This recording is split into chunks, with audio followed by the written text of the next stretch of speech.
Hachette Audio presents The Inn, written by James Patterson and Candace Fox, read by Eduardo Ballerini. Chapter 1. Something very bad was about to go down. There are things you know as a cop in Boston.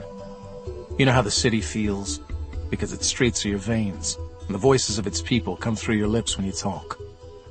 You know the smell of the salt in the harbor like the scent of the back of your wife's neck. And it's just as precious, reassuring. The hammering of footsteps at a Back Bay station for the morning rat race wakes you up, and the wail of sirens in the old combat zone at night puts you to sleep. Every Christmas you gather up some young wide-eyed uniforms to take poor kids from East Boston and Hyde Park into the toy stores. Try to show the new cops and the kids that they can get along. You know that in a few years, some of those cops and some of those kids will end up killing each other. But that's how the city works. It's like a living thing. It sheds, and it hurts, and it bleeds. I could feel what was about to happen in the air. It was an unexpected and dizzying heat, surreal against the snow on the ground outside the car. When my partner Malone and I got the call to go to the commissioner's office downtown, I knew we were in for it. A Boston cop knows that being called to the commissioner's office is a bad, bad thing. Malone always made fun of me for thinking I had Boston's pulse, a sense about approaching trouble in the city. On the morning of the marathon bombing, we'd been a mile up Boylston Street doing crowd control, and I told Malone I felt hot and weird, like I had a fever. We felt the thump of the first blast under our feet a second or two later. We were in the back of the cruiser, Malone looking out the window, joggling his knee and picking his teeth. "Wait, I know what this is," he said suddenly. "This is about that baby. We're getting a medal for the baby last week." The week before, Malone and I had been walking out at the end of a shift when a woman outside a cafe 2 doors from the station started screaming like she was on fire. She was standing in the street pointing at a balcony 5 floors above, where a toddler was sitting on the concrete ledge, having the time of his life. A crowd gathered, and it was quickly established that the mother was inside, but wasn't answering the door or her phone. While some guys went in to try to break down her apartment door, Malone and I watched, pulling out our own hair, while the toddler crawled along the ledge and then, wobbling, stood up. There was no time to decide who would catch the kid. Malone and I both went in and snared him in a tangle of arms about 2 feet off the ground, while the people around us hollered and screamed. Turned out the mother had been so damn tired from working 2 jobs that she fell asleep with the baby on the couch, the balcony doors open, and a pot of peas cooking dry in the stove. It was a good get. The kind of thing that wins you cheers when you walk into the station the next day. Ribbing about how tubby you look in the YouTube footage. Calls from the Globe. A medal, maybe. The toddler catch had got my wife Siobhan on the phone for a week, bragging to all her friends, telling them to watch the news, patting my head and saying she was proud of me like I was some kind of heroic dog. But today wasn't about the kid. I could feel it in my bones. "This is bad," I told Malone. "They only send a car for you when they know you'll be too fucked up to drive home afterward. We're in big trouble here. You better start thinking what we've done to piss off the top brass." Malone, still twitching and joggling his knees, settled back and watched our driver. I gripped the seatbelt and let Boston roll by, trying to guess what they were about to tell us. The car dropped us at the building on Tremont Street. We went in, and as the elevator doors closed on us, I noticed that all Malone's twitching had suddenly stopped. "I'm sorry," he said. His eyes were fixed on the floor. "I'm real sorry for this, Bill." "You're sorry for what?" He didn't answer. I had to hear it from the commissioner. Chapter 2. Boston PD legend says that the visitor's chair in the commissioner's office is an old electric chair. I'd heard whispers around the department that some sadistic jerk occupying the top job had acquired the chair from a prison auction in Ohio and simply cut the straps and headgear off to make it acceptable for the office. Malone and I entered and took 2 identical chairs, either of which might indeed have been an old Sparky, sourced from the depths of the Midwest. The wood was eerily warm, and there were gouges in the arms that perfectly fit my fingernails. I wouldn't have liked to be sitting in front of Commissioner Rachel McGinniskin, even if the news were congratulatory. The red-haired, narrow-faced woman was a descendant of Barney McGinniskin, the first Irishman ever handed a police baton in Boston. From the moment Barney pulled on his blue coat, his appointments spurred hysterical newspaper reports, violent riots, and Irish bashings nationwide. The anti-immigration, anti-Catholic parties dumped him out of his job after only 3 years. And years later, Rachel McGinniskin had fought her way up the ladder in the force out of pure spite. The commissioner opened a laptop and swiveled it on the desk so that the screen was facing us. She pushed a button, and a black-and-white video began to play. Only minutes into the video, I could feel sweat sliding down my ribs beneath my shirt. I looked at Malone, but he wouldn't meet my eyes. McGinniskin pointed to a guy in the video. "Detective Jeremiah Malone," she said. "Is that you there on the screen?" Her tone was strangely heavy, like she was the one getting the bad news. Malone didn't say anything, just nodded, defeated. She let the video play a while longer. "Detective William Robinson." She pointed at the screen again and looked at me, her eyes blazing. "Is that you?" "It is," I said. Malone still wouldn't meet my gaze. "Look at me, you prick," I thought. But the bastard put his face in his hands. McGinniskin turned the laptop back around and slammed it shut. "You're both out," she said. The muscles in her jaw and temples were so tight they bulged from beneath the skin. "And I've got to admit, gentlemen, after seeing that tape, it gives me great pleasure to say it. There's no place in my police force for people like you. Your discharge will take effect immediately. If I hear that either of you have inquired about pensions, I'll make sure you can't get a job in this city as a fucking mall cop." McGinniskin swept her hair back from her temples, chasing composure. "Give me your badges and your weapons," she said. It was hard for me to get out of the chair. Gravity seemed to have tripled. I took my gun off, walked what seemed like 100 miles to a desk, and put my weapon down at the same time Malone did. He finally looked at me as we took our badges off. Then we left. Neither of us spoke until we were outside her office. "Bill," Malone said. "Buddy, listen, I can't believe you did this." I was shaking all over. "I can't believe you did this to us. We're out. That's it, it's over. You lying, backstabbing piece of shit." My job. My city. The walls of the old stone building were pulsing around me, closing in. Malone had killed us.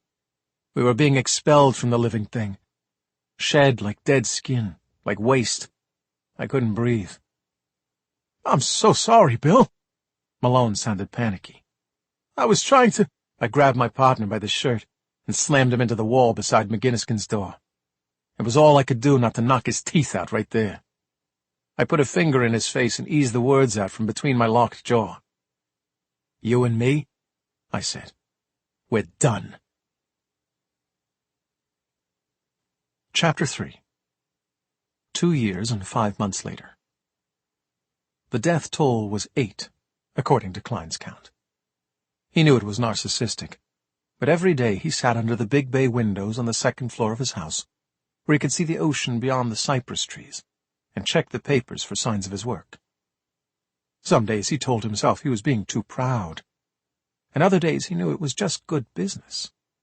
Since he had moved to the tiny seaside town of Gloucester, there had been 8 overdose deaths, 2 a month. The papers were blaring out words that excited him. Epidemic, crisis, downfall. Whenever things started to slide, Klein felt happy. Being a criminal meant his concept of the world was upside down, reversed. A downward slide for others meant an upward rise for him. That didn't mean it was time to take it easy on anyone. As he sat reading the paper spread flat on the table before him, the way he used to in the can so that he could keep an eye on the movements of other prisoners, his lieutenants started assembling before him. Klein had made sure from the outset that his standards were known and respected. Tailored shirts, cufflinks, ties for meetings. No speed stripe buzz cuts, no neck tattoos, none of this gold chain bling-bling shit. They were a business, not a gang. The men who entered the room looked like a bunch of lawyers attending a daily meeting, but they came in punching each other and giggling and talking trash, and he silenced them with a glance. They were street thugs and prison bitches and violence intervention program dropouts he had recruited from rock bottom, but he'd make them true soldiers before long. "Where's Newgate?" Klein asked when everyone was settled. "You fuckers know to be on time." There were uncomfortable looks around the crew, and then Newgate appeared with a baby in his arms. No, not a baby, a little girl, though she seemed like a baby in this setting, surrounded by hard men who made their living dealing in death.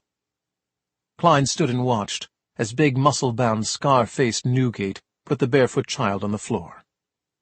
"I'm real sorry, boss." Newgate gave a dramatic sigh. "I had a fight with my girl, and she dropped the baby on me this morning and ran off. I didn't know what to do." Klein watched the girl toddling around the room, pulling books off his shelves, slapping her greasy palms on the huge bay windows. He felt a muscle twitching in his neck as he went to the desk and got his gun. "No problem, Newbie. These things happen," Klein said. "I'm sure she won't cause us any trouble. Let's give her something to play with while we talk. Come here, little princess. Come on." The lieutenants watched in horror as Klein loaded a full clip into his pistol and flicked the safety off. Newgate's daughter gave a coo of intrigue, tottered over to Klein, and took the gun. Squid, perched on the edge of the couch, didn't dare retreat, but he hid beneath his gangly arms like they could protect from the child's aim. The little girl swung the heavy gun around wildly, then lifted the barrel to her eye and looked down into the blackness. Klein's eyes seared into Newgate's, daring him to protest. The little girl walked up to her father and pointed the gun at him. "Bang, bang!" The girl laughed. Newgate reached for the weapon as his daughter fumbled with the trigger, unable to get her pudgy finger around the steel. Before Newgate could take the gun, Klein reached forward and grabbed it. He pointed it at Newgate, whose face contorted as he realized what was happening. "Like this, princess," Klein said, smiling.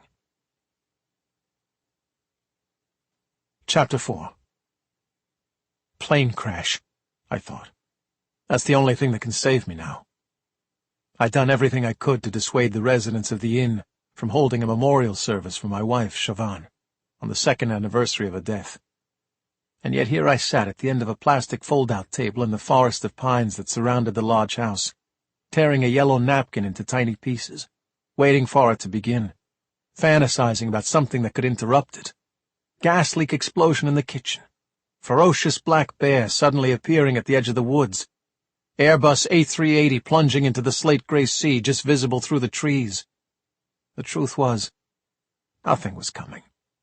The people around me were going to talk about Siobhan, and I was going to have to listen. They'd made a good effort, which was unusual for them, because it was difficult to get the permanent residents of the inn to collaborate on anything. They had nothing in common with Siobhan's recruitment of them in the months after I was fired. Siobhan had done everything to set up our new life in the north.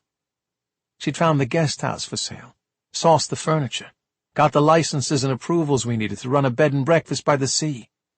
A retirement dream realized years earlier than she'd imagined it would be. She'd collected a motley crew of weirdos, down-and-outs, and deeply troubled characters, and she accommodated them all. I'd moped in my sweatpants about my lost job, having no idea that I was about to lose her, too.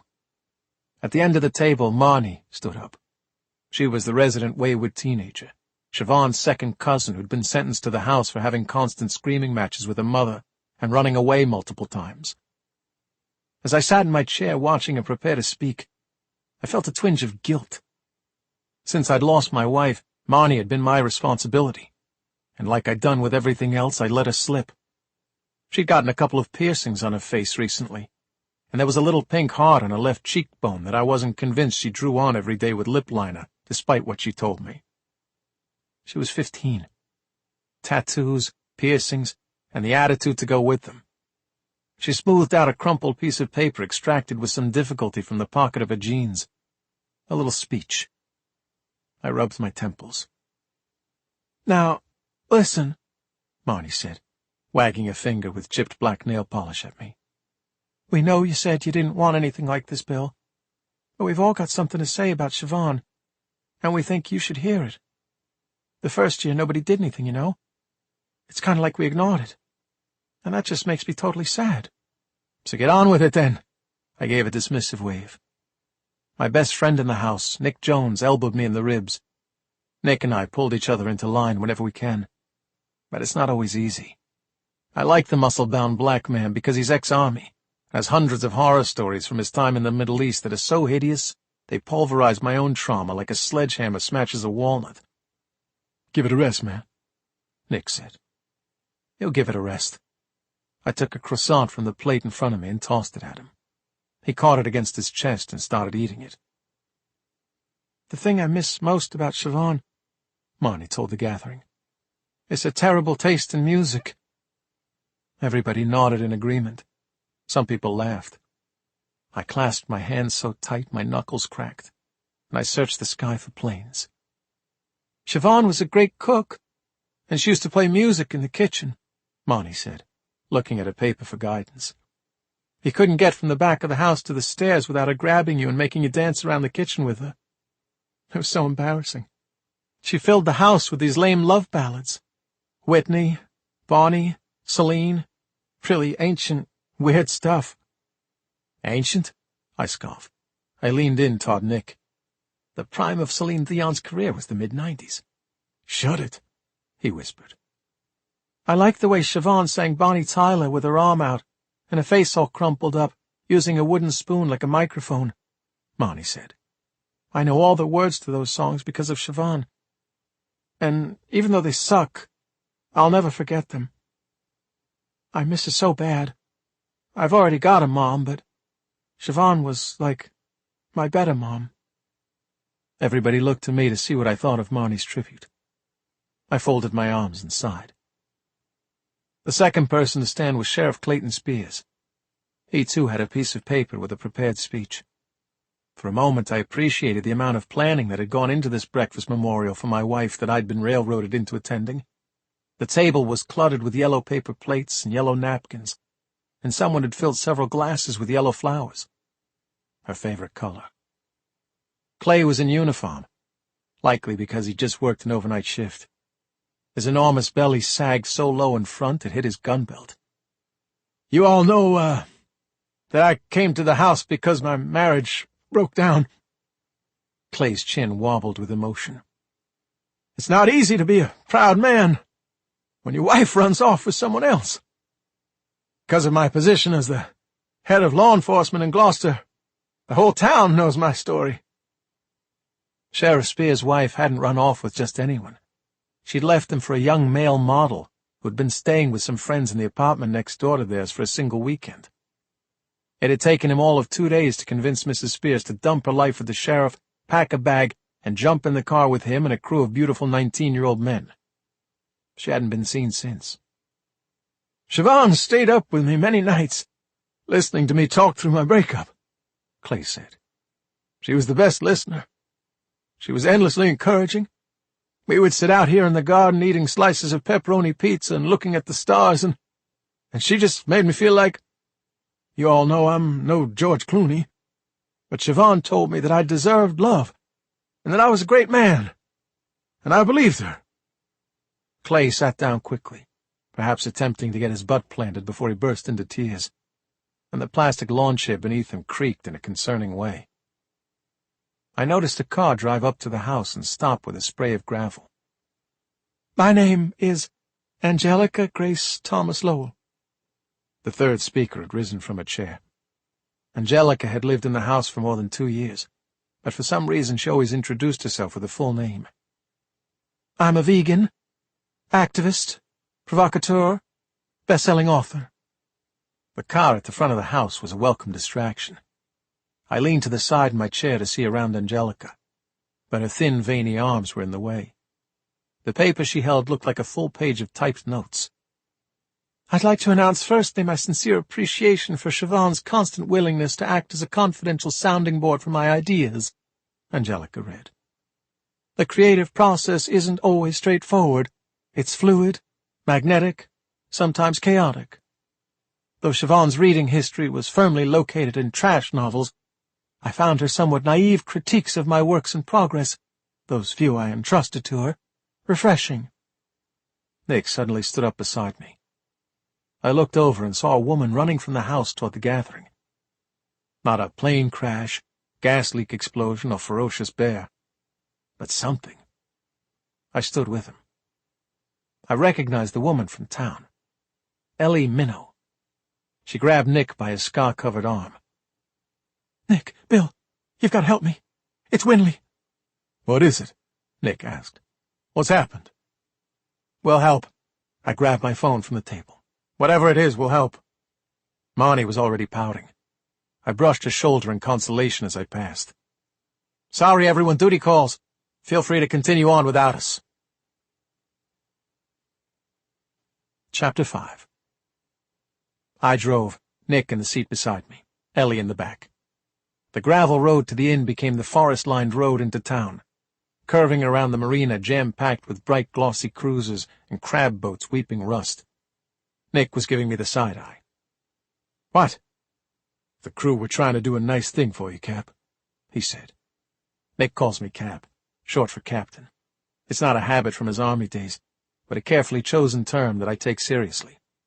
Everybody needs a captain in life, a guiding force, a confidant, a rock, an anchor when tumultuous winds blow in.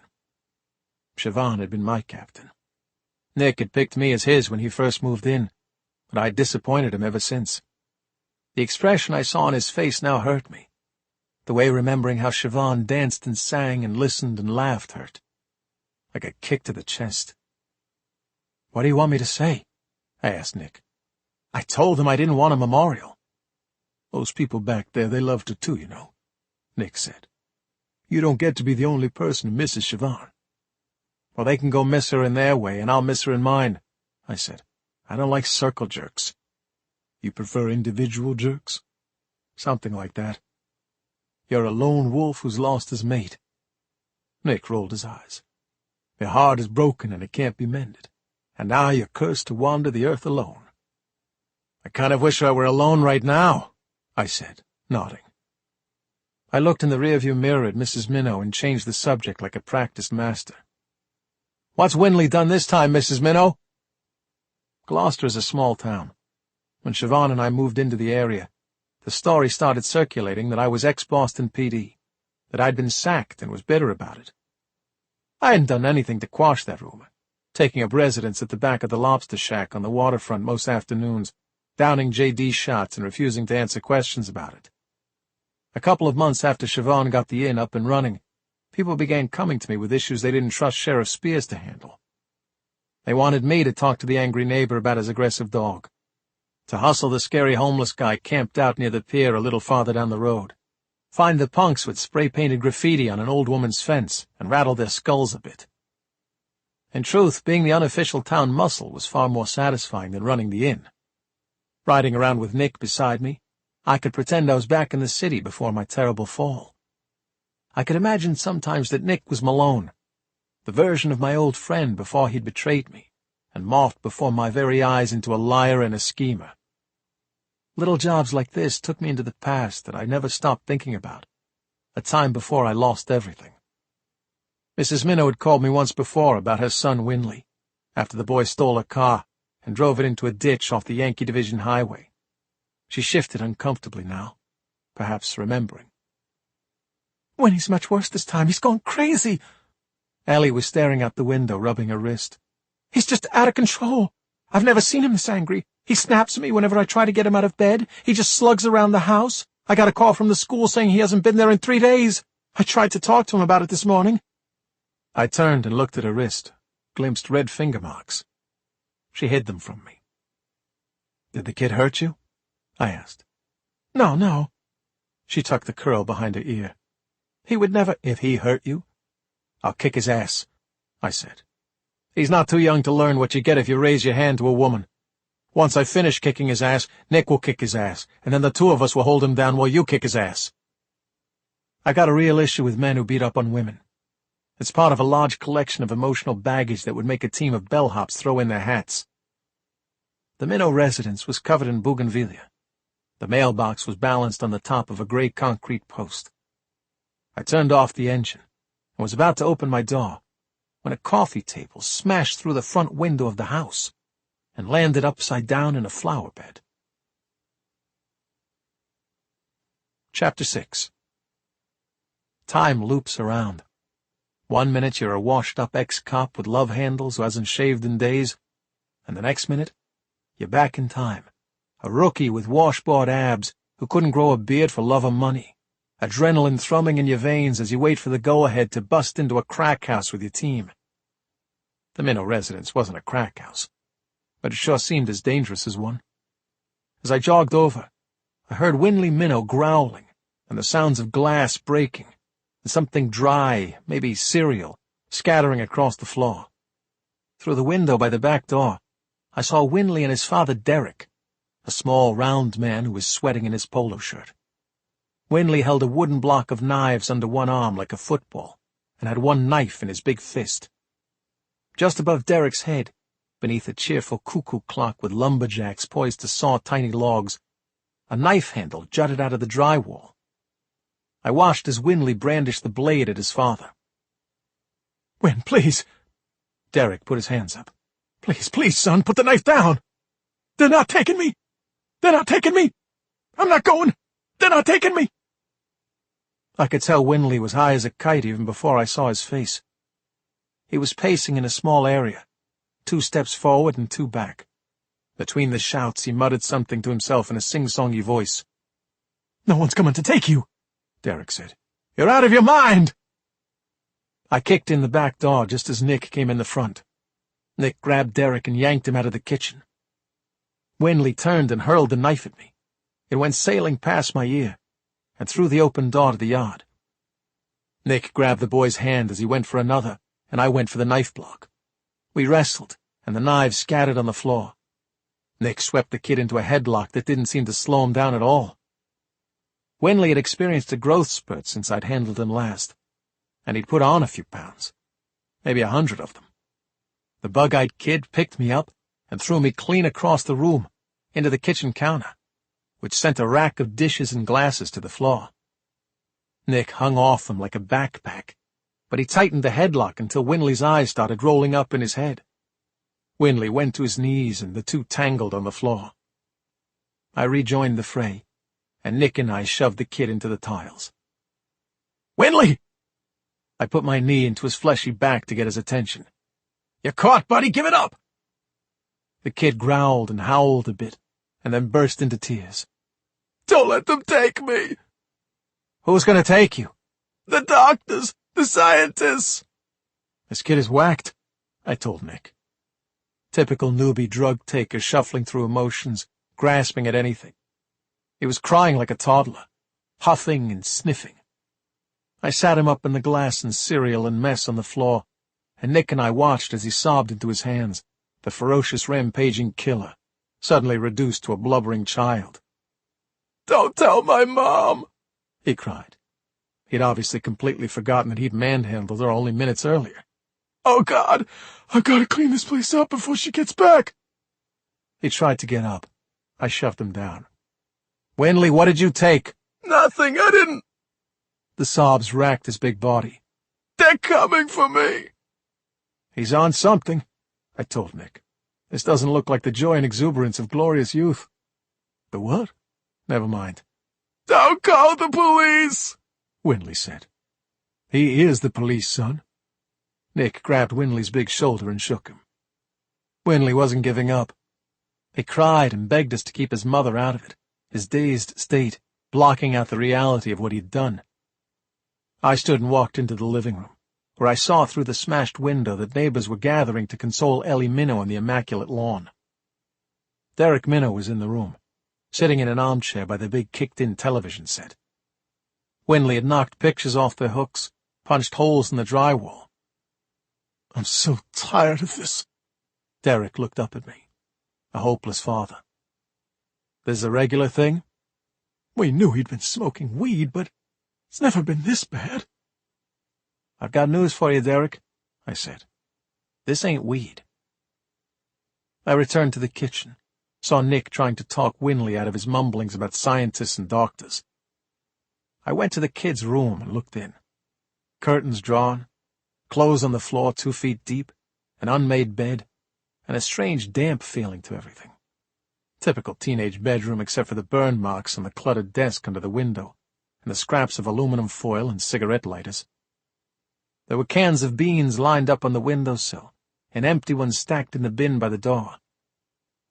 I lifted some of the trash off the boy's desk and found a small yellow capsule with a smiley face printed on it. I turned the pill in my fingers, shook it, heard powder shift inside. Nick appeared at the bedroom door and started picking shards of glass out of his palms like they were cactus needles. "What do you think?" he asked. "Crack?" "PCP, maybe," I said. "If it was crack, he'd be walking around town knocking over fire hydrants. Angel dust makes you burrow. Explains his aversion to going to school. He's been living in his little nest in here where he feels safe." I showed him the capsule.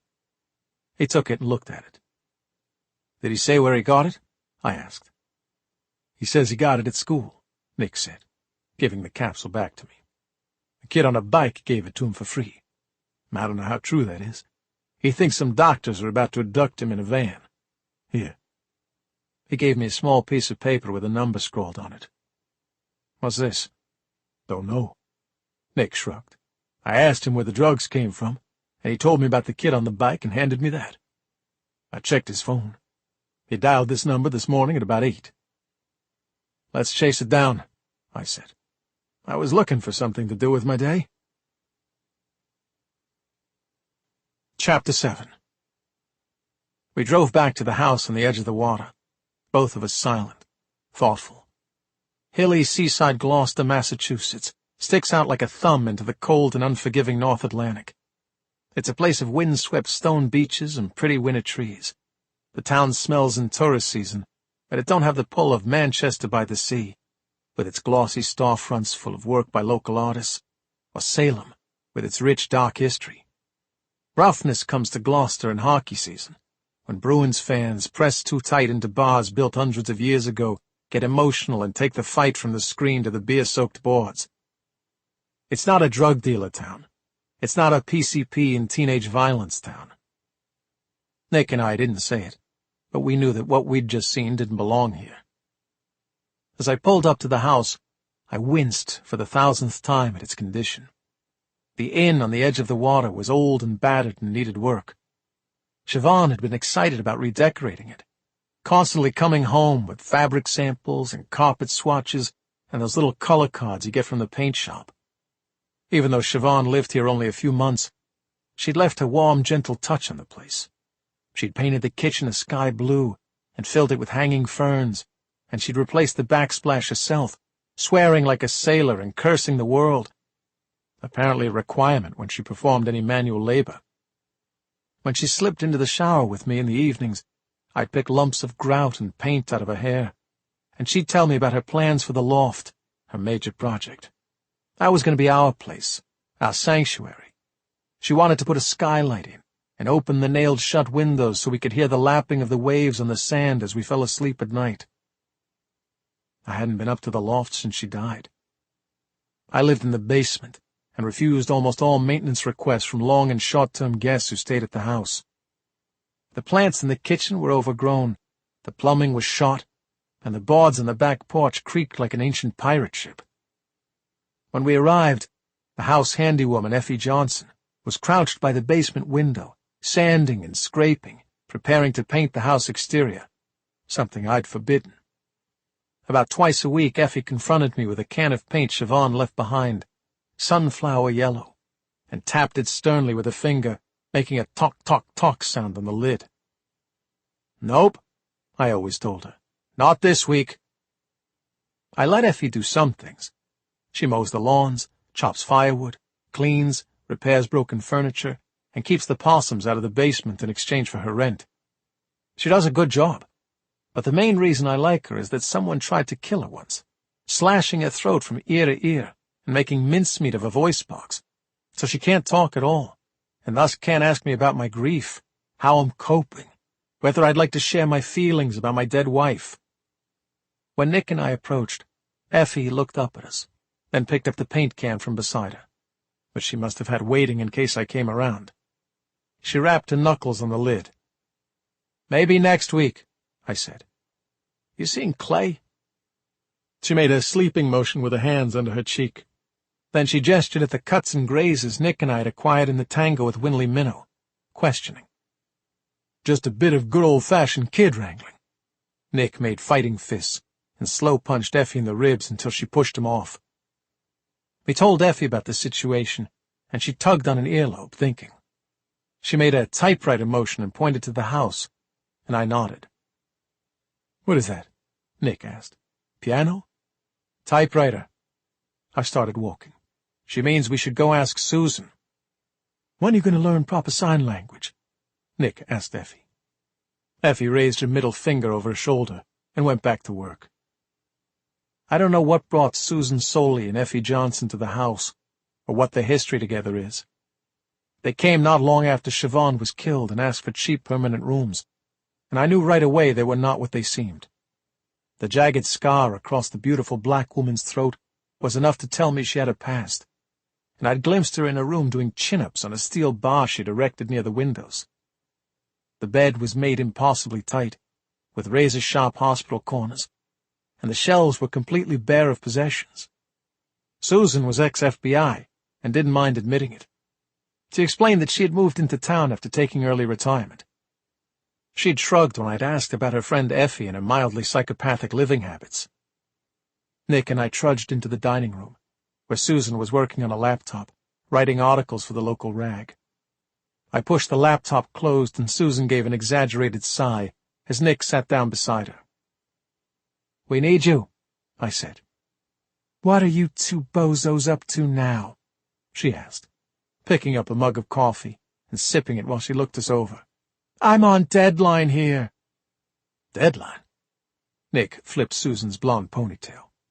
"What happens if you miss the cutoff? The crab wranglers of Gloucester won't have their weather report this week? Oh, wait, you've got a big scoop. Yarn store sale this Saturday, 20% off crochet hooks." Susan gave Nick a withering look. Next to her computer was a sheet of paper she'd been using to design the newspaper's weekly crossword. "Far across, 5 letters. The clue is intelligent," I read. "Susan, that's a bit narcissistic, don't you think?" "Ah, yes."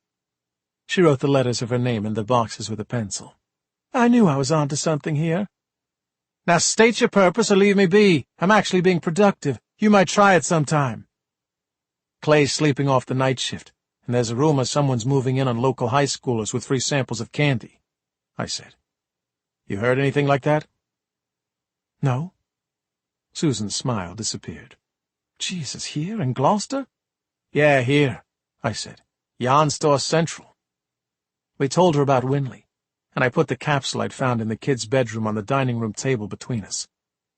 Susan examined the pill, then took the paper with the phone number from me and turned the laptop away from Nick. As I'd hoped she would, she used whatever mysterious connection she still had with the Bureau to find the number. "Burner phone," she said. "It's untraceable. Registered to no one." "Can we find out where it was purchased?" I asked, taking a seat beside her. "Bill, I'm not your federal connection," Susan said. "I don't work for the Bureau anymore. If you want to go down a rabbit hole, you'll have to do it on your own." "But you still seem in league with them somehow," Nick said, gesturing to the laptop. "Just call up your old friends and get them to help us out," I said. "I can't call up my old friends and ask them for favors any more than you can," she said, looking at me. I felt a chill run up the back of my neck. I wasn't sure if Susan knew what I had done in Boston, what had gotten me severed like a gangrenous limb from the job I loved. Her comment suggested she knew something. "Look," she said, "a drug dealer using burner phones and giving out free product is probably part of an outfit. Junkies don't have the cash to keep buying devices. They use public phones, and they sure don't give anything away for free. The guy on the end of this number? He's probably just a soldier delivering the goods." "So what are you saying?" I asked. "This could be a gang or something?" "What I'm saying is you need to decide whether you want to get involved," Susan said. "You might end up with a whole pack of them on your tail. If you target the wrong guy, you could be in a world of trouble." Chapter 8. The appointment was for one Mitchell Antoine Klein. But when Dr. Raymond Locke looked up from his desk, he saw 3 men entering his small office. From the information in his files, he figured that Klein was the smallest of them, a man with a well-toned body filling out his Hugo Boss shirt, and long, narrow feet in patent leather shoes.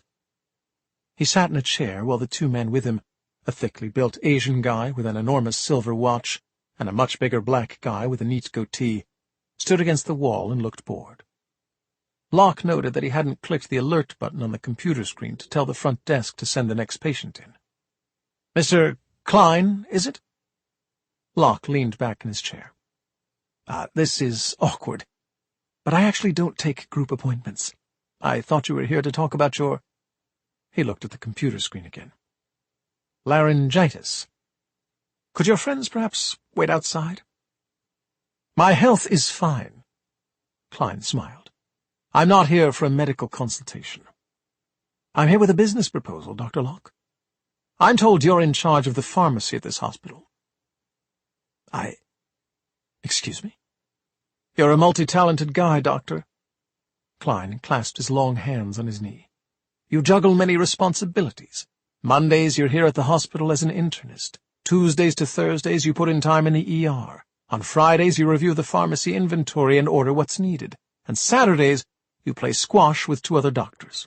Sundays you drive your teenage son Adam to acting classes. He dreams of Broadway. Very refreshing in a TV-driven world, you ask me." The big black man in the corner of the room heard his cue, strode forward, and placed a Polaroid on the desk in front of Locke. There was a profile shot of Locke and Adam walking to the family car in the Fresh Stars parking lot. Locke eased air through his lips. "I think you're ripe for more responsibility," Klein said. "Our partnership could be very profitable for you." "This is—" Locke shook his head, tried to find the words. "This is—" The big guy unfolded a piece of paper and put it next to the photograph of Locke and his son. Locke took it and looked at the items on his list. A part of his brain knew exactly what was happening and what would come next. He had heard stories like this from friends he'd known in med school, although always second and third hand and always unbelievable.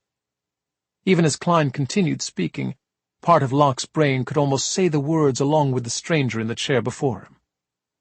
Another part of his brain was experiencing pure panic, deep, gut-wrenching, red, raw panic, a siren that wailed uselessly as he gripped the paper for dear life.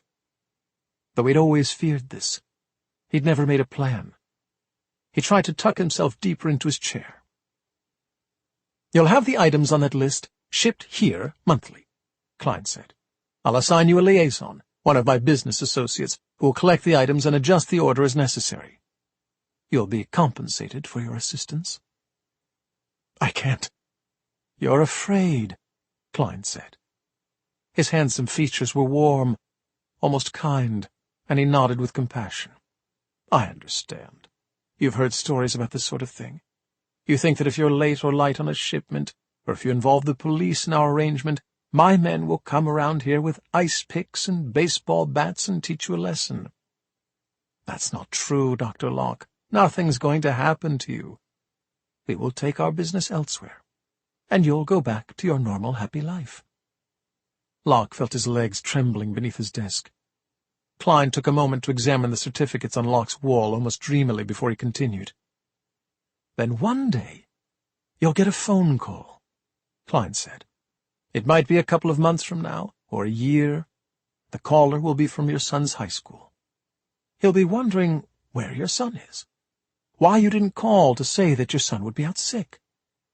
You'll tell them you dropped him at the school gates. He should be there. You'll call 911. There will be an Amber Alert, a media appeal, a prayer vigil. People will put flowers and teddy bears and candles on the lawn outside your house." "Listen, some of this stuff I can't justify ordering it," Locke stammered. You've got embalming fluid on here. How do I explain that? We're not a funeral parlor. Mescaline I can't get unless I submit for special approval. The Duragesic, the morphine, it's too much." "It'll take some time for police to find your son." Klein brushed an invisible piece of lint from the shoulder of his shirt, talking softly, ignoring Locke. I'll have to access his dental records to confirm his identity. Your wife will want to see him. The medical examiner will advise against it." "Okay." Locke put his hands up. Okay, please, stop, just stop. I'll leave Simbo and Russ here to sort out the details." Klein smoothed the front of his shirt as he stood. "It was such a pleasure doing business with you." Klein put out his hand. Locke shook it, but he was so numb, he hardly felt the icy contact against his skin. Chapter 9. I left Susan to her work at the laptop and went into the kitchen. Nick followed me. He was jittery, edgy. I'd seen him this way sometimes, bored and searching for conflict, his nerves shot from his time in Iraq, and his brain always looking for danger. Just the whiff of trouble could send Nick into a fever. He was like a junkyard dog rehomed to a senior care facility. Nothing to do, nothing to guard against. He stood rubbing his hands together and looking to me as I poured myself a glass of water. "So what are we going to do?" he asked. "Find the loser who gave Winley the junk and cram his head somewhere narrow and dark." "But Susan said this could be a whole gang, a sophisticated outfit." "Nothing gets past you." "So we've got to take them all out, man. We've got to put a stop to this." "We," I said, pointing to his chest and then mine, "don't have to do anything. We can go knock some heads together to ease Mrs. Minnow's mind. But we don't want to get in too deep. If there's a whole posse of these pricks, it's Clay's job to move them on." "Clay?" Nick scoffed. "Clay couldn't move a throw pillow from one end of a couch to the other without fucking it up somehow and injuring himself in the process." I shushed him, glancing up to the second floor, where Clay's room was. Nick moved closer to me, lowered his voice. "Winley Minnow's built like a double wide, and he was buzzed this morning," he said. "That shit is strong. What happens if someone like Marnie gets a hold of it? She's maybe 100 pounds dripping wet." I turned away. Nick was talking like a man who'd already gotten on the train and taken his seat and was beckoning to me through the window as the gears began to grind. I couldn't leave him to wander into a situation by himself, hyper-vigilant and ready to fight whether there was a battle to be won or not. Gloucester was not my city, but it had been Siobhan's. My wife had dreamed of running a hotel by the sea since she was a little girl, and she didn't have the time before she was taken to really enjoy what she'd built. I knew that at the moment, I was staring into the blood and bone and muscle of a new town with new people to protect. It was a familiar feeling. I was not a cop anymore, but I could throw myself into this mission and become a part of Gloucester. Let it take me up to its heart. Fight for it. The feeling of having something to love and protect the way I had Boston made the hairs on my arms stand up. No, I decided. Nobody would prey on the kids of this town, not while I was standing guard. "It's up to us," Nick said. "It's up to us," I agreed. Chapter 10. I walked down the hall and saw Marnie sitting on the steps, a cigarette clamped between her lips, tuning a violin. Marnie had stopped going to school about the time she moved in with Siobhan and me, but she hadn't given up the violin. Music was the only subject she hadn't been failing. I tried to avoid Marnie completely, even when Siobhan was alive, having exactly zero experience in the emotional requirements of volatile, vulnerable teen girls. I was aware that, now that Siobhan was gone, Marnie was kind of my responsibility, but I'd become a master at ignoring my responsibilities. I was about to make the girl aware of my presence when she finished tuning the violin, placed it under her chin, and played a few notes I recognized from one of Chopin's nocturnes. I've always wanted to tell Marnie that she's a gifted musician. She plays only sad stuff, and sometimes I hear her practicing, and just the sound of it tears me to shreds inside. But telling a teenager a thing like that could make her pitch the instrument into the sea and never play again. I stood in the hall and listened, my throat tight and my fists clenched, until she stopped to adjust something else. I crept away and then walked back down the hall loudly and sat on the stairs beside her. "Here he is," she said, the cigarette moving as she talked. "Mr. Freeze." "Mr. Freeze?" "The guy with the cold, dead heart." "I see." I folded my arms. "You think I didn't appreciate the little thing you organized this morning for Siobhan?" You sprinted off like someone was shooting at you. I had to help a friend, I said. But I appreciated it. I just grieve differently than you. I'm not a let's all get together and hug it out kind of griever, Mon. Yeah, you're a keep pushing it down until it rises up and explodes kind of griever, she said. That's healthy. I congratulate you on your career choice of psychologist, I said. 15 might be a bit young to get licensed, but I'm sure your professional colleagues will make an exception in your case. Did you come here just to annoy me? She asked. I want to know if you've had anyone approach you with one of these. I took out the capsule with the smiley face and showed it to her. She examined it, and then made like she was going to throw it into her mouth. She started laughing when I grabbed it back. Jesus Christ, I said. You're too easy. Have you seen one of these before or not? No, I have not. Why are you asking? Are you the new drug police in Gloucester? And here I was thinking you'd reach peak lameness. Just say no to the drugs, Marnie. She crossed her eyes and said in a stupid, lisping voice, Drugs are bad, MK. Now who's being annoying? Of course there are drugs around. She looked away. Gloucester's not the moon. There's weed. The boys in the kitchen at work huff nitrous oxide from the whipped cream cans we use on desserts sometimes. Whippets. You ever done a whippet? No. I like my brain cells too much. Well, the boss caught 'em, so they've mostly stopped now. But I don't blame them. There's nothing to do here. How the hell are we supposed to spend our free time? I knew exactly how Monty spent her free time, and it was worrying enough without the drugs. She fit right in with a posse of similarly badly dressed mopey teens who had body parts dripping with piercings or crisscrossed with free tattoos they got from local apprentices practicing in their mother's garages. From what I could tell, they did the kind of things I did when I was their age. Smashed the windows of abandoned houses, sat around campfires on the beach talking trash, threw bottles off the break wall into the water. Kids who in a couple of years would either straighten right out or flush their futures gleefully down the toilet. I'm not talking weed and whippets, I told her. I'm talking about the hard stuff. This here? I showed her the capsule. This did about $10,000 worth of damage to a lady's house this morning, and almost got me a kitchen knife in my forehead. I don't know anything about it, man. Marnie waved me off. I work at a pizza shop. Everybody there is on something. How do you think they don't go nuts with the sheer mindlessness of it all? She stuck her chin out, made sleepy eyes. Thin crust, no anchovies, double cheese, thin crust, no anchovies, double— Not you, though, right? Oh, of course not. She rolled her eyes. I got an itchy, unsettled feeling in my chest. I wanted to come down hard on Marnie. Tell her all the things Siobhan would have told her if she were alive. That she was too smart to spend the rest of her life wearing a Doe Brothers uniform by day and wasting her time with losers and washouts at night. But I knew too much of that would only push her away. I decided I would keep a closer eye on her, even if I had to do it covertly.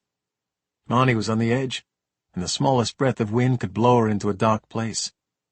I had to keep a grip on Siobhan's little cousin.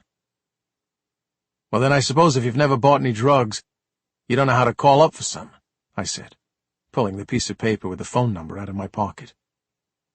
Marnie looked at the number with interest, then her big eyes flicked back to me, suspicious. I need someone with a young voice, I said. You ever take a drama class? Chapter 11. The boy was sitting on a wooden ledge outside Dogtown Used and Unusual Books, watching the crowds go by and sucking on a lollipop. A section of Gloucester's main road had been shut down for a street festival, and the curb was lined with carts selling lobster rolls, corn dogs, and ice cream. There were photography stalls selling sunset shots of the boats in the harbor. Nick and I observed the skinny kid in oversized clothes as we stood behind the stand selling nautical antiques, the jumble of polished brass navigation equipment and salt-encrusted buoys providing cover. Marnie was casually flipping through tiles painted with colorful starfish on the counter of the stall. She glanced over at the boy when we pointed him out. Oh, him? She said. Can't be him. That's Squid. I went to school with that guy. Makes sense, Nick said. Get a kid to deal to kids. He can walk among them without standing out. Why do you say it can't be him? I asked Marnie. Because Squid's an idiot. He got expelled for putting a dead squid in the principal's Lexus. The guy left his sunroof open. It was a hot day, too, and he didn't get back out to his car until the afternoon. Marnie smirked. I wonder how much it cost him to get that reek out of his car. Where did he get the squid? Nick asked. Science class. It was Marine Life Week. Send him a message, I said, keeping my eyes on the boy. He's standing where the guy said he'd be. It's got to be him. Marnie took a phone out and texted, and we watched as the kid patted his jeans and then took a phone out of his pocket. It's him. All right. Get out of here, I told Marnie. I'll see you back at the house. No way, man, Marnie whispered. I want to watch. I said move it. I pointed to the end of the street. Marnie sulked off, and Nick and I approached the skinny kid sitting in front of the bookstore. I felt like a bully walking up to the weedy nerd in the schoolyard. The boy looked almost emaciated, he was so thin. Nick could have cracked him over his knee as easily as a broom handle. But I knew that what he had been spreading around was dangerous, lethal stuff. I had to put a stop to it now, before this young man spread his product farther through the neighborhood. As we got closer, I saw that there was a black backpack over his shoulder, wedged between the kid and the front window of the store. Hey, punk, Nick started. I braced myself to take off in case the kid ran, but he just looked at Nick lazily. Sup, bro? What's up is you're peddling toxic shit to school kids. I grabbed the boy's backpack and lifted him to his feet with it. You don't do that in our town. Your town? Squid grinned, then shifted the lollipop from one cheek to the other. I could see that most of his teeth were black. Who the fuck are you? You ain't the police. What, you think you got the local operation around here? No, we're not drug-dealing scum like you. Nick pushed the kid hard enough that he thumped into the glass of the bookstore window. It was an old trick. Never let the perp get his balance. We want you out of here. Oh, man! Squid laughed. You keep your hands off me, bro. You don't know who you're dealing with right now. Oh, really? I said. Squid lifted his white t-shirt and dragged an enormous gun halfway out the front of his jeans. Yeah, the boy said. Really, bitch. Chapter 12. The street was full of people. There were kids gathered around the ice cream stand, families looking in store windows, Marnie watching curiously from the other side of the street, only 2 stalls down from where I'd left her. I saw a trumpet player on the corner, his instrument case open in the sun, heard the clatter of quarters as someone threw change onto the pile. I was suddenly overwhelmed by the noise around me. The gun was comically big in the kid's hand, the tendons of his wrist strained as he flashed the butt at me. I made a grab for the gun. He shoved at me with his other hand and tried to drag the pistol up above his belt. Don't even think about it, I said. Fuck you, man! Squid snarled in my face. He raised his voice. Get your hands off my dick, old man! I didn't flinch. You get your hands off the gun, or I'll blast your dick all over the pavement. Nick stepped in, shielding our struggle from the crowd. All we needed was for someone to spot the gun, start screaming, and cause a mass panic. The kid released the gun, and I realized for the first time that every muscle in my body was frozen with terror. I pulled the weapon all the way out of his jeans and tucked it into my coat. Where the hell did you get a gun like that? I eased a breath from my tight lungs. What are you, 15 years old? Who are you working for? Doesn't matter where I got the gun. Squid sniffed, trying to act tough after I'd disarmed him. I'll have another one next time you come knocking. I see you again, I'm not gonna wait, bro. I'll just start popping at whoever's around. You got that? He gestured with his chin at the crowd, at the children bouncing with excitement in the line for ice cream.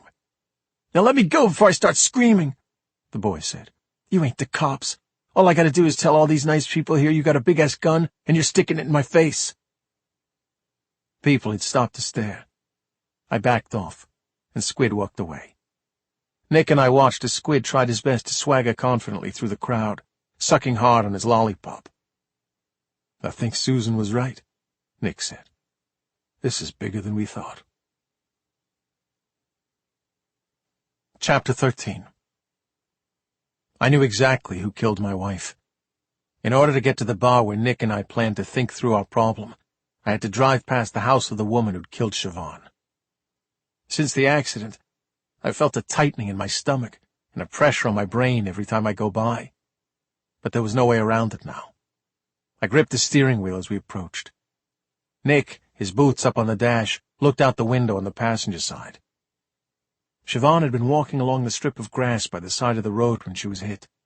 She was on her way back from the grocery store, a trip she'd made 100 times, something she enjoyed. She liked the chance to be alone, and the little mission of going into town, checking things off a list, talking to people in the supermarket aisles, making connections. It had been a clear, crisp evening, the sun not yet behind the hills, kids riding their bikes in the street, and birds announcing their return home to their nests for the night. The contents of the bags in her hands ended up scattered all over the road. Red wine and roast beef for a dinner we would never have. Some things didn't add up about what had happened to Siobhan.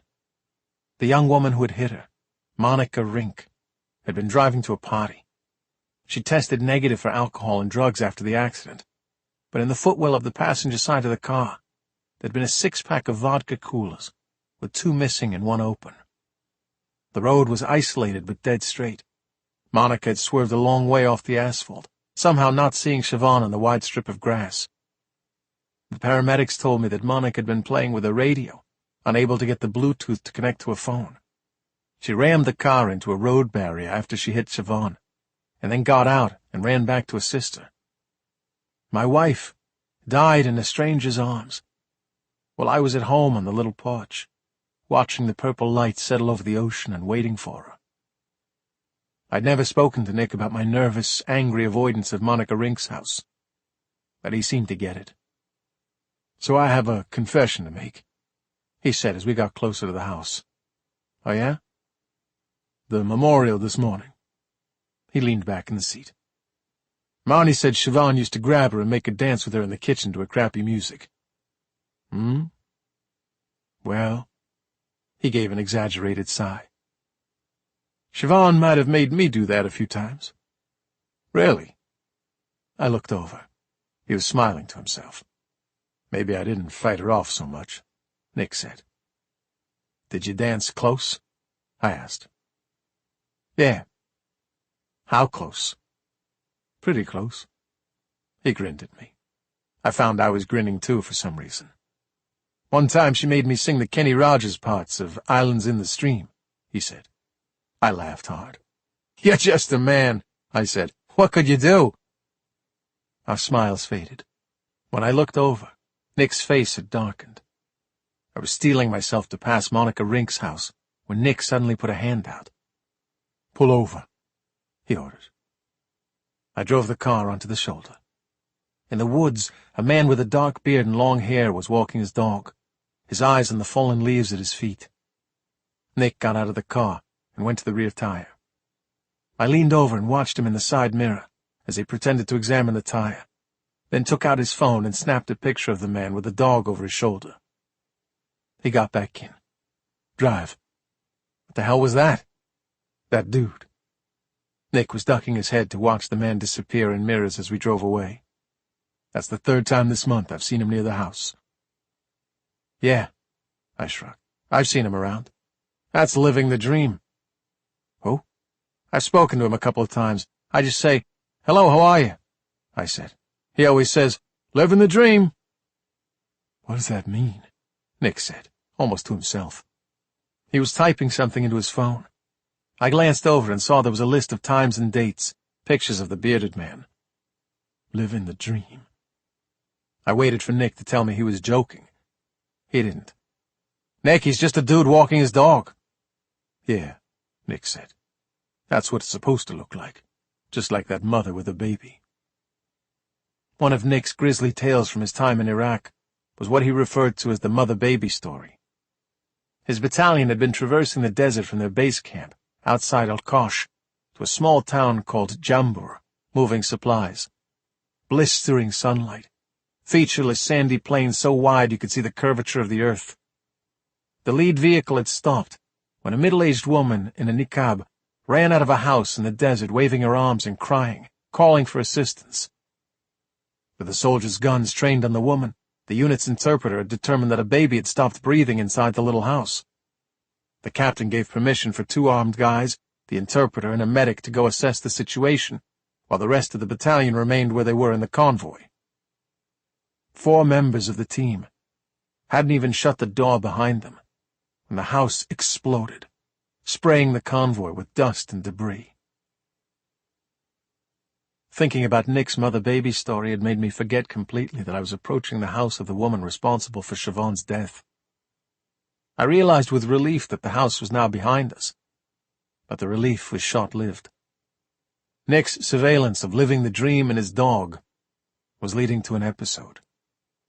I had seen Nick fall victim to this before, when the mind that was so ravaged by his time in the service inched too far across the sanity line into dark territory, and he was suddenly back there on the tour, where people were not who they seemed to be, and any moment could be shattered by violent deaths. The bomb of Nick's terrifying hidden memories had been ticking for a while now, and there was no telling when it was going to blow. Chapter 14. Violence was about to break out at the Greenfish Bar. Nick and I took the short end of the counter, and I saw him right away, an old man tearing a cardboard coaster to shreds over a quarter glass of whiskey. His shoulders were up around his ears, and his jaw was flexing, and I could see what remained of the muscles in his neck twitching. He was looking away from me and Nick at a group of men celebrating what seemed to be someone's return. A skinny, pock-marked shrimp of a guy at the center of the group kept getting pats on the back and comments on his body, the men busting his balls about his lean arms. While Nick was in the bathroom, the shrimpy guy walked down the bar and ordered a drink, leaning in a little too close to the elderly whiskey drinker. "I'm catching those death stares you're throwing my way, old man," the shrimp said. The old man flinched. "Keep it up, it doesn't bother me. I'm going to have a few drinks here with my buddies, and then I'm going home to my wife. We're trying to have another baby." The shrimp pushed the old guy's drink over. It spilled and ran off the edge of the bar. The bartender rolled her eyes and poured the old man another, while the shrimp walked away. I don't make it my business to get involved in bar fights, but I recognized the old guy. He had stood over Siobhan's body in the medical examiner's office the night I lost her. I'd been called in to identify her, and he'd put a hand on my back, warm and heavy. It had felt like the only thing keeping me from floating off and becoming nothing, that hand on my shoulder. The mere sight of Dr. Eric Mayburn now stole my breath away. Siobhan was everywhere, inescapable. Nick came back and ordered drinks for us, then slid an elbow out on the bar and surveyed the Greenfish's sticky laminated menu. Lobster rolls and Jack Daniels flavored hot wings. "So here's the plan," Nick said. "We take the gun to Susan, get her to run the serial number. I'm guessing whoever the jerk is, if he isn't just some poor sap who's had his gun stolen, he's the kingpin, and he gave the gun to Squid. We get the address and go around there, threaten him with what we know. He supplied a deadly weapon to a miner. He won't want his house raided. He'll move on." "I have a few problems with what you're saying," I said. "First, Susan doesn't want to help us. She avoids anything that has to do with the Bureau." "I can't work that woman out," Nick said. "What's she doing at the house? Why tell her she used to be Bureau if she's not willing to tell us everything? What she did there, why she left? She's too young to have retired. Maybe she got herself kicked out and she's blacklisted." I shifted in my seat. Nick was wandering into territory that was dangerously familiar to me. "Maybe she's undercover, working on something," Nick mused. "But then why tell her she used to be a Fed at all? Maybe it's all lies. Maybe she was supposed to marry a guy with mob ties but left him at the altar." "You're very creative," I noted. "But whatever it is, I'm sure it's none of our business. In any case, we have to decide what we're going to do with this big-ass gun. Maybe we should take it to Clay." "What do you need a handgun that size in Gloucester for?" Nick said. "You know, I came to Gloucester to get away from guns, sirens, and crackheads. The fact that these creeps are handing out samples means they're new in town, trying to lock in some long-term clientele. We stomp on them now, and we won't have ourselves another Baltimore." Nick was a Baltimore native, but he told me when he moved in here that he had returned to his city to find it worse than some of the war-torn villages he'd rolled through in Iraq. A drug epidemic had ravaged Baltimore, and its overcrowded rehab clinics, overwhelmed cops, and warring gangs had given it a dangerous reputation. Nick left for Gloucester after an elderly woman was beaten to death in the hallway of his apartment building for her handbag. He'd found her lying there stone-cold dead, The other residents too scared to dial 911 for fear of being called on as witnesses. "Nothing like Baltimore is going to happen," I said. "Not here." "You're damn right it's not," he said. "So give me your plan." "My plan for right now is to try to stop this train before it leaves the station," I said, watching Dr. Mayburn. Nick followed my glance. I was surprised he hadn't caught on to the danger already, but once he did, he sat bolt upright. Dr. Mayburn had risen out of his seat and seemed on the edge of making a bad decision about the loud, annoying group at the end of the bar. He took a steak knife from a place setting on the counter and held it by his side, moving the blade up and down. "I wouldn't do it, friend," Nick said, sipping his drink. Dr. Mayburn was shaking with rage as he turned to us. "Do what?" he snapped. "It's not worth it," Nick said. "They're just loud losers. Ignore them." Mayburn was walking toward them even before Nick finished speaking. Nick and I rounded the bar to intervene just as Dr. Mayburn thrust himself into the group, brandishing the knife at the small, lean man, whose expression was a mixture of surprise and delight. "I've had enough," Mayburn said, sneering. "I've had enough of you and your filth, you remorseless, cowardly—" His rage was making it impossible for him to find the right words. "Having another baby, are you? You should be ashamed of yourself." Nick and I went in to pull Mayburn back, but we were stopped by the thick arm of one of the men in the group. It came down in front of us like a toll booth barrier. Someone shoved Mayburn in the back, almost toppling him. But he got his balance and flailed around with the knife, inches from bewildered faces. "What you gonna do, you old prick?" "Go for it, bitch. Let's see what you've got." The men had the knife out of Mayburn's withered grip before he even realized it. They started pushing him around like a child. Nick glanced at me, and I could almost feel his body engage, harden, go into fight mode. A switch flipped, and the machine was unleashed. Chapter 15. Nick grabbed the arm blocking him and yanked it down, then used the momentum to drag the big guy to the floor and sink a knee into his ribs as he went. I heard bones crunch. I thought about the gun in my pocket, but grabbed the wrist of the guy with a knife instead and palmed him in the face with my other hand. The shock of the blow caused him to drop the knife. I slid it to the side with my foot, pushed Mayburn out of harm's way, grabbed one of the losers by his flannel shirt, and threw him into the bar, knocking stools over. Nick and I backed the remaining trio into the corner by the men's room. "He came at us, the asshole!" The shrimpy guy gestured at Mayburn, while keeping an eye on Nick, who stepped over the big guy he'd winded like he was a deer shot down in the woods. "We were just trying to have a party here." "The party's moving on." I pointed to the doors to the parking lot. "Better catch the bus before it leaves." The little guy had a chest full of swirly tattoos peeking through his sweat-stained shirt. There were rosy red sores around his throat from a cheap razor. His friends seemed happy to leave, edging toward the door. But it was the shrimp's party, and he wasn't giving up without a tantrum. He grabbed a glass from the table behind him and threw it at me.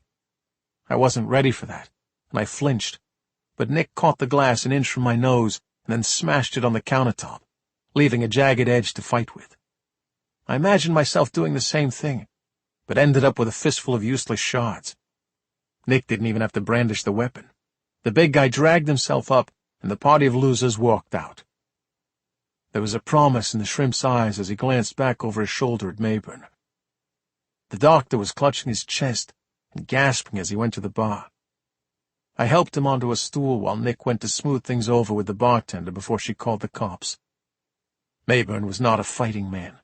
His face and neck were flushed, and his hands were shaking. I felt them examining my face. "Don't I know you?" Mayburn asked. "Nope," I said. "You sure?" "I think I'd remember a crazy old-timer who goes around waving knives at punks in bars," I said. I took the stool beside him, showing him only my profile. "You know that guy, do you?" "That small one. That's Rick Kraft." "Who's Rick Kraft?" "Google it," he said, too tired to explain. I took out my phone as Mayburn recovered. The story I read from the Gloucester Chronicle, the newspaper Susan worked for, made the hairs on my neck stand up. 2 girls, ages 3 and 5, were taken to Lawrence General Hospital in North Andover for suspected poisoning, I read. They were pronounced dead on arrival. They weren't poisoned, Mayburn said. They were Kraft's kids. He's a long-term addict. Rick and his wife got high and passed out, left a bunch of pills on the table. The girls took one each, thinking they were candy. Nick returned to my side as Mayburn collected himself. I'm the medical examiner at Lawrence, Mayburn said, something I knew, but Nick didn't. I was there when the girls were brought in. The pills they took were loaded with fentanyl. It's 50 times more potent than heroin. They never had a chance. Jesus, I said. That bastard. Mayburn jerked a thumb at the door, through which Kraft and his cronies had left. Did just 90 days in prison.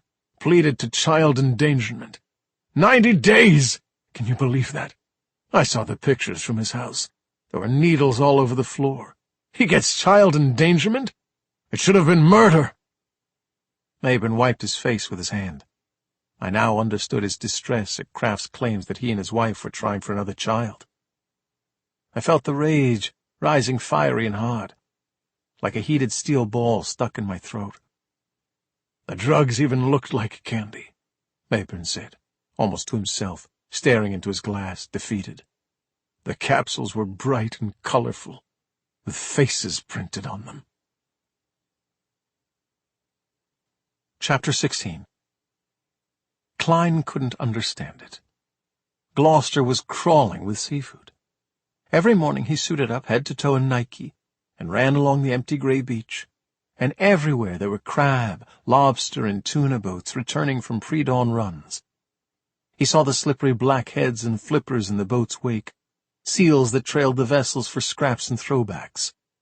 And yet, despite that, there was only this one sushi place in town, and it was a dump.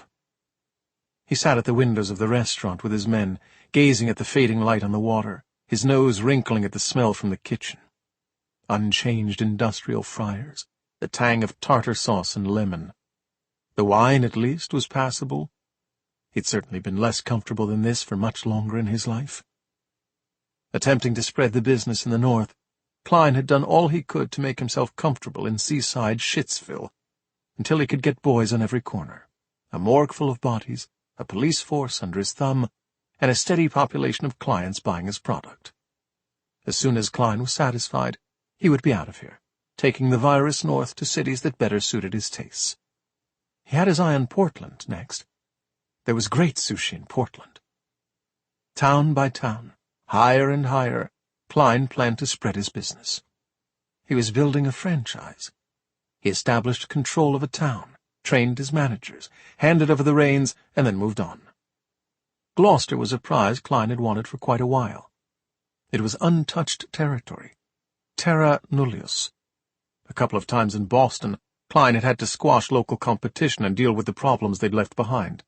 Resentful cops who were impossible to bend, burned politicians and judges, old junkies with high tolerances who couldn't be fed economical, low-percentage product. But Gloucester would be Klein's jewel, his chance to establish things just the way he liked. He'd thought about opening a sushi place here, just to make it tolerable. Someone shouted something, interrupting a brief by his man Turner that he'd hardly been listening to, and when Klein looked up, he saw a furious, late middle-aged white woman leaving her table and coming over to their booth. One of the locals, he assumed, judging by the stretched neck of her Walmart T-shirt, the bottle dye job, the 80s ice blue eyeshadow. Klein sipped his wine, steeling himself. "You!" The woman pointed across the table at him, ignoring Russ, Turner, and Bones. "I know who you are!" The woman was spitting as she talked. Klein glanced at the table from whence she'd come and saw the remains of battered shrimp cocktails, wilted salads, a beer-bellied man cowering in embarrassment, and a toddler in a filthy high chair, smearing itself and everything within reach with ketchup. "My daughter goes to your people for Oxy," the woman said. "She's 21, Kaylin Drewley. Do you know her? I bet you don't know any of their names. Her wrists are like this, like this." Klein watched the woman make a circle with her fingers about the circumference of a golf ball. I haven't seen or heard from my daughter in 2 weeks. I'm raising her son because of you. Did you know that? I'm 63 years old." Russ and Bones were out of the booth, pushing the woman and swearing, but she struggled with them, knocked Klein's glass of Sauvignon Blanc into his lap. Cold rushed over his shirt, his thighs. The chilled wine reached into his jock and sent icy fingers around his balls. Klein stood, dabbing at the fabric. He had a huge stain, like he had pissed his pants. A couple of waiters entered the fray. People were leaning out of their booths, pointing, whispering. "They brought their poison into this town," the woman howled. It was a good performance. The crowded restaurant fell silent. Klein knew the story. The girl had probably started with oxycodone prescribed by her doctor for some mild injury, whiplash from a fender bender, muscle spasms from lifting the kid wrong. The girl would be one of the skeletons Klein never saw, the ones who met his boys in beat-up houses on the outskirts of town or in cars in the Dunkin' Donuts parking lot. The oxy would have led to heroin. The heroin would have led to fentanyl, the Grey Death. Klein smiled. Maybe he'd be on to Portland sooner than he'd thought. The men returned to their seats as the waiters pushed, prodded, and cajoled the angry woman and her family out. Klein didn't need to say it, but he looked his boys in the eyes anyway, as he refilled his glass from the bottle on the table. "Drooly," he said. "Write it down." Chapter 17.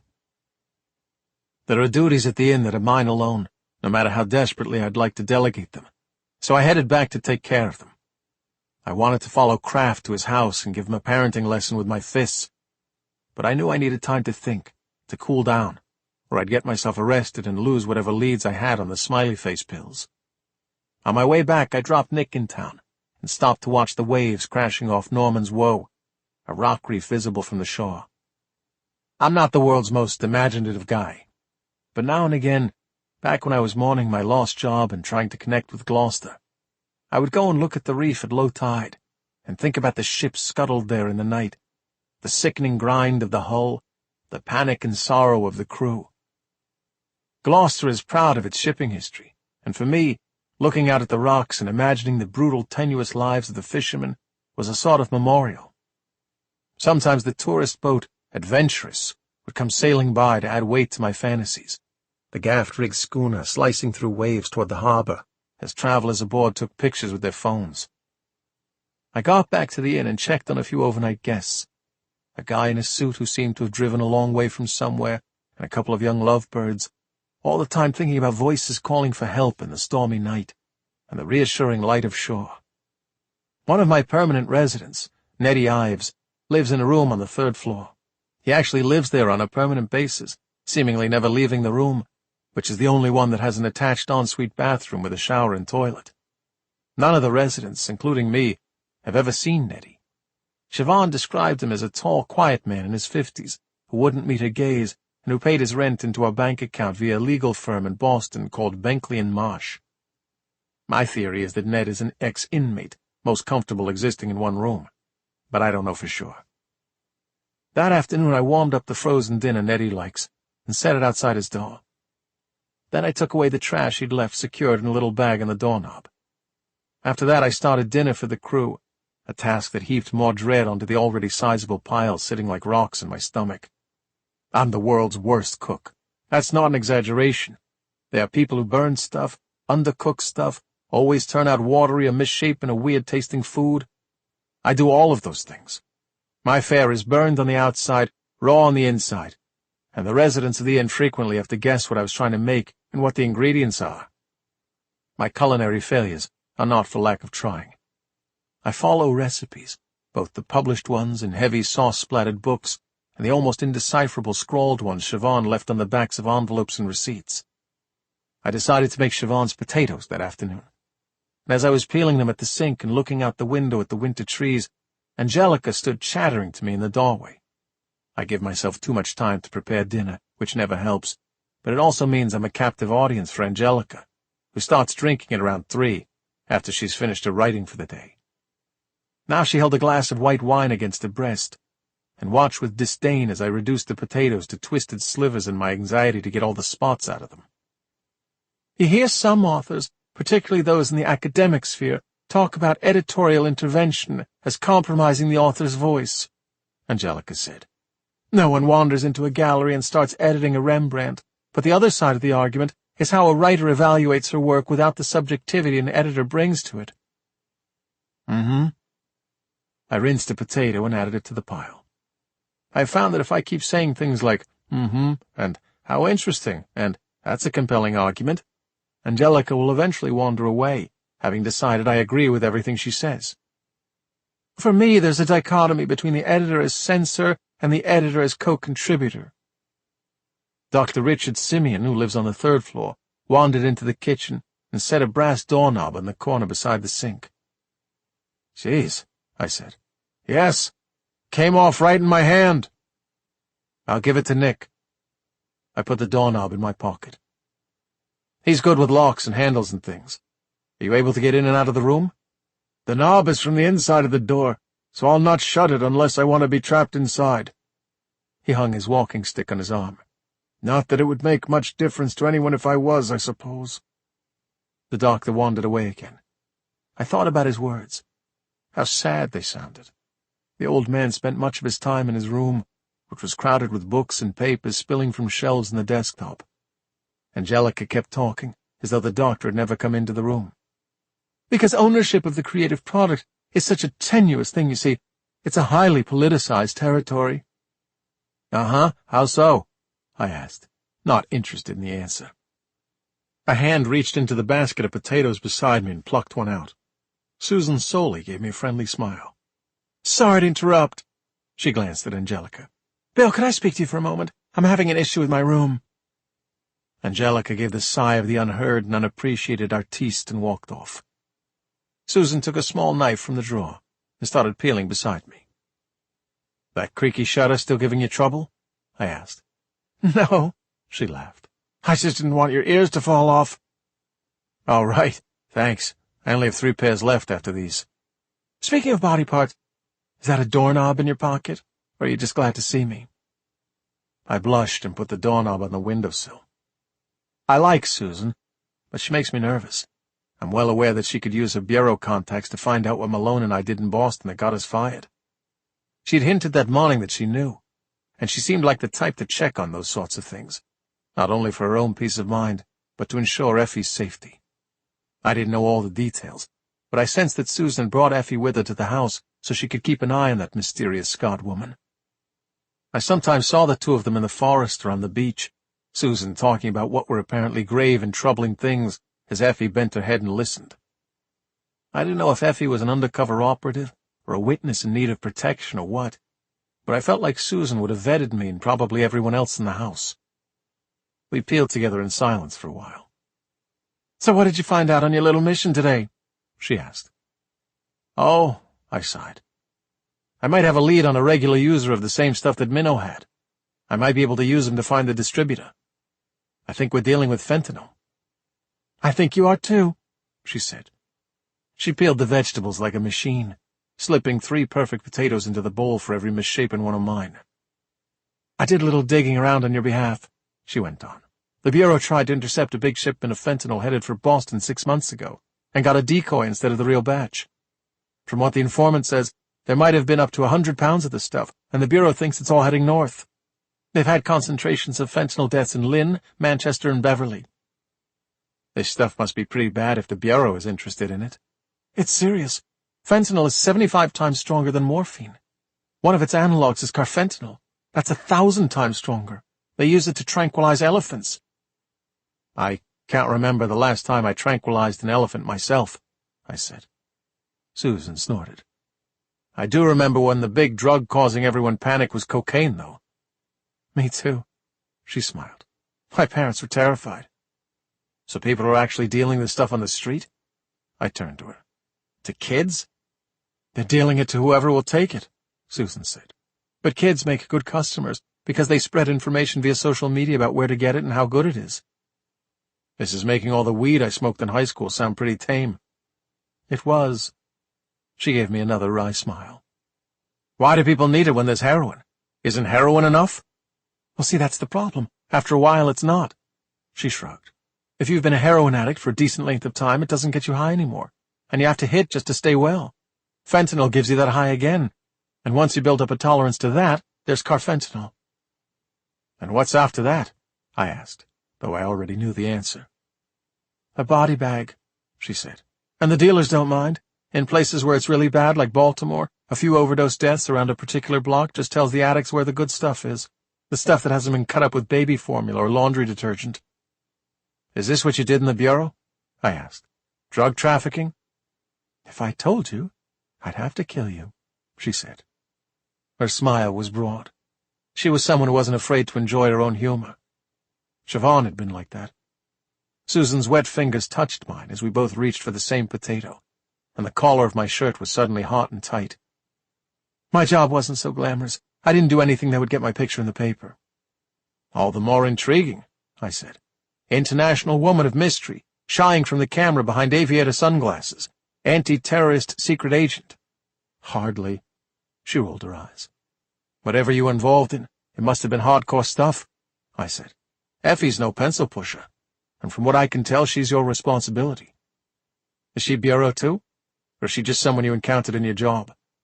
Maybe she's a spy. Maybe her name's not Effie at all. Maybe those are her initials, F.E.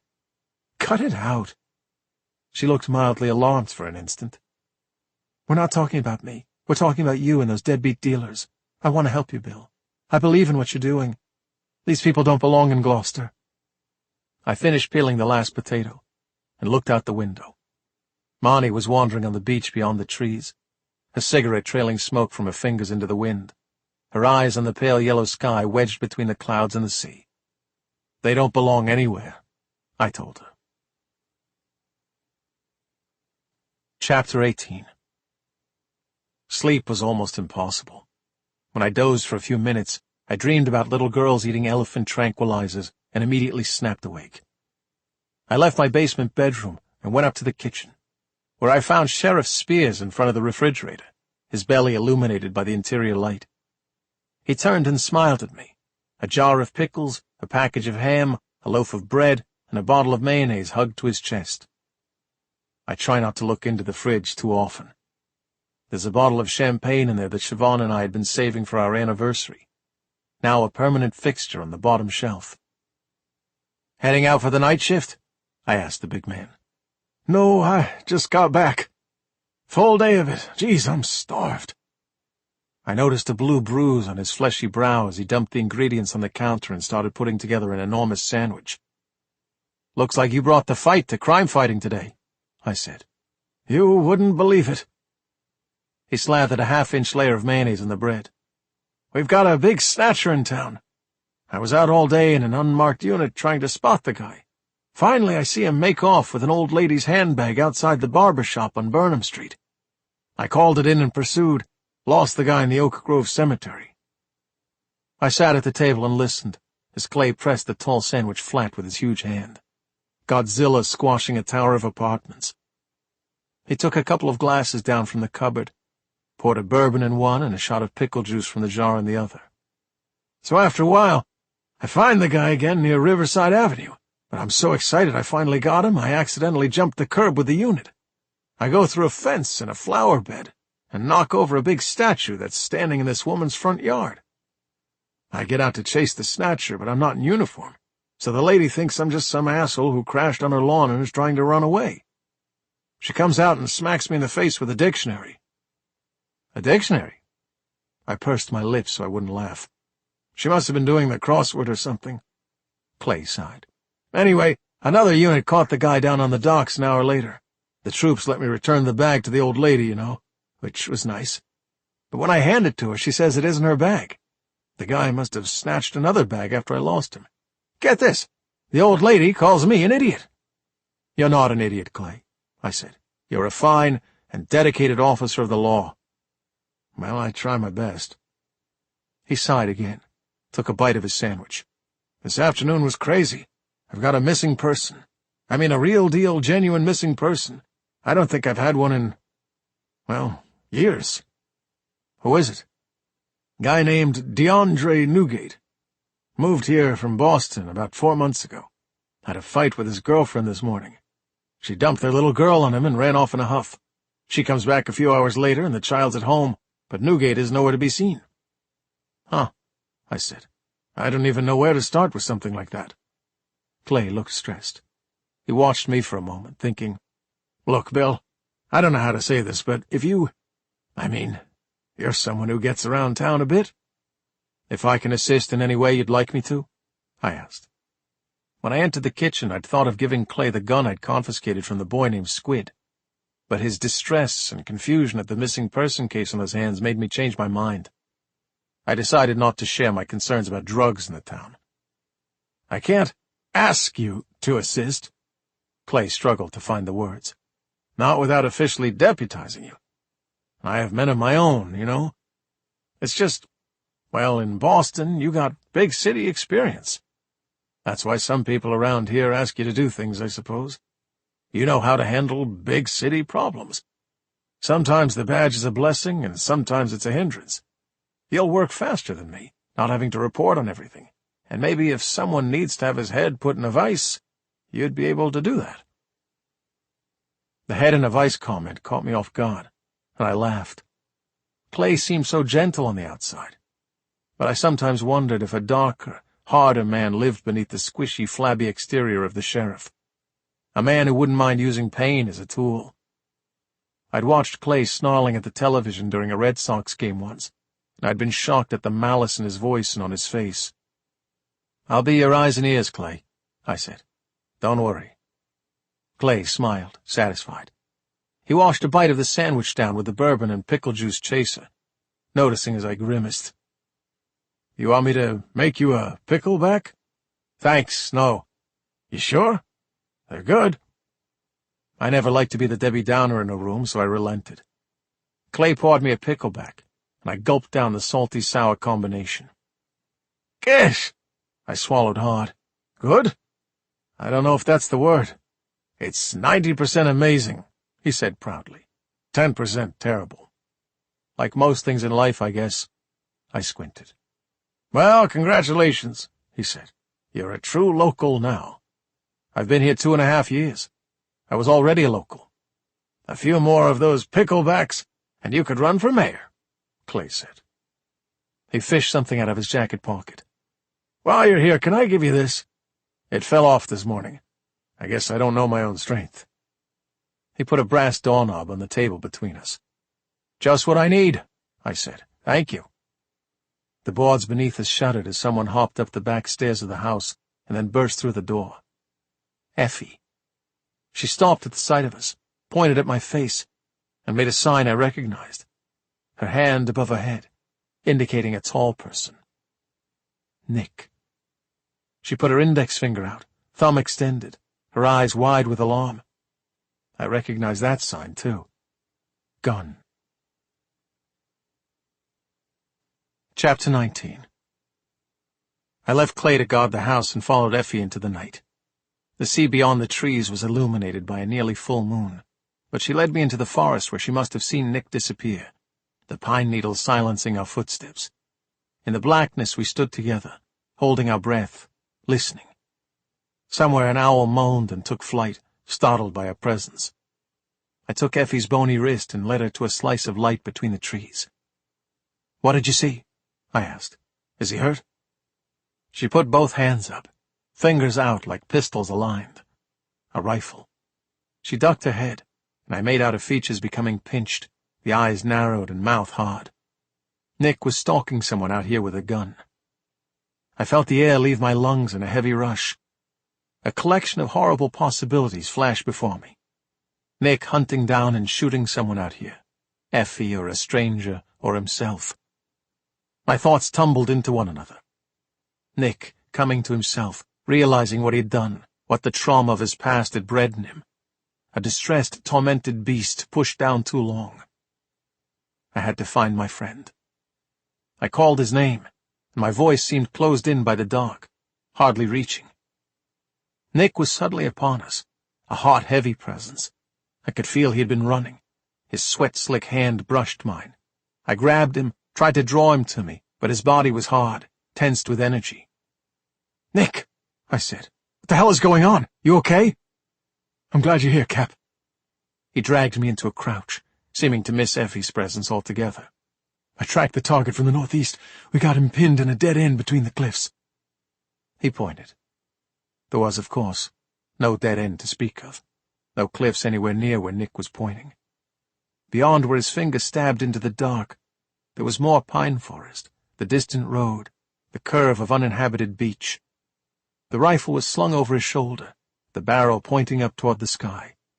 My heart ached as I realized he was not with me. His eyes were blind to the trees around us, to the night. "Nick," I said. "It's me. It's Bill. We're home. There's no one out here." Effie's approach to Nick's fantasy wasn't as calm and collected as mine. She grabbed the rifle, underestimating his whip-fast reflexes in his heightened state of fear. Nick reached out and shoved Effie away like she was a child, sending her sprawling on her back. "Nick, buddy," I said, grabbing at his sweat-soaked shirt. "Look at me. Listen." He held up the gun, aimed into the distance. I braced for a shot, my hands against my ears, my stomach dropping as I imagined who he might be targeting out there in the wild. Instead of firing, though, he shouldered the gun and ran off. Effie, who'd struck her head on the back of a rock, touched her scalp and checked her hand for blood in the light. We ran after Nick, now only a shadow among thousands of shadows, dissolving in the dark ahead of us. Branches whipped at my arms and face. All my senses were waiting for that terrible sound, the gunshot in the night. "Please, please, please," I prayed to whoever might be listening. "Bring my friend back safely." In my search for Nick, I lost Effie briefly. I saw her silhouette against the sea and followed. We stopped short on the smooth gray stones before the sand. Nick was waist-deep in the water, standing rigid, his hands on the gun and his back to us. I approached, not completely certain it was him, his unnatural stillness making him seem like a man-shaped tree standing sentinel in the glassy water. "Nick?" I called. He didn't move. I sighed, exasperated, and walked into the water. Cold needles pierced my calves, thighs, buttocks, crotch. The icy water crawled into my boots and around my feet. I could feel the edges of my bones grinding together in the painful cold as I waded out. I huffed and tried to steel myself against the freezing water, but my upper arm was shaking furiously by the time I reached him. Nick wasn't shivering. His eyes were fixed on the black hump of Milk Island on the horizon. I could see what fueled his delusion that he was in the desert. The featureless surface of the ocean, interrupted only by the island, could easily have been a desert cast in eerie blue light. "I lost him," he whispered. "Nick, please." I stuffed my hands helplessly into my armpits. "We're going to get hypothermia if we stand here too long. Look at me. It's me. It's Bill. You're home in Gloucester." "Living the dream." He looked at me. "Devil Nightmare." "What?" "Devil Nightmare. That's the name of their unit, the 6. Living the dream was a code, an anagram, a warning. They're at the back of the convoy. They positioned themselves back there so they could block us in. We pursued and cornered one of them. Now he's out there." Nick gestured to the horizon. "In the desert." "Nick, he'll come back," he said. "He warned us because he wants to come in, cross over, give us intel on the traitors." He hefted the enormous weapon in his hands, scanned the horizon with the scope. I watched his wide eyes in the moonlight. His skin was covered in goosebumps while his body struggled against the chill. I had to get him out of the water. I saw Effie at the edge of the sand. She snapped her fingers to get my attention, and saluted, clicking the heels of her boots together. I didn't get what she meant. She pointed at me, and did the gesture again. I understood. I turned to Nick. "You've done a good job, soldier." I hesitated, trying to see if I was getting through. "You've, identified the target, and now we'll pass it on to command. I'm ordering you to terminate this operation for the night. Give me surrender your weapon and return to camp." "Cap." Nick nodded, lowering the weapon. He slammed the slide open, ejected the round from the chamber, and popped the magazine. He handed the gun to me, and walked back toward the shore. Chapter 20. We followed Nick toward the house. I could see that the light in Marnie's room was on. Clay was waiting for us in the doorway, his face creased with concern, his big eyes under his heavy brows trying to analyze Nick. "You all right, soldier boy?" he asked as Nick approached. I knew from past experience Nick would be exhausted after his little dance along the edge of reality. The last time this sort of thing happened, Nick had convinced himself that he could hear gunshots in the distance and tried to mark down their frequency in a notebook with a series of strokes and dashes. He'd kept up his surveillance of the distant gunshots for an hour, sweating and recording furiously. Then he crashed and slept for 14 hours. I'd never tried to get Nick out of his delusions before by pretending to be a part of them. I grabbed Nick in the back doorway and wrapped my arms around him. It was like hugging a sleepwalker. Though he was barely with me, I needed to know he was safe, to slap his hard shoulders. "Buddy," I said, "Jesus, you can't go scaring us like that. You really can't." Nick patted my back half-heartedly. "What did you say? What time is it?" "It's bedtime," I said. "Right, yeah. I knew that." Clay, Effie, and I watched as Nick walked away, leaving wet footprints in his wake and muttering to himself. "Got room in your gun safe?" I asked Clay. Effie handed him the rifle. He took the big black weapon by the barrel with reverence, hefted the stock in his hand to check out the sight. "Jesus, what's the guy hunting?" Clay asked. "Moose?" "Shadows," I said. "He was off on one of his trips into the past again. You know, I think you should talk to Doc about him." It was a good idea. I knew Dr. Simeon kept odd hours. I changed in my basement bedroom and headed up there, but when I got to his room there was no light under the door. On the way back downstairs I passed Marnie's room and heard her clattering away at her laptop. I rapped on the door and walked in to find her in the lotus position on a fluffy pink desk chair, her fingers racing over the keys. "What do you want, Freezy? I've got 5 conversations going on here," she said. "Oh, don't mind me," I said. "I'm just here to practice my scales." I picked up a violin, put it under my chin, scraped the bow across the strings, and made a sound like a rusty belt sander running across concrete. She laughed and shut the laptop, took the instrument from me. I lay on a bed. "What'll it be tonight, sir?" "Flight of the Bumblebee." She laughed in that open-mouthed, kid-like way she rarely did, a beautiful habit she was losing as she grew up. It made me smile. She played Orange Blossom Special because she knew I liked it. When she finished, I watched her fiddling with the strings, my head propped up on my elbow. "Hey," I said. "Hey, what?" "I think I was a real dick about the memorial thing." "Is this an apology? Oh, my God, I love apologies," she said. "It is an apology," I said. "You were right when you say I should stop pushing my feelings about Siobhan down. I should talk about him more, and let you talk about him more. I'm not trying to build some kind of cone of silence here." Marnie came and lay on the bed beside me. We looked at the plastic glow-in-the-dark stars she had stuck to the ceiling, impossible constellations of unicorns and butterflies. Marnie's fingernails were freshly painted purple, but she'd already started picking the polish off. We heard a thump in the next room. We both looked instinctively at the wall beside us. "We gotta talk about a room change," she said. "Nettie Ives gives me the creeps." "He's all right. In fact, as a house guest, he's great. He doesn't complain, doesn't make a mess." "What kind of person lives in one room all the time?" Marnie frowned at me. "You must be crazy. And then there's the ghost on the stairs." "There's a ghost on the stairs?" I asked. "This is news to me." "Someone runs up and down in the middle of the night," Marnie said. "I heard it a few nights ago, waited until I heard whoever it was coming up to the second floor, and threw open the door. Guess what? No one there." "Well, that's done it," I said. "I'm never sleeping again." "Me either," she said. "At least the weirdo next door is only creepy during the daylight hours." "Siobhan thought he belonged here." I shrugged. "If he was good enough for her, he's good enough for us." "Siobhan would have taken in Charles Manson," Marnie said. "Everybody was good enough for her." We watched the stars in silence for a while. "I feel lost without Siobhan," Marnie said. "She was so smart. She always knew exactly what to do. She always had a plan. Didn't matter what problem I had. I'd come to her with it and she'd say, 'Let's make a plan.' and by the time we were done talking, everything was fine.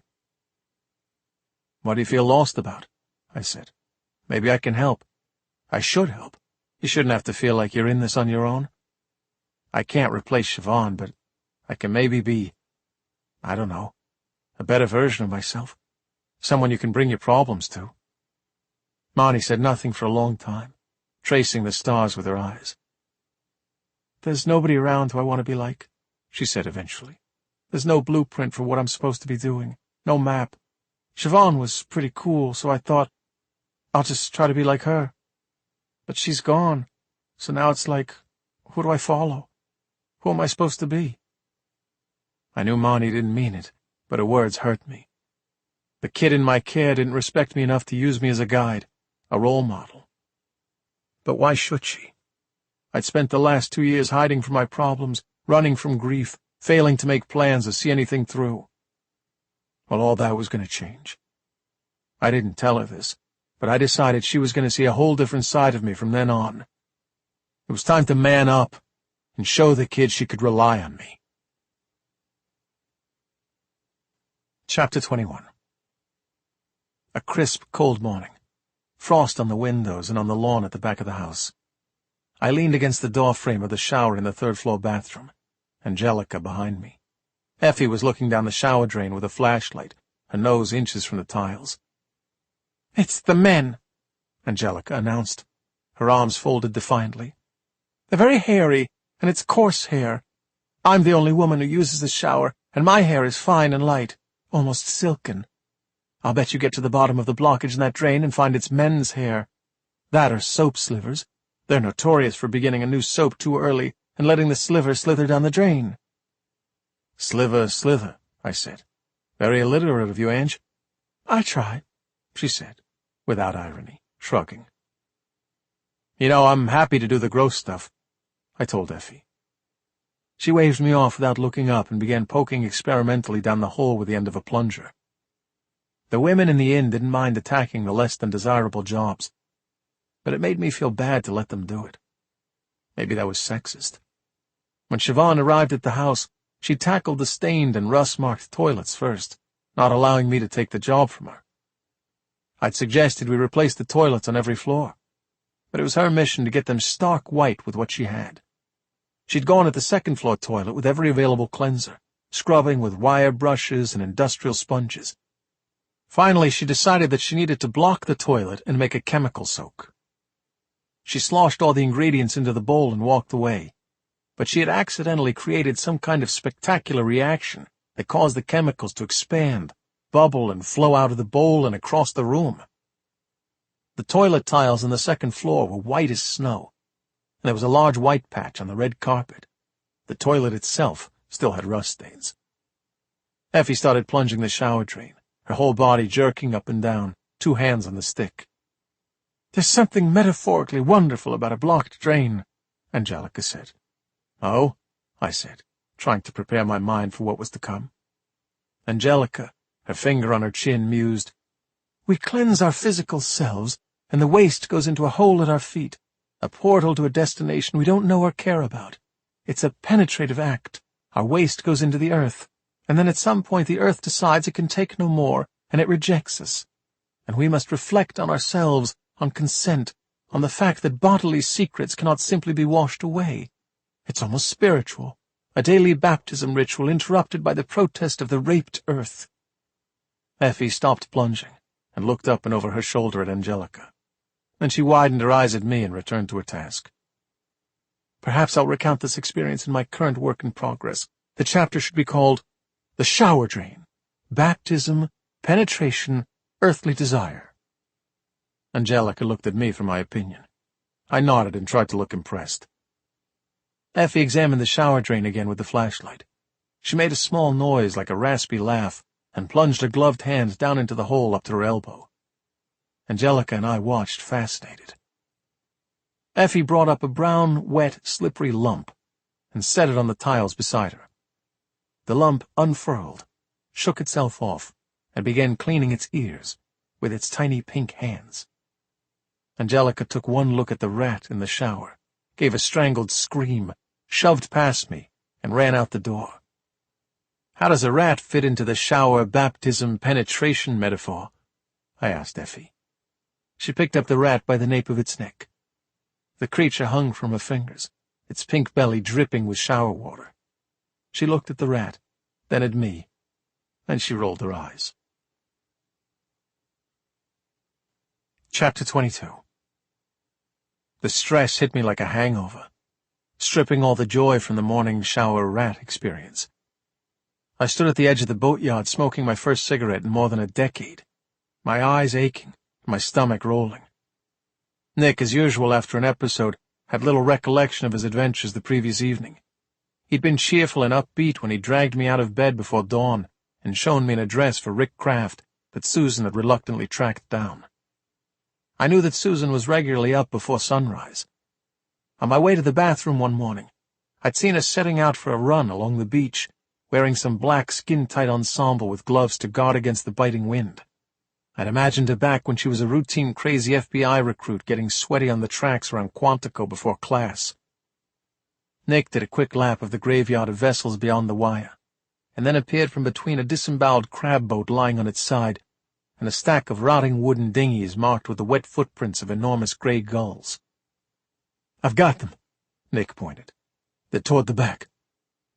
"Why is Kraft's mail coming here? Don't tell me he owns this boatyard," I said. "No, but whoever does seems like a gifted entrepreneur. You'll see what I mean. Come on." I followed. I made the dead and dying repossessed boats lying in the gravel and mud or propped up on wooden frames. Signs of life were present. A bag of garbage lay outside the carcass of a partially burned houseboat. A T-shirt hung from the porthole of a tugboat to dry in the morning sunshine. People were living in the carcasses of the old vessels, probably someone paying cash for the privilege. It wasn't a bad business model. The boats were useless scraps left over from a tourist and fishing trade on the downward slope. The residents here were most likely junkies and criminals who cut the landlord in on whatever mischief they cooked up to survive. I stepped over electrical cables running between Kraft's boat and two others, all of them sharing power, leached from God knows where.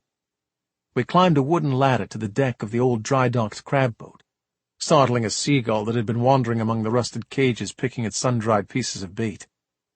The wheelhouse was full of bags of rotting garbage and discarded clothes. Pigeons nested on the sprawling control board before the windows. We were drawn forward by the sound of rhythmic moaning. I followed Nick down the narrow stairs into a small room that smelled of the sleeping bodies there. Two men I recognized from the Greenfish were lying on their sides on narrow couches. Beer bottles were everywhere. My boot crunched a syringe on the rough carpet. The moaning was coming from a television screen bolted to the ceiling with wires hanging down to a DVD player, balanced on a pile of old magazines. A porn film had been playing, and was now stuck on the menu. The moaning a looped clip of a woman using a candle in a manner contrary to its intended purpose. A woman was lying on her side under a small table. Rick Kraft, apparently asleep, was sitting on the floor with his back against a wall, a blanket around his shoulders like a big stained coat. "The children," I whispered to Nick. "The ones who died. They weren't living here, were they?" I looked at the woman on the floor. Her greasy hair fell across her brow, and as I bent to get a better look, I noticed white foam at the corner of her mouth. I put 2 fingers on the side of her neck. Her pulse was faint. "Hey, asshole!" Nick put a boot into Kraft's side. "Rise and shine." Kraft opened his eyes and looked at Nick, then scratched at the sores on his badly shaved neck. Nick dragged the waking man to his feet, and then slammed him against a wall as if he were banging an old television set to get the picture to clear. "What?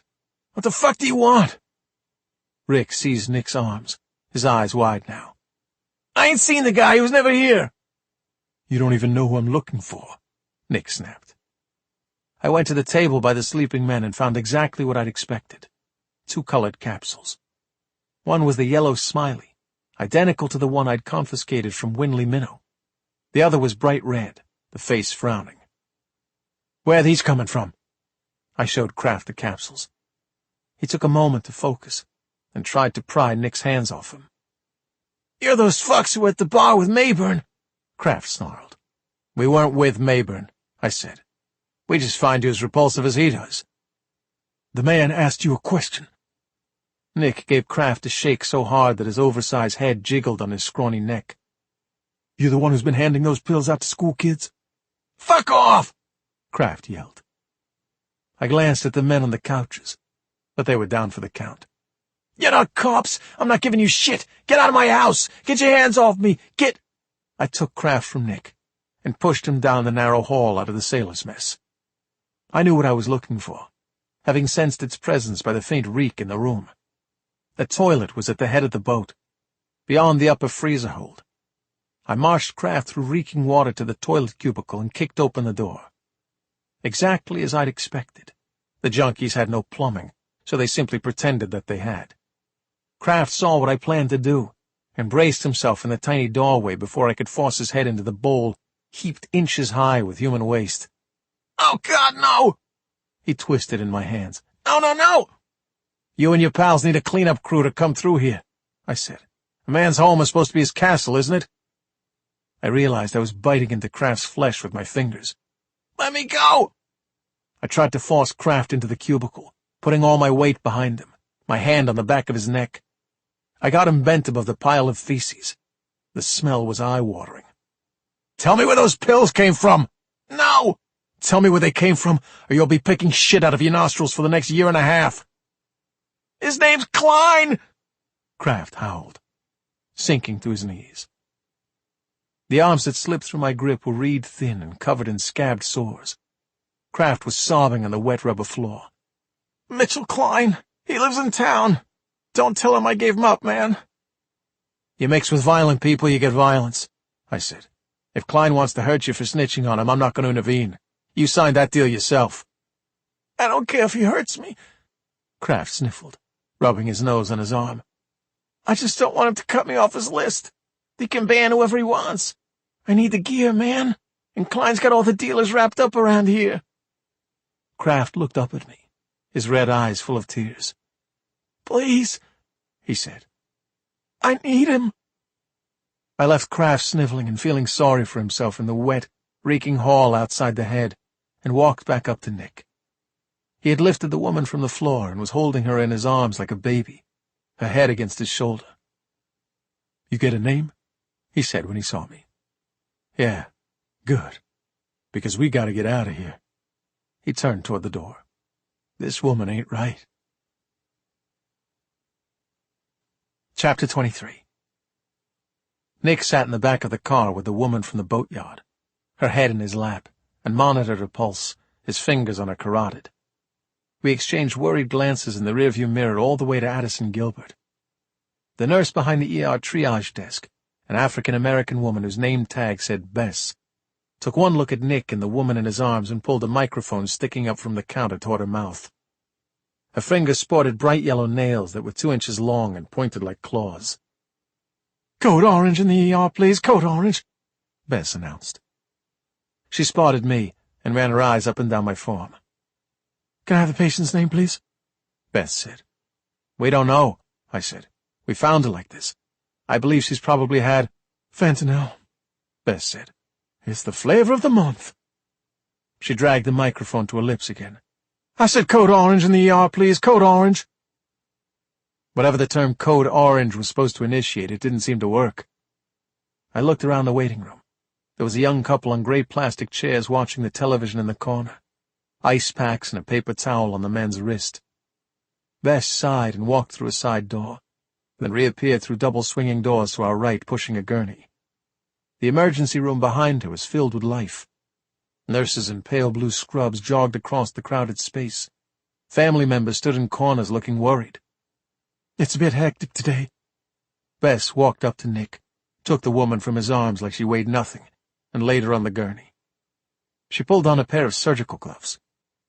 "We've had 2 other dreamers like this young thing already this morning. One's got brain damage and the other didn't make it." I stood by Nick, feeling oddly self-conscious, as Bess checked the woman's vitals. "You seem shocked, honey," Bess said to me. "You okay?" "I'm fine," I lied. Bess's total lack of panic about the unconscious patient rattled me. She made a note on the nameless victim's chart, with a pen she took from her breast pocket, pink with a fluffy poof swinging from a chain. "You need somewhere to sit down, you let me know. I'll find you a nice warm spot." She winked at me. Nick pursed his lips. Bess wheeled the woman into the emergency room and returned to her desk a couple minutes later. "I don't suppose you've seen these floating around the emergency room lately?" I said, showing her the pills I'd confiscated from Rick Kraft's boat. Bess reached over and took my hand. "Let me get a closer look." She examined the capsules but kept holding my hand, stroking my thumb with hers. "Oh, yeah, sure, honey. We sucked a couple of these yellow ones out of a girl's stomach yesterday." "What's the difference between the yellow ones and the red ones?" Nick asked. "The red ones are the angry ones." Bess held the pill up, still holding my hand in hers. "They'll straight-up snuff you if you're not a long-term serious addict with a tolerance. They're not for a party. You want a party? It's the yellow smileys, the purple dopies, or the green winky faces. Just different combinations of uppers and downers, cerebral and bodily effects." She let my hand go and took a folder from behind the desk. Nick was barely keeping it together over Bess's obvious affection for me. I kicked him in the ankle as Bess opened a page to photographs of colorful pills. "We started seeing them about 4 months ago, but we already knew they were on their way. Lots of deaths down in Boston. You two local cops or something? How come I've never seen you in here before?" "He used to be a cop." Nick nudged me. Bess perked up. "My brother's a lawman," she said. "You're good people. Me, I wasn't so interested in locking folks up. I'd rather care for them. I can spot someone who needs a bit of tender, loving care from 15 miles out. You running an investigation?" "We're just concerned citizens trying to protect our town." I gave Nick a warning look. "Renegades, I guess you could call us." "Outlaws dealing justice," Nick nodded. "That's pretty sexy," Bess said. "Undeniably," I agreed. "It's a sexy job, but someone's got to do it." Bess shrugged. "Well, you two want to protect something. You ought to just stand out there." She pointed between us at the glass doors of the entrance. "Last week we had a guy in here fell off a ladder and broke his clavicle. We gave him 2 weeks' worth of oxy to get him through. He got attacked in the parking lot. Didn't even make it to his car." "Jesus. They're robbing people for their meds?" "Sometimes they rob them. Sometimes they beg them or threaten them. That's the addicts who do that. The dealers, they don't need to use violence. They pay the doctors to write the scripts." A man in a white coat came out of the emergency room, walked to a cabinet behind Bess, extracted a chart from a drawer. He was young and sharply dressed, fiddling with the ID badge that was clipped to his lavender shirt. One look told me he'd been listening to Bess from behind the door.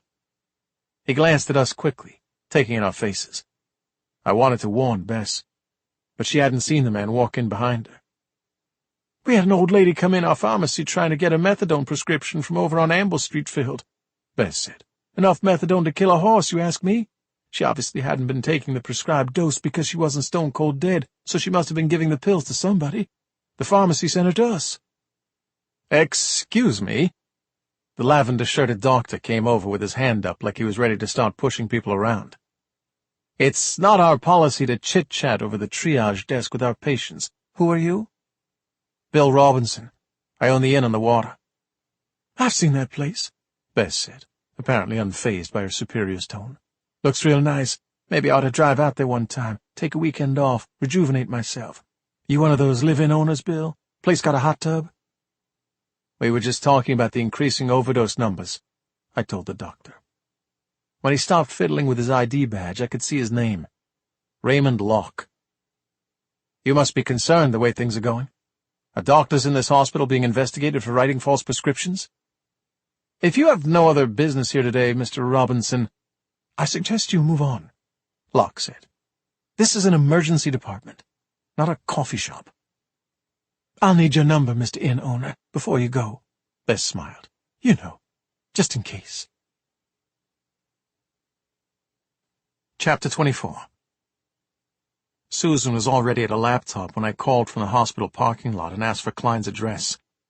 I could hear birds in the background and the clunk of a coffee mug on the dining room table. "I know you don't want to use your bureau connections," I said.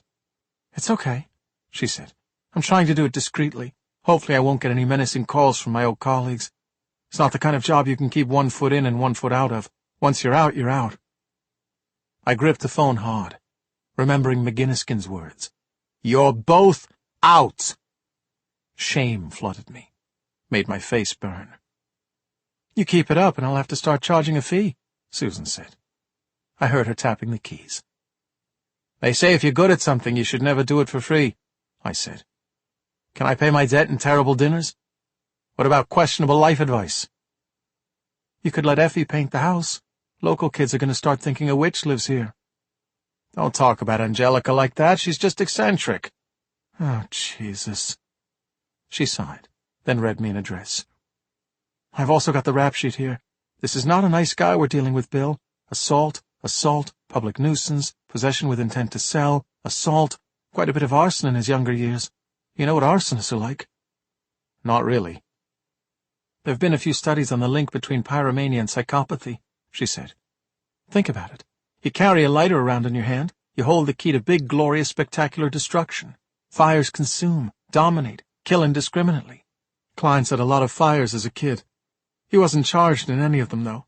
This is all from a psych report I've dug up. It's a bit like pills, I mused. How so? The key to indiscriminate destruction in your very own pocket, I said. You dole out drugs, you spread addiction like a disease. People like Klein go from town to town distributing a product that consumes, ravages, destroys. We were both quiet, silenced by the weight of our thoughts. Hey, she said suddenly. Doe Brothers called here looking for Marnie. Said she didn't turn up for her shift. Have you seen her? She's not answering her cell and she's not in her room. I haven't seen her. I'll keep an eye out. Thanks, Susan. I hung up and started the car. Nick had his boots on the dash again. As we rolled toward town, we passed Living the Dream getting into his car on Washington Street. Nick's eyes flickered over him, but his expression didn't change. Can we talk about last night? I asked. What do you want to know? Nick stretched and yawned. I want to know where you got that big-ass rifle, for one thing, I said. I've got a couple of guns left over from the service. I keep them under the bed. But I'll keep them in Clay's safe if you're worried. I am worried. I looked at him. Well, don't be. Sometimes I get a bit turned around, that's all.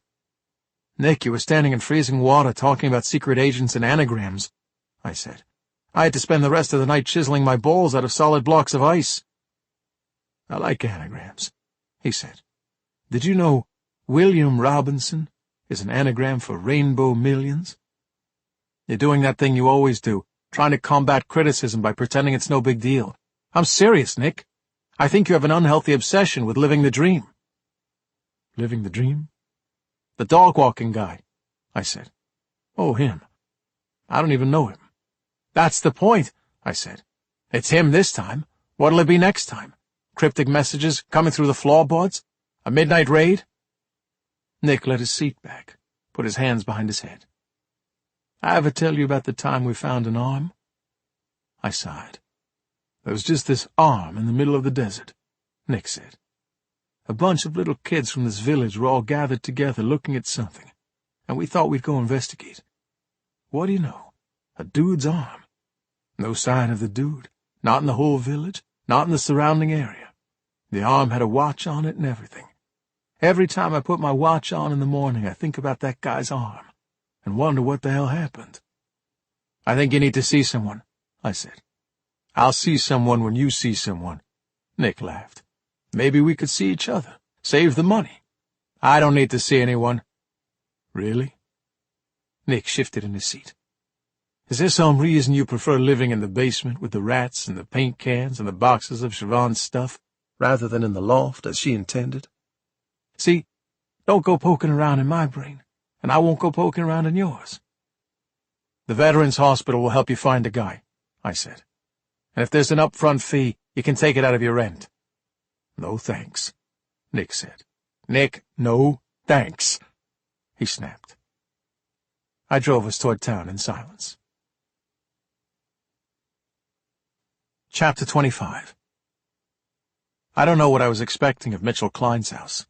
I suppose I thought that anyone who dealt the life-destroying products Klein did would have some stain on his home. But his house was not the filthy, smelly, half-burned bedroom of Winley Minnow, or the reeking of excrement forgotten seaside hole of Rick Kraft. Klein's Queen Anne-style mansion dominated the end of Stewart Street, a curved cul-de-sac on the water. I could see why he'd chosen the spot. There was one way in and one way out by road, and an acre of forest had been cleared behind the house, making a surprise raid by the police difficult. The other houses on the block seemed almost to shy away from Klein's. His property was bordered by towering cypresses and hedges that two gardeners, a man and a squat, sweating woman, were trimming as we pulled up. I parked at the bottom of the driveway. Two black Escalades loomed at the top of it, watched over by men who I assumed were their drivers along with some others. I counted 5 people near the cars, and 3 on the porch just hanging out, texting or moving to music coming from inside the house. Noise. It hit us as soon as we popped the doors of my car. The whir of the gardener's trimmer, and the thumping music, a pair of girls sitting on a wicker couch, laughing. It was clear who belonged to the house and who didn't. Klein's employees wore glimmering cufflinks and tailored trousers, a jarring contrast with their scarred, tattooed knuckles and the muscles bulging against the fabric. The crowd stopped and watched us approach. "Klein here?" I asked a big lug leaning on the front of one of the Escalades. He was missing the top of his left ear, and he sniffed the air like a hound as he looked us over. "Who?" he said. "We want to talk about these." Nick, looking impossibly small next to the brute in his suit, held up the red pill we'd taken from Kraft. "You chumps are on private property." The goon pointed to our car. "Move the shitbox before it leaks oil on the driveway, and someone has to clean it up with your face." "Yeah, fuck off, Po-Po," one of the girls yelled, barely getting the insult out before she and a friend descended into giggles. It was clear to me that Klein and his people would require a convincing display rather than an eloquent proposal. I calmly plucked up a bucket-sized potted plant from a collection by the mailbox. "Special delivery," I announced. Nick watched, his arms folded, as I hurled the pot into the windshield of the Escalade. The crunch of glass shattering, then the blaring alarm. 3 of Klein's guys rushed forward like dogs who'd been let off their leashes. 2 went for Nick, while the biggest one grabbed me by the shirt, put his face inches from mine. I barely maintained my calm, but as I'd expected, the noise of the crash summoned their leader. "Boys!" was all he had to say. I was let go. The 2 goons who had backed Nick against the car stepped away. Klein, at the top of the stairs, cut the music with a tap on his mobile phone, which he then slipped into the back pocket of his gray slacks. He waved a hand at one of the goons on the porch, and he took out the keys and silenced the car alarm. The gardeners ran off around the side of the house, aware it seemed when they needed to make themselves scarce. Klein did not act like a drug lord being harangued by a pair of local desperados. He seemed more like a mildly curious homeowner, inspecting the work of gophers on his lawn. Klein walked down the steps, a slight frown on his otherwise perfect brow, taking in the sight of us as he tucked a hardcover book under his arm. "I hope that's a guide to New Hampshire," Nick said, pointing at the book. "You're gonna need it." The silence Klein had seemingly willed into existence was eerie. He gave a gentle sigh, looking at the pot in the car windshield. "Anyone get a name for these punks?" he asked. "Bill Robinson," I said. "Nick Jones." I nodded at Nick. "We're returning something you lost." I took the pill from Nick and tossed it at Klein's chest. He didn't try to catch it, didn't flinch. It bounced off his chest and landed on the pavement. "I have witnesses who can connect you to the distribution of at least 2 of those pills," I said. "One of which caused an overdose, and another that destroyed a family home. After I ride around for a couple more days surveying the shitstorm you've brought down on this town, I'll be able to connect you to some fatalities." "Listen to this guy," Klein smiled. Perfect teeth. He still hadn't addressed me directly yet, like he was a rock star, and I was a hopeless fan yelling up at him from the crowd at a concert. He would choose who he wanted to shine his light on. "There are plenty of prosecutors in Boston who will run a murder charge on a dealer who supplies a fatal dose of an illegal narcotic," Nick said, "especially if someone connects the dots for them." "Gentlemen," Klein said, "you've made a very interesting choice of how to spend your afternoon. Coming all the way out here to give me a legal lecture. It's very kind of you. I haven't actually had anyone volunteer to give me a talk on the local laws in the 4 months I've been here. Not one police officer has darkened my doorstep with such outrageous accusations." I looked at Nick, knowing he was thinking of Sheriff Spears. If he hadn't been here already, that meant that his employees could be on Klein's payroll. Clay was advised of the region's serious crime leads by his sergeants, and their failure to even come sniffing around Klein was worrying. "We're telling you to pack this shit up," I said. "Crawl back under whatever rock you came out from. We're not threatening legal action here, Klein. We're promising it." "You own the inn on the north side, don't you?" he asked me, as though he hadn't heard a word I'd just said. I felt prickles of pain spread out from the center of my chest. "I do. Lovely property. I haven't been out, but I looked at it online just now." Dr. Raymond Locke. He'd heard me talking to Bess at Addison Gilbert and called ahead. And then there was Kraft. He'd probably called to let Klein know someone was roughing up his clients and wanted an appointment with the top brass. Before them there was Squid, who I spied now sitting on the arm of the wicker couch with the two young girls on it. He watched me closely from behind his leader.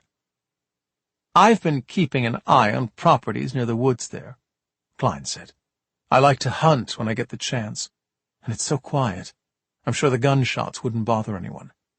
Maybe I'll come out, take a look around, make you an offer. You come anywhere near my property, or the people who live there, and I'll feed you into a meat grinder," I snarled. The loss of control had been sudden, shocking. I'd been blindsided by thoughts of Siobhan, her house, her people, her dream. My reaction was exactly what Klein wanted. I stepped off the curb, turned away for a moment, rubbed my brow. Nick was by me, his shoulder like a brick wall, reassuring. That reassurance was short-lived. One of the girls pointed up the street and started laughing. "Someone called the real boys in blue on your asses." I turned and saw a familiar vehicle heading our way. Sheriff Spears's friendly beep of the patrol car siren was made more cheerful by his wave through the windshield as he approached. Chapter 26. Klein smiled the thin-lipped, dead-eyed smile of a snake as he watched Sheriff Spears ease his bulk from the squad car. I noticed Marnie in the backseat of the vehicle, leaning over to look up at the turret at the front of Klein's house. "Someone else calling Klein's crew?" I asked Clay. "You got backup on the way?" No." He looked puzzled, then glanced at Klein and his cronies. "I'm actually here about you. Some quack at Addison Gilbert called in a disturbance in the parking lot. Gave us your license plate." "Tell me this fool ain't the local sheriff." The big goon with the knuckle tats eyed Clay. "I knew cops liked chillin' and donut shops, but this guy looks like he owns the chain." The punks around us snickered. Clay smoothed the front of his shirt and swallowed hard as he took in the sight of the crushed Escalade windshield. "Is there some kind of trouble here?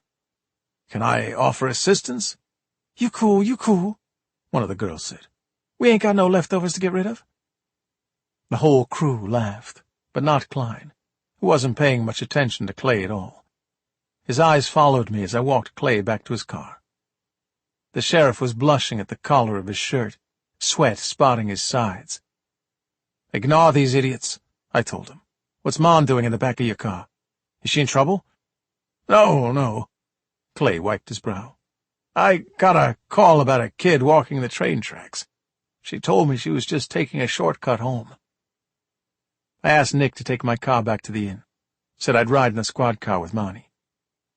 Klein watched us roll out, one corner of his mouth turned down regretfully, like he'd been enjoying the banter, and wanted to toy with us a little more. I hoped he got what I tried to communicate as I climbed into the back of Clay's car. I was not done with him yet. Marnie watched the people at the house through the back window as we turned for home. "Squid again," she said. "Does he live there? Wow, he's done pretty good for a kid who couldn't turn up to school on time even once in his whole life." "He's not done well at all, if you ask me," I said. "And I'd like it if he didn't go anywhere near the people at that house, Mon." "Whatever." She folded her arms. I know. I put my hands up. "You don't want lectures, but this is serious. They're bad news. Your friend Squid is tied up with some very dangerous people, and I don't want you doing the same." Marnie chewed her nails, shrugged. "Why didn't you go to work today?" I asked. "I don't know," she said. "I'm just bored with that place." "I'm not surprised." I imitated her lazy face from the day before. "Thin crust, no anchovies, double cheese." She grinned. "You're better than that and you know it," I said. "But if you're going to quit, you should quit right. Line something better up first. Give them notice." "I guess." She looked out the window, watched the world go by. "I'm supposed to have a shift tonight, too." "Call them when you get home and tell them you're sick," I said. "Take the night off. We'll have a nice dinner, and then you and me will sit and make a plan for what you're going to do." "I wouldn't know what else to do," Marnie sighed. "Wherever I go, it'll be the same sort of thing. Make pizzas at Dough Brothers, sell stamps at the post office, gut fish on the docks. What's the difference?" "Marnie, that is not your future," I said. "I'm telling you, you're smart, funny, and tough. Better things are waiting for you. You can't see them, but I can." "Things like what?" "Like music," I said. "You've got talent, Mon. Go ahead, roll your eyes. But you've got something there, something special. You tell great stories, and you kick ass on the violin. You know what that sounds like to me? That sounds like a born musician. Someone who plays and writes music for adoring crowds, who tells interviewers that she dropped out of high school and worked in a crappy pizza joint before she made it big." She looked at me, and I knew she was wondering if I could be right. I tried to look as confident as I could. But she knew, and I knew, that I hadn't done well predicting my own future over the past couple of years. Siobhan was the plan-maker, not me. But even as I sat doubting myself, a smile grew on Marnie's face, and I felt for a moment that I had done my job. Chapter 27. When we arrived home, Clay followed me to the front of the house, his head down and his shoulders high, as if he expected to be hit. "I've got a problem," he said. We stopped by the corner of the porch. "I actually know those guys back there." "Klein and his crew?" I said. "Yeah." Clay kept smoothing his shirt over his belly like he might be able to flatten his gut with his hands. "The missing guy? Newgate? He was one of them. I've got a witness says she saw two of Klein's guys, Russell Hamdy and Christopher Simbo Jackson, dropping Newgate's kid at his house on the morning he went missing. Newgate leaves with the kid, then later the kid's dropped home. No one sees Newgate again. A cleaner found his phone and wallet in a garbage can near the beach." "He's dead," I said. "Must have pissed off the boss somehow. These guys go through soldiers like tissues. It gets worse." "How?" Clay took a deep breath.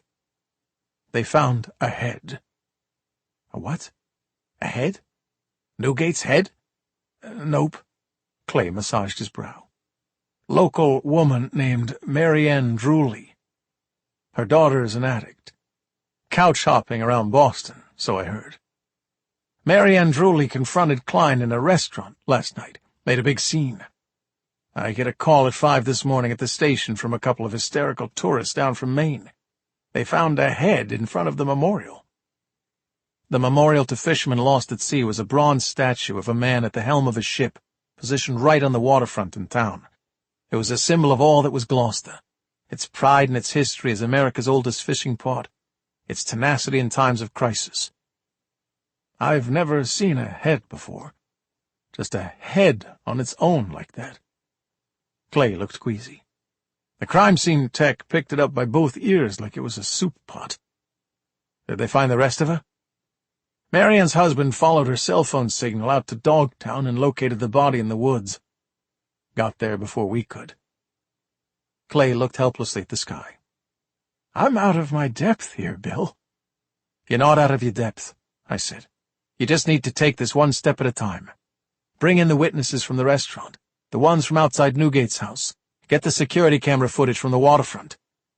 That's the thing, Clay said. The witnesses. The ones in the Newgate case and the Drewley case. They talked to me on the phone and told me everything they saw. Then I sent my guys out to get it on the record. And suddenly no one knows anything. All the witnesses have clammed up. The cameras on the waterfront seem to have been working last night, but no one can find the tape. It almost makes me think. But no, it's not possible.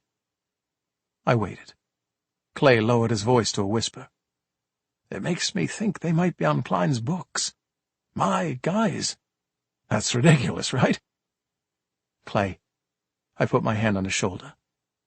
Just do what you can. Keep working on it from your end. Don't accuse anyone of anything. I gotta stay calm. He took a deep breath. But if you get anything, bring it straight to me, okay?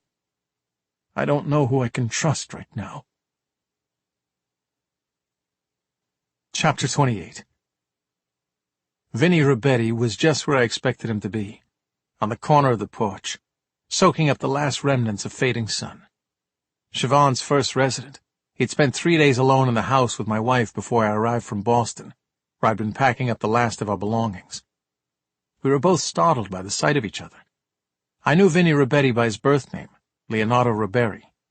In his prime, he'd been one of the deadliest gangsters in Boston history.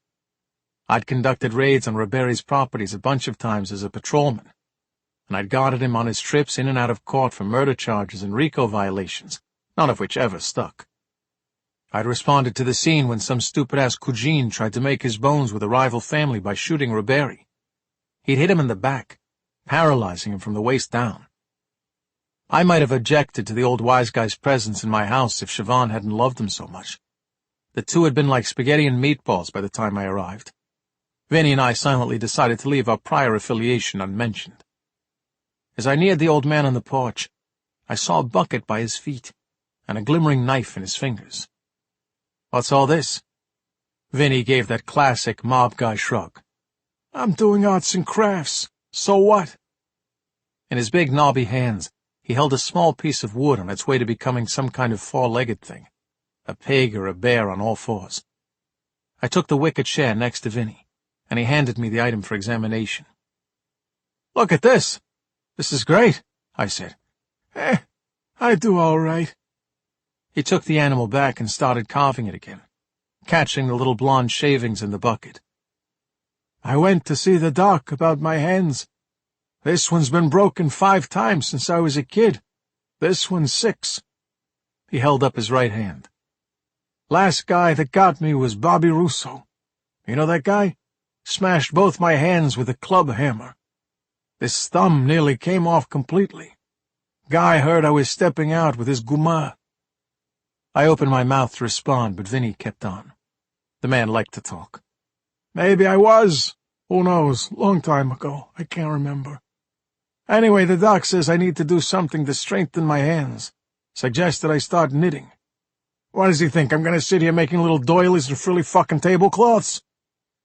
I think that's crocheting. Whatever the fuck. You're pretty good at this, I noted. I know my way around the blade. He tossed the knife up. It spun 3 times in the air and landed with a chunk in the arm of his wheelchair. He pulled the knife out and kept whittling like it was no big deal. The kid's supposed to be at work. He nodded toward the side of the house, where Clay and Monty had just disappeared. It was probably Vinny who told Susan that Doe brothers had called looking for Monty.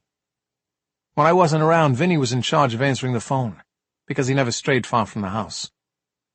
Yeah, she didn't go. I'm worried about her. You and me both, Vinny said. Kid told me some fucked up story yesterday. What was it? Get this. He scratched at the white streak at his temple with the knife.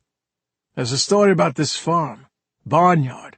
Man and his wife, they sell these animals, have them taken away in trucks. Only sometimes one of the animals doesn't go because it's fucked up or whatever. Like a chicken with only one wing, or a cow with a broken leg, or a pig with some weird skin disease. So it's like a reject. The farmer guy plans to whack the animal, but the wife always sneaks up and lets it go, and it runs into the forest behind the farm. Vinny shook his head. I waited for more, but he was concentrating on his work. So what happens? I asked. Nothing. He shrugged again. The fucked up animals all live in the forest and they have adventures and shit. They're all sad about how they never got to go on the trucks, but they're kinda happy that they're together. I assume the trucks were taking them off to be slaughtered? I asked. Maybe, I guess so. Probably supposed to be irony that they don't know about it. I don't know, I'm not a poet. What do you want from me? She was just telling me because she said that's us. What's us? The fucked up animals. He jerked a thumb toward the house. You, me, Ma, and the sheriff, everybody who lives here. We're them.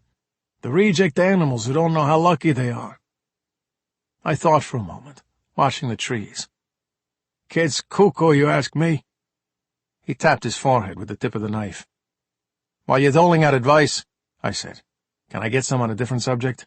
Shoot.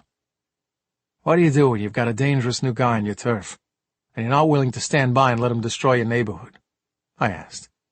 You probably had stuff like that happen when you were in the waste management business? Sure. Well, way I always saw it, you got 3 options, he said, and those options get steadily less friendly. First, you can divide up the turf. Make sure he stays on his patch, and you stay on yours. Charge him something for the privilege. Right. That doesn't work. You convince him to go somewhere else. Send the guy in talking about how sweet the pussy down in Florida is or something. Grab his guma and give her a squeeze and tell her if she don't get a guy to go down there, they're gonna have problems. What's the last option? The last option? He pointed the knife at me. I watched his lips form the very same snake-like grin I'd seen on Klein. You blast him and his crew full of holes. Chapter 29. It was fast work, but if you had the funds, Klein knew, you could get the job done. The previous night's fun and games with the drooly woman had filled him with a violent energy, and he'd used that energy all afternoon making phone calls, reading out credit card numbers, watching Squid, Turner, and Bones making their own calls. As the sun set, they started arriving. The caterer came first and took over the bottom floor with 6 waitstaff. Then there was the DJ, the sound guy, the lighting guy, a team of college kids setting up portable heaters on the patio and cabanas around the heated pool, the fire pits. Klein felt like Jay Gatsby, watching the lights across the water for Daisy. He kept Squid close at hand. Didn't want the young idiot to mess this up. Is she coming? Klein asked at 6. Of course she's coming. Squid held up his phone. She arrived in the initial rush, a youthful face among 100 other youthful faces, the desperate and bored of Gloucester, Rockport, Hamilton, all pouring through his doors and flooding into his yard. The big house rattled with bass. The body heat of already too drunk guests made condensation bead on the windows, beer pong in the kitchen, strippers in the pool area, morons doing backflips off the second-floor balcony into the pool to screams and cheers. Klein watched her picking her way through the crowd, narrow shoulders slicing between big bodies, her tongue nervously worrying that piercing in her lip. The girl called Marnie had talked to Squid first, a quick, awkward conversation by one of the bars. And then she was off into the safety of a crew of girls she must have known from high school. Klein watched her, waited for her to come into his orbit. She was strangely beautiful, in a haphazard kind of way, like she'd been assembled from pristine but mismatched parts. Her lips were a little too red for her white skin, her arms slightly too long for her body, the eyes a little upturned at the corners. Dark, mutant girl transforming, only now realizing that she was different from those around her, powerful. The things he could do to her with a little time. Show her how to dress, how to walk, take the stupid piercings out, fix the crooked nose, dazzle her with big money, big cars, big guns. She had no idea, this little coastal urchin from nowhere, just how far she could go. She could have men with their balls in a twist at the sight of her, empires at her feet. Klein leaned on the rail and watched her, and swam in his fantasies. Chapter 30. Angelica stopped me as I tried to make my way into the house, putting a hand out like a traffic guard. "We have a problem." "You don't know the half of it," I said, sighing. "Come with me," she said. We walked through the house to the porch, where Effie, her back to me, was sitting cross-legged on the edge. Angelica and I came around in front of Effie, and I saw she was eating a large chocolate chip cookie. On her left knee, a plump brown rat sat on its haunches, a small shot of cookie in its hands. It was turning the cookie crumb around and around, nibbling the edges as it went. "This is happening." Angelica pointed sharply at the rat on Effie's knee. The little animal didn't flinch, and neither did Effie. "Effie is eating a cookie with a friend," I noted. "That thing is not a friend!" Angelica threw her hands in the air. "It's a parasite-riddled, flea-bitten rodent." Effie and I looked at the rat. It sniffed the air between nibbles of the cookie shard, its tiny pink nose twitching. "To be fair," I told Effie, "this is a pet-free household." Effie froze at my words, shocked. She put down a cookie and gestured to the rat. Then she pointed to herself and shrugged dramatically. After that, she spread her hands to indicate the porch, the house, the forest. "He's not your pet, you're saying," I surmised. "He goes where he wants." Effie picked up her cookie again. "This is ridiculous," Angelica said. "The house has always had rats, I understand. We live in the woods. It's bound to be a problem. But, Effie, it's your job as the groundskeeper to keep them outside the house." Effie stared at Angelica, munching a cookie, totally unrattled by a tirade. The rat finished its treat and started cleaning its ears. "If it bites one of us, it could give us rabies," Angelica cried. "Perhaps we could have the rat seen by a veterinarian," I suggested. "Given a little flea bath, maybe?"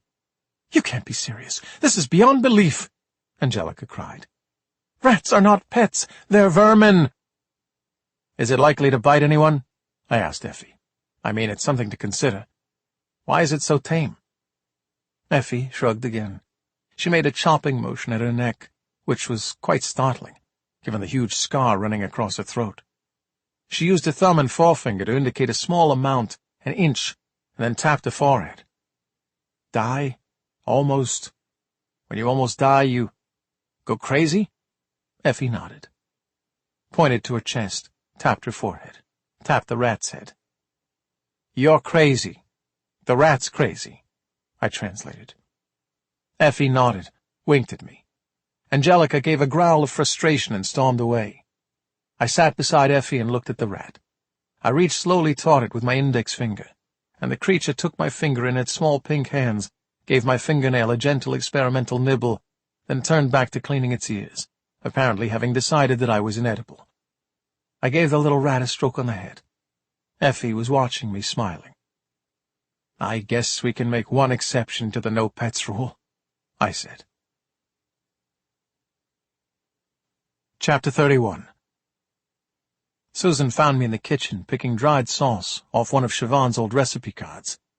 She must have sensed my desperation, because she came and put a hand on my shoulder, then took the card from my hand.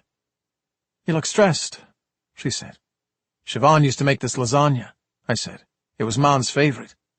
I'm going to make it tonight, try to cheer the kid up a bit." "I thought I saw Marnie leaving just before." Susan pointed to the back door. "Oh, she must have gone for a walk. She'll definitely be here for dinner. We're going to have a talk, decide some things about her future." I took the card and frowned at it. I'm trying to get my head out of the sand and take some responsibility for that kid. She needs guidance. I found my phone and sent Marnie a quick text asking where she was. "Well, this recipe's not much to go on. It just lists ingredients. There are no amounts." Siobhan was a bit of a creative chef, I sighed. "Let me help." Susan took a big chef's knife from the block on the counter. "I may be old-school bureau, but that doesn't mean I'm not creative."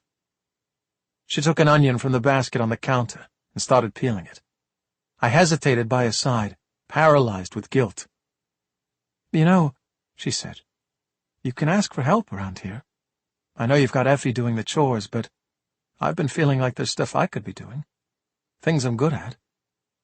She was turning the onion into tiny, impossibly perfect squares with the speed and precision of a machine. "Well, it's not your responsibility." I looked away. "I mean, you're just a resident." "Just a resident?" She rolled her eyes. "If you think we're all just residents here, you've lost your mind." I poured us a couple of glasses of wine and turned the radio on. The sun had set, leaving a stripe of purple light on the ocean. I caught my reflection in the window above the sink, and I realized that even with the horror of what Clay had told me that evening, and despite the way my skin burned over Klein's words, and my heart sank with thoughts of Siobhan and how Marnie needed her, I was smiling. Smiling with an unfamiliar but welcome sense of hope. "Oh, I almost forgot," Susan said suddenly. She put the knife down, reached into a pocket, and brought out a brass doorknob. I took it inside. "You too? Why are they all giving up at once?" "I don't know," she laughed. "Maybe the ghost on the stairs is doing it." "You've heard the ghost on the stairs as well, huh?" "Yeah." She went back to her work. "You probably can't hear it down in your scary basement. Seriously, Bill, you ought to move up to the loft. That room is so pretty. I can't understand why you keep it locked up." "I can't understand why you won't tell me what's going on with you and Effie," I said. "What the hell happened to her? Who tried to kill her? Is she here under your protection?" "Whoa!" Susan put the knife down, held her hands up. That was a swift right angle in the conversation. She was right. I'd leaped at her, pushing about things I knew she didn't want to talk about in response to her hitting on something I didn't want to talk about. The loft had been Siobhan's dream place. Sometimes I'd catch her looking out the cracked window at the sea. A shadow stretched on the floor. Our bedroom. Our safe place. "I was just thinking about Effie." I cleared my throat. "She's got a little pet now." "The rat, I saw." Susan nodded. "Look, Effie and I met through the bureau, yes. Something terrible happened to her, yes. We're both here, and we'd like to keep that discreet, yes. But that's as far as I'll go on that, Bill." I took up my knife. "Siobhan wanted us to take the loft," I said. "And I'm not ready to be up there without her. That's as far as I'll go on that." There was tension in the kitchen. We both worked on our separate chopping blocks, waiting for it to melt away. Chapter 32.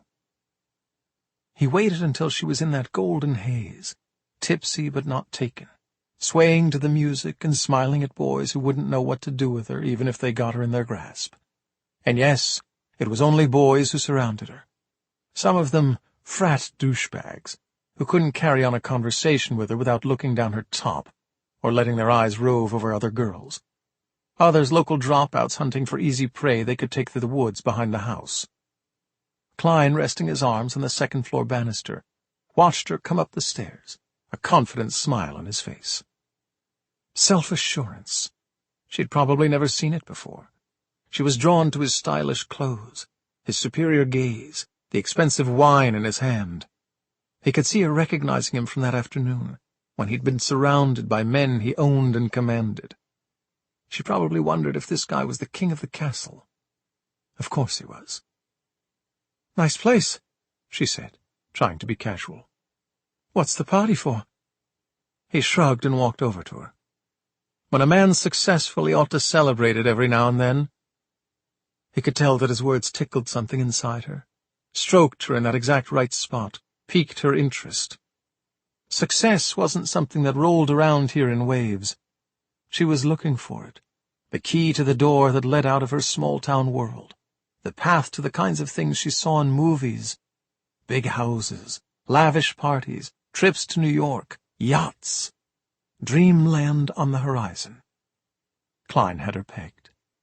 She was probably washing dishes in a cafe around here somewhere, scraping fried food off plates for minimum wage, cleaning toilets.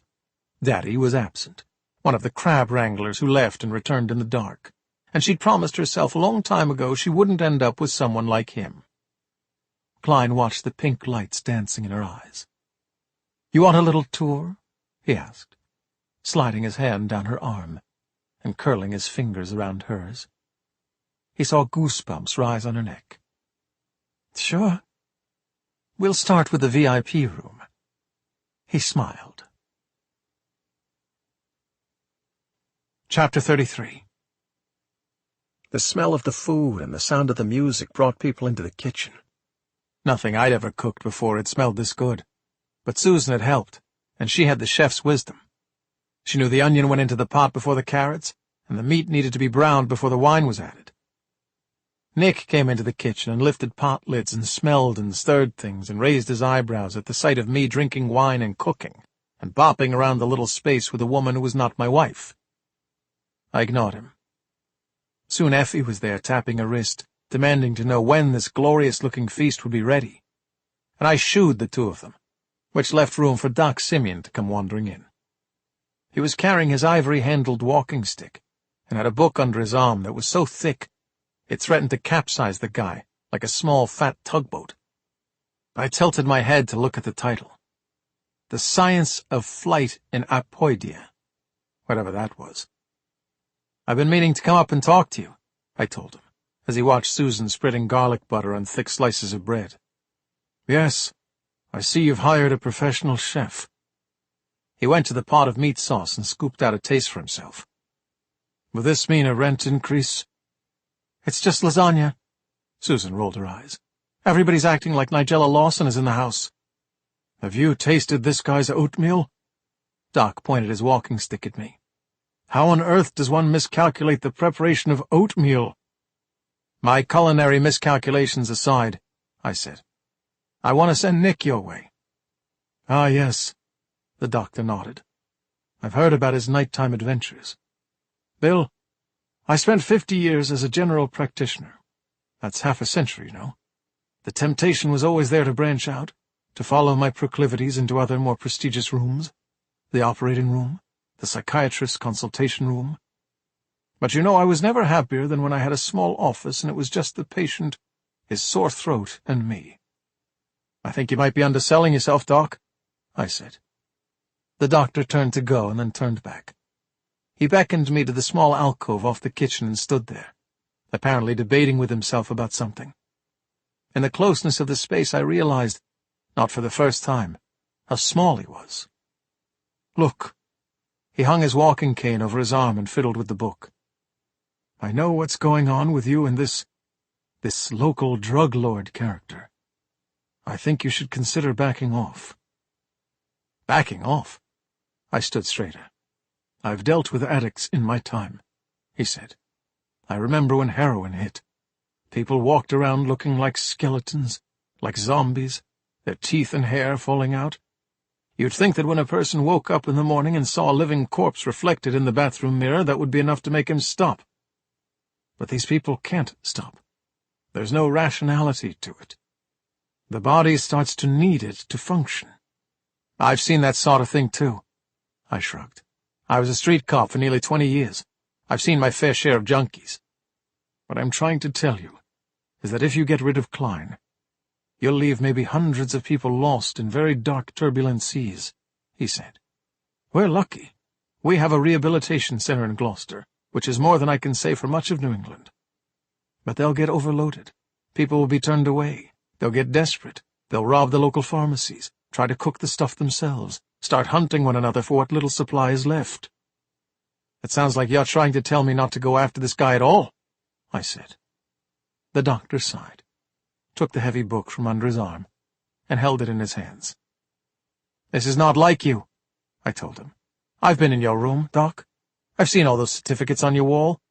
Last Christmas, every second letter through the slot was a card for you from some old patient. You're not the guy who says, 'Live and let live' for scumbags like Klein. I just want you to consider the fact that there are thousands of guys like Klein out there," Doc said. "It won't make any difference if you bring this guy down." "It'll make a difference to me," I said. The doc shrugged and wandered off, still holding the enormous book in his hands. I checked my watch, wondering where Marnie was.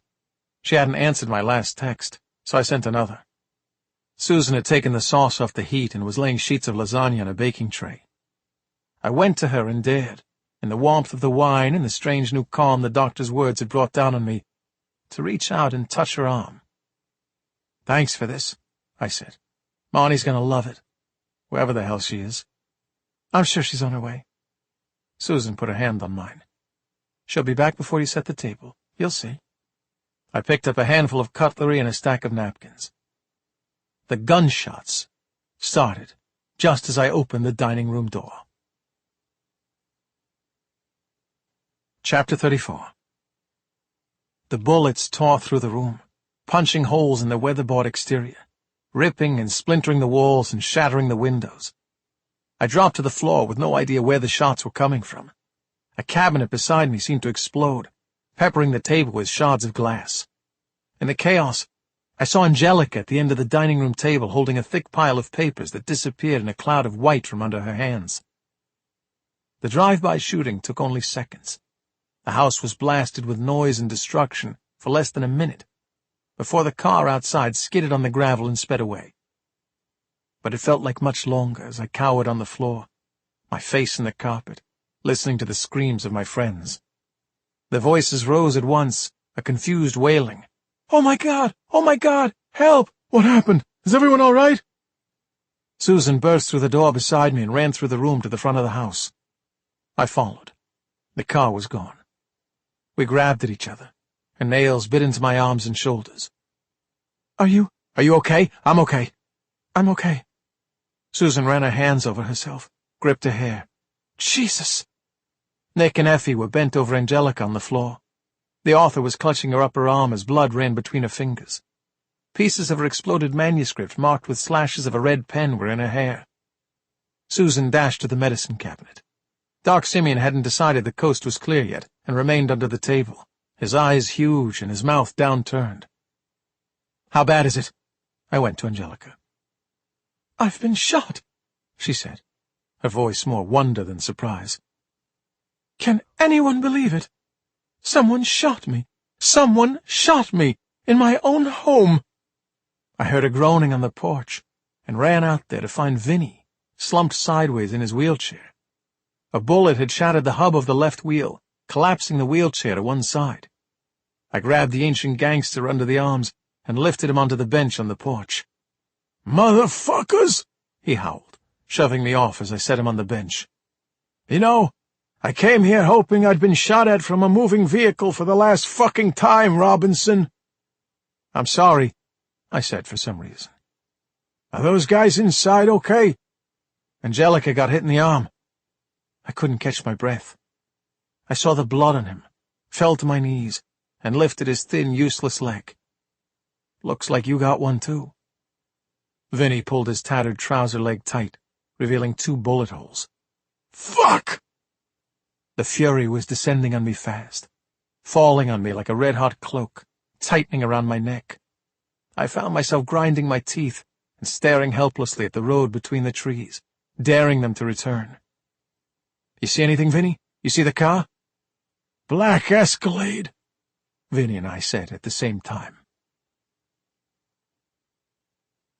Chapter 35. Susan and I put Angelica and Vinny in the car to take them to the hospital, and Nick decided he wanted to come along too, so I was relegated to the back seat to make room for his long legs. And before I could close the car door, Effie slipped onto my lap, leaving only Doc and Nettie Ives to guard the house. I tried to protest over the sound of Angelica's wailing, but it seemed the journey would be a family affair. Dark thoughts swirled as I watched the trees roll by. Effie turned and looked at me, seemed to sense my trepidation, and hugged my head to her chest briefly. It was an unusual gesture for her, and I should have felt comforted, but I took it to mean she knew that I blamed myself for all this. As we pulled into the hospital, I worked my phone out of my pocket and texted Marnie. "Call me immediately." We waited in the emergency room for 2 hours, no one speaking, the television playing a documentary about sharks. I watched the big, beautiful animals gliding through the depthless blue, and felt a hunger for Klein's blood shimmering through me. By midnight, I'd resorted to reading pamphlets about Zika virus to distract myself from violent thoughts. I turned when Sheriff Spears walked through the automatic doors. He was stunned by the sight of us all. I hardly noticed the gurney behind him, the bundle of white sheets that 3 paramedics took straight into the emergency room. "Clay!" I went to him, Nick at my side. "You heard about the house? Did Doc Simeon call you?" A strange stiffness had come into Clay's face. It was an expression I'd seen plenty of times in my career. Emotion barely held in check, a jaw locked, trapping fury or sadness inside. He glanced at the others, then took my arm, and led Nick and me outside into the freezing night. We huddled under the blazing red emergency sign. He didn't beat around the bush. Cops never do. "I'm sorry, Bill." Clay eased the words out carefully. "Marnie's dead. Chapter 36. I couldn't look at Clay, at the truth of it burning in his eyes. I turned and put my hands on the wall, pressed my forehead against the cold bricks. Some deep, dark corner of my mind knew that this was exactly where I'd been standing when they told me Siobhan hadn't made it. I'd been drenched in sweat, having driven like a madman to the hospital after receiving the call. My legs were shaking now, as I tried to focus on the mist of my breath in the light of the illuminated sign. It was Nick who asked the questions I couldn't bear to. "Mitchell Klein had a big party at his place tonight," Clay said quietly. "Hundreds of people there. Marnie was last seen alive hanging around the pool area. The party spilled out into the street and the beach and the woods behind the house. They found Marnie in the woods about a half an hour ago, unresponsive. The paramedics are calling it an overdose." "Where's Klein? Have you arrested him?" Nick asked.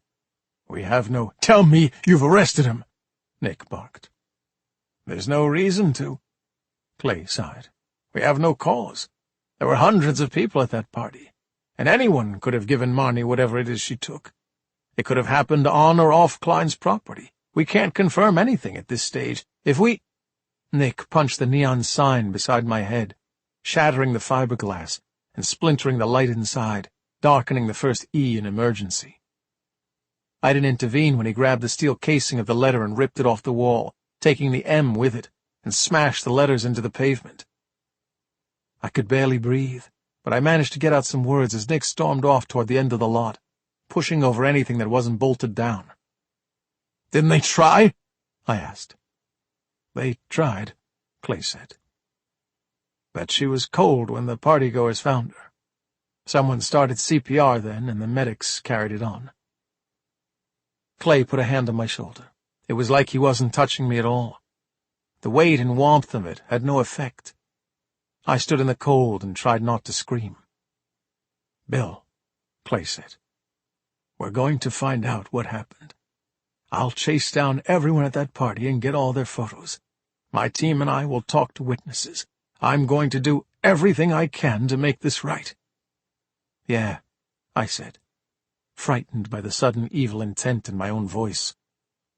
"So am I." Chapter 37. The mind shuts down in these situations, and the body does what it can to maintain calm. I followed impulses that came from nowhere. Getting a cab home from the hospital, walking into the house without talking to anyone, climbing the stairs to Marnie's room. The cluttered space smelled like her, the way everything seemed to smell of Siobhan after she'd been lost to me.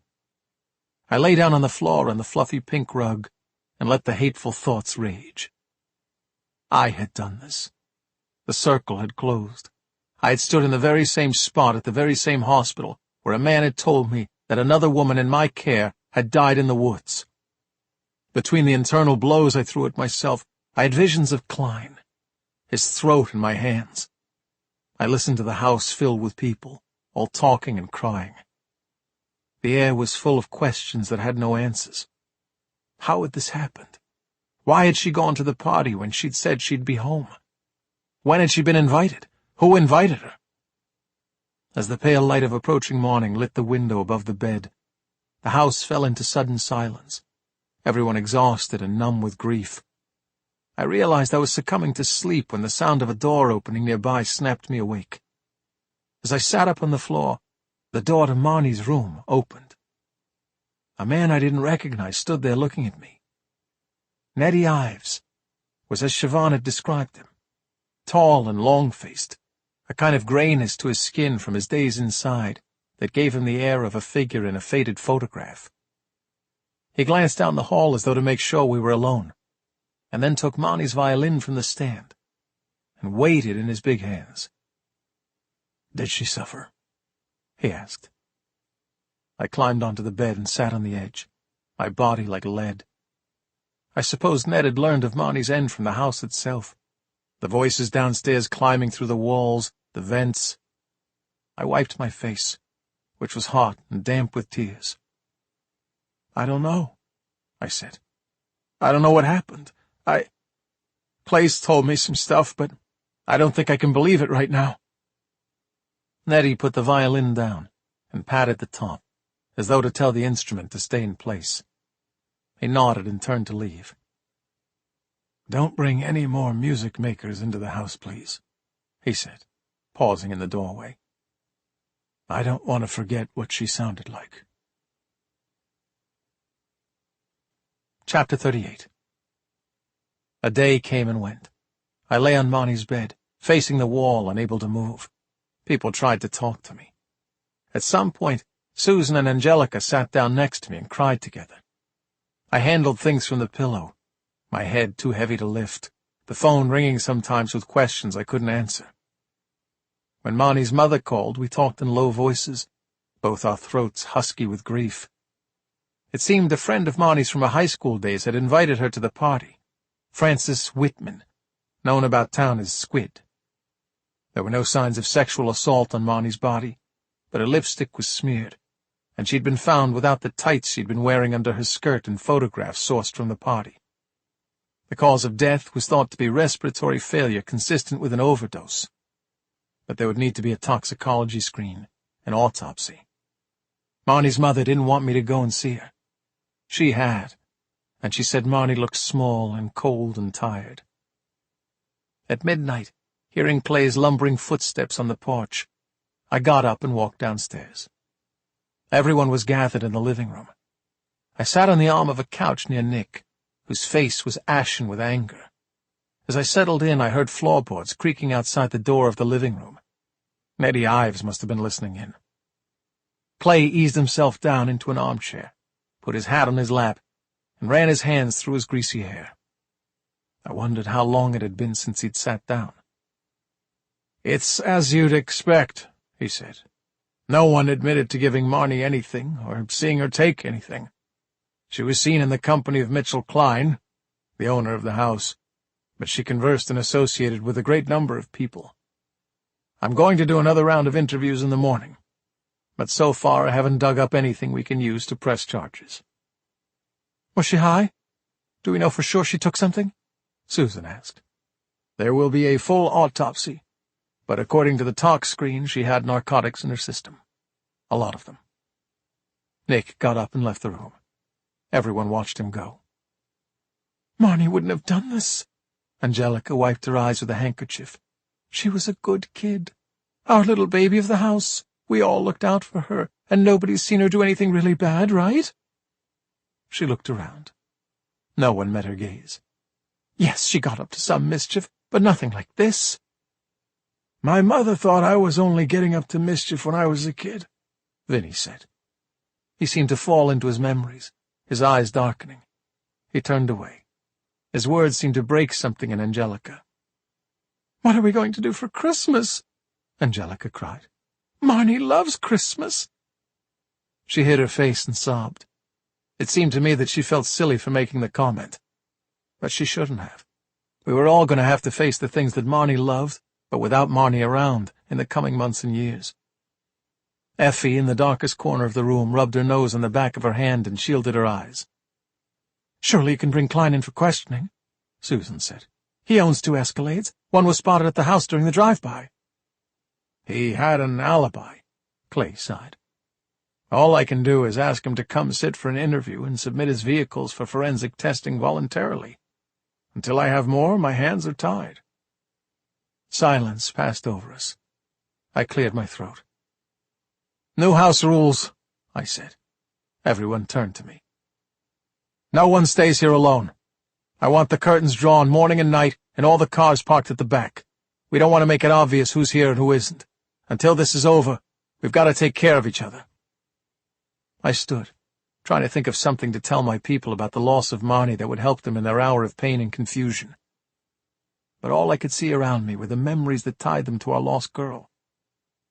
I remembered Vinny sitting in the morning sun telling Marnie about champion boxers from New York in the 50s. Marnie and Clay watching Red Sox games together, eyes locked on the screen, munching cheese balls and swearing under their breath. Marnie shaking the ladder jokingly as Effie climbed up to clear leaves from the roof gutters. "I can't bring her back," I told them all.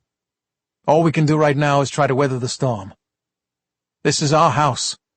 We need to be ready if he comes at us again." There was a ripple of something in the room. Fear or sadness, maybe. I heard the truth in my own voice, and I think they did too. I beckoned Effie from the dark corner, planning to take her to Nick so we could strategize. In the hallway, Clay stopped me. "I need to talk to you," he said. Effie left us together, and the big man turned his hat in his hands. "I know what you're going to do." Chapter 39. I pushed the door to the living room closed behind me. Clay looked exhausted in the light from the stairwell. In the tight space, I could smell him. He'd spent 48 hours pounding the pavement, running down useless leads. "I don't know what you think my plan is," I said, "because I haven't fully formed it yet." "That's why I want you to listen to me now." Clay pointed a finger at my chest. "I know what kind of man you are, Bill. After what happened in Boston, what do you mean you know what kind of man I am?" I squared my shoulders and looked at my friend. Clay sighed. He had probably heard a version of what had happened to me in Boston from other cops. That version probably had all the major details correct, and I knew even before he went on what he was going to say. "You're a man who wants justice, whether it's inside or outside the law," Clay said. He filled his chest with air, and immediately seemed inches taller. "Well, I love the law. It's why I do my job. I think it's beautiful. And yes, sometimes it actually prevents people from getting what you think they probably deserve. But that's the system. It's all part of something bigger, and it's my job to protect it. I don't care if I have to find somewhere else to live. I'll make you uphold the law if I have to." "You said you wanted me to put people's heads in vices if I felt the need. Those were your words." "Maybe in Boston it's literal, but up here it's a figure of speech," Clay said. "Mitchell Klein deserves to be dragged from the back of a crab boat," I said. "The law and the beautiful system isn't going to give us that." "I know." He put his hands up. "But it'll give us something if we're patient and careful enough." "I don't have any patience right now." I waved my hand. "Marnie is dead. She's dead. Do you understand that? Do you feel it yet?" "Of course I do." "You're upset," he said. His voice was gravelly with emotion. "I am too. Everyone is. She was our little baby in the house. Like Ange said, it's too quiet without her." The silence, like a fog, fell around us. Clay looked toward the stairs, as though he thought he'd see her rushing down the steps to the front door. "But don't let the anger drive you to do something stupid." "Whatever I do, it won't be stupid," I said. I turned to go, but his voice followed me. "Don't stray outside the lines again, Bill," he said. "You know what happened last time." Chapter 40. Squid was scared of Dogtown. It wasn't often that he acknowledged his fear. Living and working with Mitchell Klein had burned his nerves down to nothing, so terror was something abstract. He had enough difficulty just feeling the regular everyday emotions, and fear was an effort. Maybe the numbness had started earlier than Klein, under his father's fists, or in the rattling cell blocks of juvie. Squid didn't know. He hadn't been forced to see a shrink in a long time, and anyway, he always lied to them. But on his bike, pedaling through the dark woods of Dogtown, he felt the old familiar tingle of something like fear. The forest north of Gloucester was so dense, the morning light barely penetrated it. There were legends about this place, stories he'd heard from the locals of witches and ghosts and shit. There were weird rocks carved with words that appeared from between the trees like messages from someplace else, somewhere scary. He passed one that said, "Use your head," the letters green with moss. It made him think of the Drooly woman, the sick, wet sound of the saw going through her spinal column, as Turner heaved the tool back and forth. He swallowed hard, tried to shake off the feeling that someone was watching him as he rode. When Squid told Klein he didn't want to do the drop-offs out here anymore, the man had laughed and increased the number of people on his route. Squid looked over his shoulder at the winding road. Nothing. In the distance he spied safety. The double-wide trailer that served as a makeshift bar in the evenings sat nestled in the trees. Squid had passed this place a couple of days earlier in the car with Klein and the others, everyone in the vehicle silent with the weight of their dark mission. Vermonti, the bar owner, would be pissed they'd dumped the drooly woman's body out here, would probably bitch about it.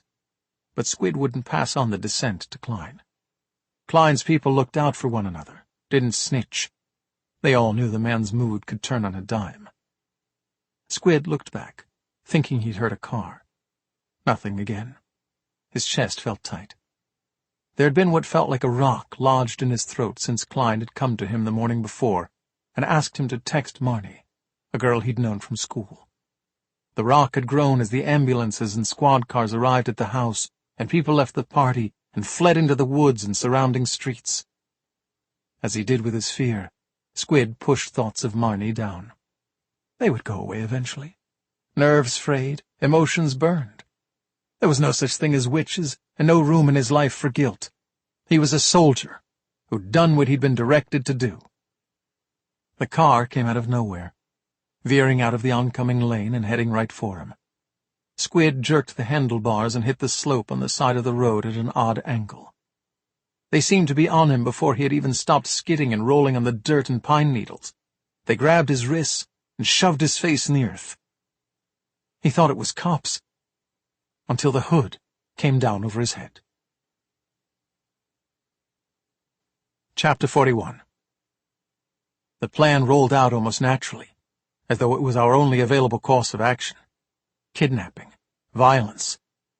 I stood in the tiny abandoned house in the dusty darkness created by the boarded-up windows and looked at the boy in the chair, as Effie secured his wrists and ankles with duct tape. Nick, Effie, and I had come together in the forest in the early hours of the morning. It was as though we felt our plan would stay in the house if we were to build it within its walls. Later that morning we had tailed Squid as he left Klein's house for a drug run into Dogtown. He'd been a pitiful kidnapping victim, his body nothing but bone and taut sinewy muscle, as easy to pin and bind and pick up as a struggling lamb. From the old student ID I found in his wallet, I learned he was 16. He had cried non-stop from the moment we grabbed him to this moment, and now he sat hooded, waiting to know his fate. Nick ripped the hood off the kid's head, and he took in the sight of us, his surroundings. His face was wet with tears and sweat. I watched 100 emotions flicker over his face. We'd bagged him too fast for him to know who we were, and now that he knew, he was confused. We weren't a rival drug crew who would kill him and leave him somewhere with his genitals in his mouth for Klein to find. We weren't FBI agents who would extract whatever they wanted from him and then dump him in a jail cell for the rest of his life. There was relief, but there was also terror. He knew we were Marnie's people. "Oh, fuck!" Squid dissolved into sobs again. "Yeah, fuck!" Nick kicked Squid's chair, jolting the boy. "Please!" Squid looked at me, figuring for some reason that I was the friendliest of his three captors. "Please, man, you can't do this, you can't! This is kidnapping, man! This is serious shit! Let me go, okay, please? Let me go, I won't say nothing!" "Squid!" I held up the boy's phone. "Don't try to give me a lecture on serious shit. I've got your message here to Marnie inviting her to the party 2 nights ago. Klein asked you to invite her because she knew you from school and trusted you. She's dead, and there are a bunch of photos from the party that put the two of you together." "You can't prove nothing," Squid sniffed. "Yeah, famous last words," I said. "We just went to a party, that's all." "That's all, huh?" I said. Effie took the backpack we'd taken off Squid's shoulders and dumped its contents at his feet. Baggies of colored pills spilled out onto the bare boards. There was also, as the boy had promised us, another huge gun. The boy refused to look at the items. "Did you know that when you die, your stomach becomes a kind of time capsule?" I folded my arms, sat on the edge of an old table a few feet away from Squid. "It immediately stops digesting whatever's in there. Addison Gilbert Hospital pulled a couple of pills identical to these out of an OD victim last week. I wonder if they'll find any in Marnie's stomach." "That's bullshit, man!" Squid snapped. "You better hope so." Nick was circling Squid like a wolf, every muscle in his body taut and ticking with desire for violence. Because if it's not, we've got you, a drug fatality, and the lethal drugs that were supplied all together and wrapped up with a nice little bow." Squid hung his head and sobbed soundlessly, shuddering with fear. He gave himself a minute, and then let the rage take over, kicking in the chair, spitting as he exploded at me. "You stupid-ass bitch! What did you expect Klein to do? The guy's a fucking psycho! He killed Newgate just for bringing his kid to a meeting!" Effie and I looked at each other. "He killed Mary Ann Drewley, too, didn't he?" I asked. "That bitch made a fool of him in public." Squid wiped a tear on his shoulder. "You don't get away with that." "We need to get Clay down here," I told Nick. "The kid's a murder witness." "Dude, you dumb or what?" Squid sneered at me. "Listen to what I'm telling you. Klein is gonna come and get you. He got Marnie. That chick was dead the moment the fat cop brought her to the house in the squad car. Klein's gonna get me next, because he'll know you took me. Doesn't matter if he thinks I snitched on him or not. People are just things to him." The boy laughed suddenly, spittle hanging from his lip. "You think you're gonna put me on a stand? You hand me in, and I won't make it to the jailhouse." In my hand, Squid's phone rang. The caller was identified only with the letter C. I walked to the door of the abandoned house and stood looking out at the pines as I pressed the answer button. I kept quiet. Klein seemed to expect that. "Robinson," he said, "I know it's you." Chapter 42. "I'm supposed to get a call from Squid telling me when the drop is made," Klein said, his voice languid, almost bored. "He doesn't call. Then Trix, the bartender, finds his bike crashed by the side of the road. I put two and two together. I could probably be sheriff around here. I have instincts for this sort of stuff." "Do you know anything?" I managed, my teeth almost locked together.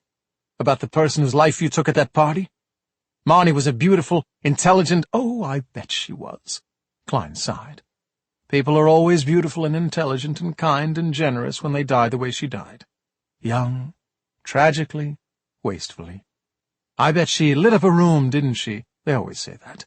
She loved making people smile, and she lit up every room she walked into." "I suppose you'd know what they say," I said. "You've destroyed so many innocent lives." "That sounds very grand, but I wouldn't call myself a destroyer of lives," Klein said. "These people do that themselves. You know what I am? I'm the master of pain. I have a monopoly on it. People like Marnie come to me because they're hurting, and I take the hurt away. I decide who feels it and who doesn't." "You seem pretty happy to deal it out. Squid is terrified of you." "He should be," Klein said, "with the stuff he's seen. But you won't be able to use him for anything meaningful. He knows what happens when one of my soldiers allows himself to get caught. And that'll be your fault, Robinson. You've sealed his fate." "You've got a real swollen head, you know that?" I said. "You talk about killing people like it's inevitable, like it's your right. You're not a god walking the earth, Klein. You're just a piece of shit drug dealer from a long line of low-life assholes." "Listen to you, motherfucker," Klein barked. "You think you can talk about my family like that? You don't know shit about my family, you punk-ass bitch!" He'd lost it momentarily. I touched a nerve. I smiled as he dropped his sophisticated act and reverted to the trash talk he'd probably promised himself he would abandon the last time he left prison. There was a pause while he regained his composure. "We don't have to do this," Klein said. "There's a way out for you. Give me the kid back, and I'll leave you and your people alone. It's what's best for everyone, man. You're a smart guy. You know it." "Listen to you," I said. "You've got your speech prepared. When threatening me doesn't work, you switch to flattery. You're like a used car salesman. You better get this deal now or you'll miss out. You'll hate yourself. You're a smart guy. Let me sweeten the deal for you." "There's no money in used cars," Klein sniffed. "And you don't know me, boy.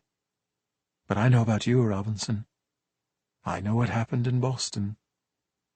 Prickles, tingles, spread out from my chest and over my scalp, raw adrenaline unleashed. I should have seen this coming. People like Klein had cops, judges, and politicians in their pockets. He had drugs, and that brought him money, and money brought him influence, connections, friends in high places. I gripped the phone tight. Yeah, what about it? I've got contacts. I can make that shit go away, Klein said. You can't tell me you were happy to give up the beat to clean toilets in a shitbox guest house full of losers? I'm guilty of the Boston thing, I said. I got what I deserve. What about your roadkill wife? It took everything I had not to shatter the phone on the concrete steps to the house. I heard him shifting pieces of paper. Probably Siobhan's accident report. More evidence that Klein had the local cops on his payroll. I closed my eyes and breathed while he continued. You're smart enough to figure, like I did, that the story the driver gave didn't add up, Klein said. I can give you the people who were in that car. I can give you the real driver. Let me give you something, I said, my voice colder than I'd ever heard it. 12 hours. You have that long to turn yourself into the police, and not a second more. Klein was laughing as I hung up the phone. I walked back into the abandoned house, and Effie jutted her chin at me, made an OK shape with her fingers. You okay? I didn't answer. Squid squealed with terror as I kicked his chair over, and then stood above him, grabbed a handful of his shirt, and twisted it in my fist. Klein said we can't use you, but I think he's wrong. I yanked the kid forward so his face was inches from mine. You're going to help me hit the master of pain where it hurts. Chapter 43. Susan was standing on the porch when we arrived home. She watched Nick turn the car round after he'd dropped off me and Effie, her eyes impossible to read. Effie went around the side of the house, and I stood with Susan, surveying the holes in the siding. Though she kept her expression neutral, I could see a temple ticking with a pulse. There was a kidnapped kid in that car just now, wasn't there? She said finally. He's a contact of ours. Nick's driving him north to Augusta, I said. He's got a cousin there. Klein's more likely to look for him at his mother's house in Boston. You've gone rogue. Susan shook her head. I haven't gone rogue, I said. I'm not a cop anymore. I don't need to play by anyone's rules. Just because you're not a cop doesn't mean you get to snatch kids off the street. She threw her hands up. I don't know what you're talking about. Yes, you do. She rolled her eyes. Don't treat me like an idiot, Bill. Klein put a missing persons report in with Clay, and he mentioned it to me. I heard about the crashed bike. You endangered that kid's life by making him flip on Klein. Oh, believe me, he was already in danger, I said. It's a matter of time with these people. When the heat's on, they clean house. I've seen it over and over. Klein wants Squid brought in so he can kill him, or locked up so he can get one of his prison contacts to do it. The kid will be safe with his cousin. I watched her shake her head again. I needed information. This guy killed Marnie, Susan. He had someone lure her there, and he killed her. If his men had been better shots, he might have killed someone here at the house. I'm worried you're going to get in over your head on this, she said. Don't worry about me. I'm not your problem. I turned to go, but she took my hand.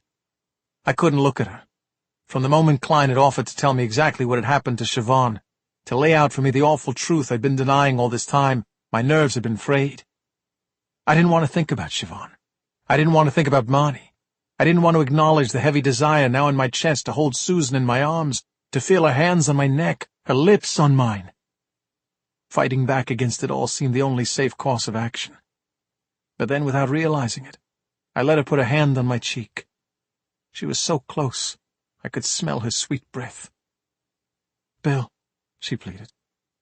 Just don't, I can't do this, I said. I pulled away and went inside. Angelica was on the couch in the living room under the windows, one arm in a sling and the other lying across her forehead like she'd fainted. Her left index finger was splintered.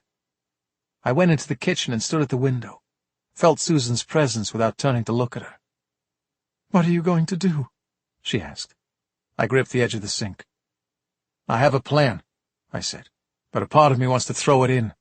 I keep thinking about just driving to Klein's house, dragging him down the stairs by his shirt, and kicking the shit out of him on his lawn. She was silent. The malice in my voice was frightening, even to me. Another being was speaking from a dark place in my mind. It was loss that did this to me, forced me down into my own deepest, most evil recesses. You're not that dumb. Oh, I can be pretty dumb, I smirked. I heard a thunk from upstairs, which I ignored. I turned to her. I wanted to tell Susan that I'd done this before, that I'd let the badness take me, stupid and filled with rage, and I both did and didn't regret what I'd done. But the phone rang in my pocket, drawing us both out of ourselves. I answered without looking at the caller ID. "Bill," someone said, a voice I hadn't heard in over 2 years. "It's Malone." I barely managed to respond. "What do you— This is not a good time." "Maybe it isn't," he said, "but I don't think we have a choice. I'm 100 yards from your house, and a black woman on the second floor has got me pinned with a big fuck-off rifle. She just blew a hole the size of a dinner plate in the tree right next to me." Chapter 44. Effie was sitting on a wooden stool at the window, her eye on the scope and her finger on the trigger of a rifle even bigger than the one I'd pulled off Nick the other night. The silencer on it was as thick as my arm, which accounted for the thunk I'd heard when she'd fired a warning shot at my former partner. Effie turned and looked at me as I entered the bare room, then made a couple of signs I recognized from raid training I'd done as a young patrolman. One target, 100 yards.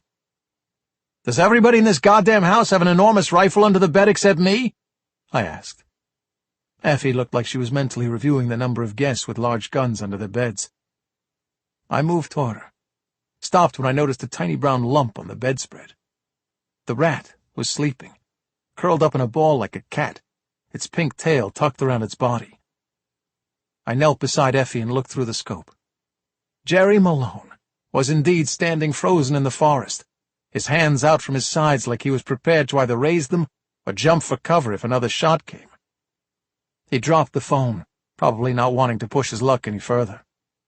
There was a hole in the tree right next to him, large enough for a man to put his head through. The scope of the rifle was so big, I could see the individual splinters of wood from the shot that had fallen on his shoulder. "He's an old buddy," I told Effie. She rolled her eyes and threw her hands up. "Now you tell me." Chapter 45. The Malone I approached in the forest in front of my house was much thinner and paler than the one I'd seen outside the commissioner's office in Boston. He'd grown a beard, but the dark hair only accentuated the rings under his eyes.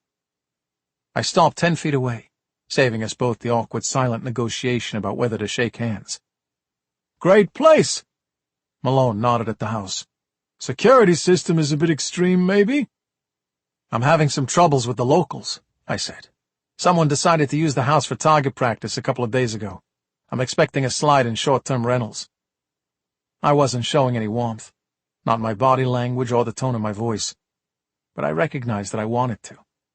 Despite what happened in Boston, what prevailed were the good memories of me and Malone catching babies falling off balconies and running through back alleys chasing thieves, sitting on the dock after the shift and watching the boats come in, talking about our wives and our houses, how lucky we were. He brushed the wood splinters off his shoulder and looked me in the eye for the first time since I'd approached. "I know it was the anniversary of Siobhan the other day," he said. "It got me thinking." He couldn't find the words, shrugged. I understood. I crossed the no-man's land between us and hugged him, slapped his bony back. The walls crumbled like chalk. What we'd done seemed so long ago now, so unimportant. I felt him half laughing, half sobbing with relief. "Come inside." I led him toward the house, my arm around his shoulders. Chapter 46. It was supposed to be a quick trip into town, but Effie knew that nothing was quick when Angelica was involved. The two had jumped in the car after Bill's friend Malone arrived to go get some supplies for a barbecue, but Angelica was treating the trip as an opportunity for some kind of philosophical lecture about writing. From the bright lights of the Stop and Shop, down the hill past the whale-watching and tourism stretch, and into the cafe on the edge of Harbor Cove, Angelica had droned on. Effie window-shopped, took in the sea air, and generally ignored her partner. Gloucester was settling down for the evening, pink light falling softly on the storm-blue sea. Angelica ordered coffees for the two of them, hardly pausing in her oration to address the waitress. A group of men came in and took the booth directly behind Angelica. Big men, who settled themselves loudly in the leather seats.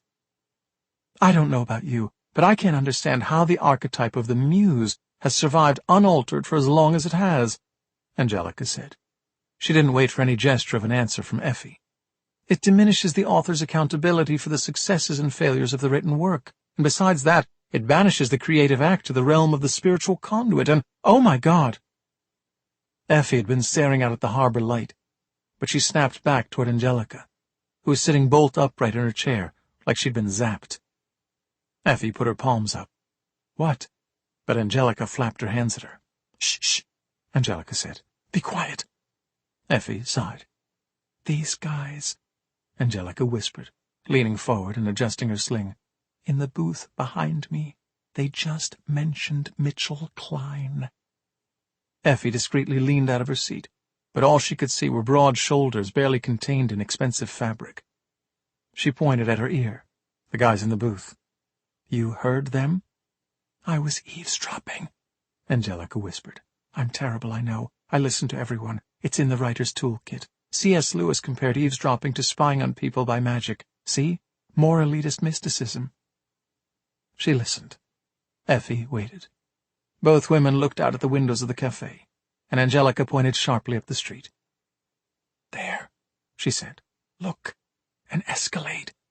Vinny said the car that did the drive-by was an Escalade, and that one's got a new windshield. You can see the plastic installation tab hasn't been removed from one side. Nick said something about Bill smashing the windshield of Klein's Escalade." Effie raised her eyebrows. Angelica had transformed before her eyes, from babbling author to armchair detective. "What are we going to do?" Angelica asked. Effie slammed her fist into her palm. "I have a better idea." Angelica looked at the car, the reflection of the men in the window beside them, the hillside, and the harbor. "Cause a distraction in exactly 10 seconds. Chapter 47. Angelica stood.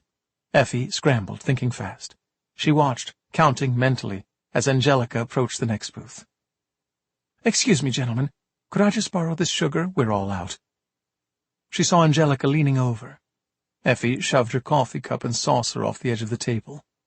The china shattered on the floor, coffee splashing on the legs of a couple at the next table. Everyone turned to look, including the men in the booth. Effie shrugged, made an embarrassed face, and got up to assist the waitress who came over to clean up the mess. "You know what?" Angelica turned and smiled at the waitress. "We'll just take our check if you don't mind." She flashed Effie a set of keys, with a chunky black remote, before tucking them into her sling. Effie smiled, and the two women left some money on the counter and walked quickly out into the street. "We'll need another distraction for cover," Angelica said, "in case they look out the window." The evening winds were sweeping in across the harbor. The two women seemed to have the same thought.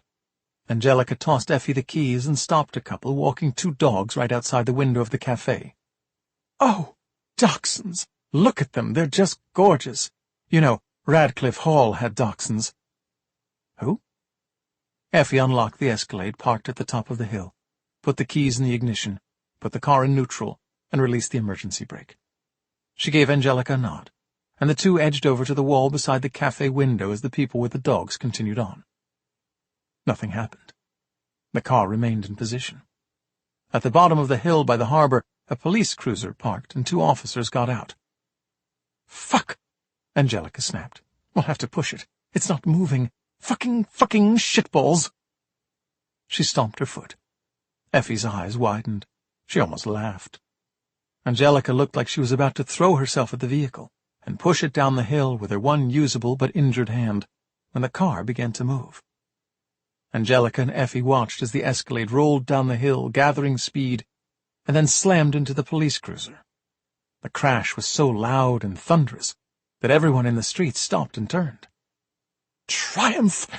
Angelica whispered fiercely. The two women leaned forward and saw the men in the cafe rise from their booth. People were running to the crash, including the two officers who had only made it to the edge of the park. Effie tugged at Angelica. She resisted at first, seeming to want to stay and watch her work. "Take that, you murderous bastards!" Angelica snarled. Effie grabbed the sling, and dragged her friend away. Chapter 48. Fat people repulsed Klein. They always had. Unfortunately, he couldn't look at someone like Sheriff Clayton Spears without imagining the man naked, seeing the alien creases and folds of his figure beneath the tan uniform, the parts of him that excessively sweat or grew hair in unnatural biological reactions to his bulk. He reclined in his wing chair in the third-floor office and eyed the man perched on the settee before him, scribbling notes in the stupid little notebook he held with his sausage fingers. "And could you provide a list of the people who can vouch for your presence and activities at the party?" Clay asked. He sat back, making the settee creak. Klein was thinking how he'd dispose of the piece of furniture after the sheriff was gone. Perhaps he'd burn it. "Was there someone with you for a majority of the event?" "I didn't sneak out of my own party, leaving my house and my personal property unguarded in the presence of hundreds of strangers, so I could go and blow holes in the house of a man I barely know, Sheriff." Klein rolled his eyes. "Everything in this house, everything in this room is expensive. That lamp at your elbow is Baccarat Eye. It's worth $12,000. The sheriff looked at the lamp and seemed startled by its presence. He shifted his bulging body to the edge of the settee, apparently not wanting to make physical contact with anything in the room if he could possibly avoid it. "I can see you're a man of taste, Mr. Klein," the sheriff said. "You said you were in the importation business?" "I did." "What do you import?" "Focus, Sheriff." Klein leaned his chin on his hand. "You're not here about me. You're here about the drive-by and the overdose. Don't lose track." "Mr. Klein, I'll ask whatever questions I deem necessary for the investigation," the sheriff said. Klein smiled. He enjoyed a little pushback, flickers of power and protest in the fat man's eyes, but the sheriff's tone of voice hadn't sold what he was saying. He was the mongrel in the room, and Klein was the purebred Doberman. "What do you make, Sheriff?" Klein asked. "Excuse me?" "Your salary, what is it?" "I make $118,137. Clay straightened on the settee. "That's the base." "And that keeps you comfortable?" Klein let his eyes wander over the creature before him. "I suppose your living costs are meager. Your room at the inn can't cost much. And you don't look like you blow wads of it indulging in the single man's footloose lifestyle. That watch. Where did you even get a watch like that? Walmart? Dollar General?" Clay turned the plastic watch on his wrist self-consciously. "Maybe you lost everything in the divorce." Klein yawned. Turner was on the phone in the hallway. Klein heard him murmuring, "What do you mean, how badly, a police car?" "Now I'm the one who feels like we're getting away from the point of my inquiry here tonight, Mr. Klein," the sheriff said. "Haven't you ever dreamed, Sheriff?" Klein asked, leaning forward, suddenly full of enthusiasm. "Haven't you ever fantasized about who you could be in the world? Before you started shoveling down Pop-Tarts and Miller Lite to drown your self-loathing, before you realized you'd be stuck here forever in bumfuck nowhere because your parents raised you as an unimaginative, codependent hick. Didn't you at least flirt with the idea that you could be something?"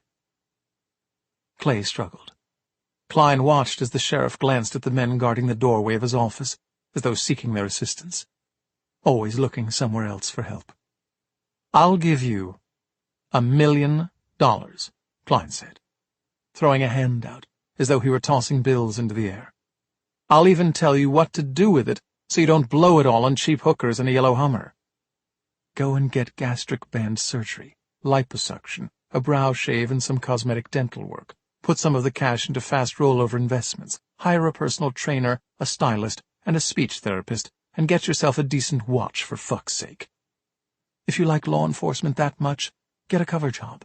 Consult for a private security firm, something that gets you into a suit every day instead of a Halloween costume with a toy cowboy badge. In 12 months, your life will be unrecognizable." The sheriff's pudgy mouth opened and closed a few times. Klein waited, but the words that eventually came out were not what he expected. "I like my life," Clay said. His face suddenly darkened, shifted. Klein was looking at a man for an instant, an equal. "And you've just offered me a bribe, sir." The sheriff stood. Klein looked at him, impressed and amused, yes, but mostly annoyed. "I'm going to forget what you just said and bid you good night," Clay said. Klein sat in the dark for a long time after Sheriff Spears was gone. Eventually, Klein let a sigh escape his lips. He looked at Turner, who waited expectantly for a command. Chapter 49. Midnight, when we would enact our plan, was approaching. I felt the hour coming on, though that didn't stop me from checking my watch every 10 minutes, meeting Effie's eyes knowingly across the fire blazing between us in the pit. When we first started at the inn, the fire pit in the woods by the house had been regularly in use, the rising gold embers drawing people out of their rooms to the old rickety benches Siobhan had bought and placed around the barbecue area. The warmth of the flames, Malone jabbering in my ear, brought back memories.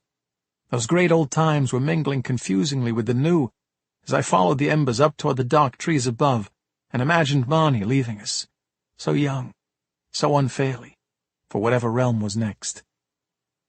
I gripped my bench hard when I thought of her, imagining a tiny form beneath the sheets on the gurney rolling by me unnoticed. The hospital had insisted Marnie's mother identify her, and I had followed the woman's direction not to go and view her body. The last time I saw the child was in the back of Clay's squad car, when I'd promised her better things were coming. "The guy was a monster," Malone was telling Susan, the two of them sitting on either side of me. "He used to walk into the break room and go, 'What's that smell?' I thought this was a police station. All I see around me are pieces of shit." He never approved overtime, personal expenses, sick leave. You can't work with a captain like that. So this guy here comes up with a genius plan. Malone slapped me on the chest, taking me away from my thoughts. Susan was watching me carefully. "Tell her what you did." Malone grinned. Despite everything, I couldn't help smiling. "I started sending him presents." "Bill starts sending our asshole captain presents." Malone laughed. "He sends this cute little box with a big red bow, and inside is a red lace thong in a size 2. The note is from a secret admirer in the E13 district." "I didn't think it would work," I told Susan, who was trying not to laugh. "But it did really well. The captain comes around showing everybody this thong, twirling it on his finger and reading the letter about how the woman can't wait to wear it for him and the things she's going to do. He's quite the erotic storyteller." Malone slapped me again. "You'd be surprised." "So what happened?" Susan asked. "I sent him the thong, and a box of chocolate body paint, and a pair of those fluffy handcuffs," I said. "By the time the third gift arrived, the captain had put in for a transfer to E13 district." "That is genius," she laughed. "I could have used that tactic about a dozen times across my career." Malone noticed how miserably Angelica was slouched beside him, watching the flames reflected in a glass of wine. He turned to her, and Susan turned to me. "Are you okay?" Susan asked me. I hadn't realized I had that 1,000-yard stare. "I'm fine," I lied. "Old memories, you know. They stir things up." "Want to go for a walk?" she asked. We left the group at the fire and strolled through the trees to the beach. It was an unseasonably warm night, and the water was pale glass, the way it had been when Nick walked out here in the tangle of his own nightmares, reflecting an eerie gold moon near the horizon. Susan clutched her coat around her and watched the stones passing beneath her feet, the only sound the lapping of the water nearby, and the horns of boats in the distance returning home. I broke the silence reluctantly. "You must know what we did," I said.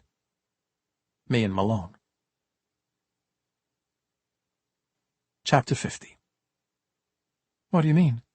Susan frowned. "The Boston thing, the reason I was fired. You must have checked me out." Susan stopped walking and smirked almost bitterly at the horizon. I felt bad for accusing her of snooping into my past. "I was married once before," she said. "Bureau guy, of course. A fellow recruit. We had been very competitive with each other at the academy, sort of rivals, until graduation, when we realized why we were so obsessed with each other. The relationship was always chaotic, but that was exciting to me, you know. We were sent on assignments all around the country where we had to pretend we didn't know each other, and it was electric.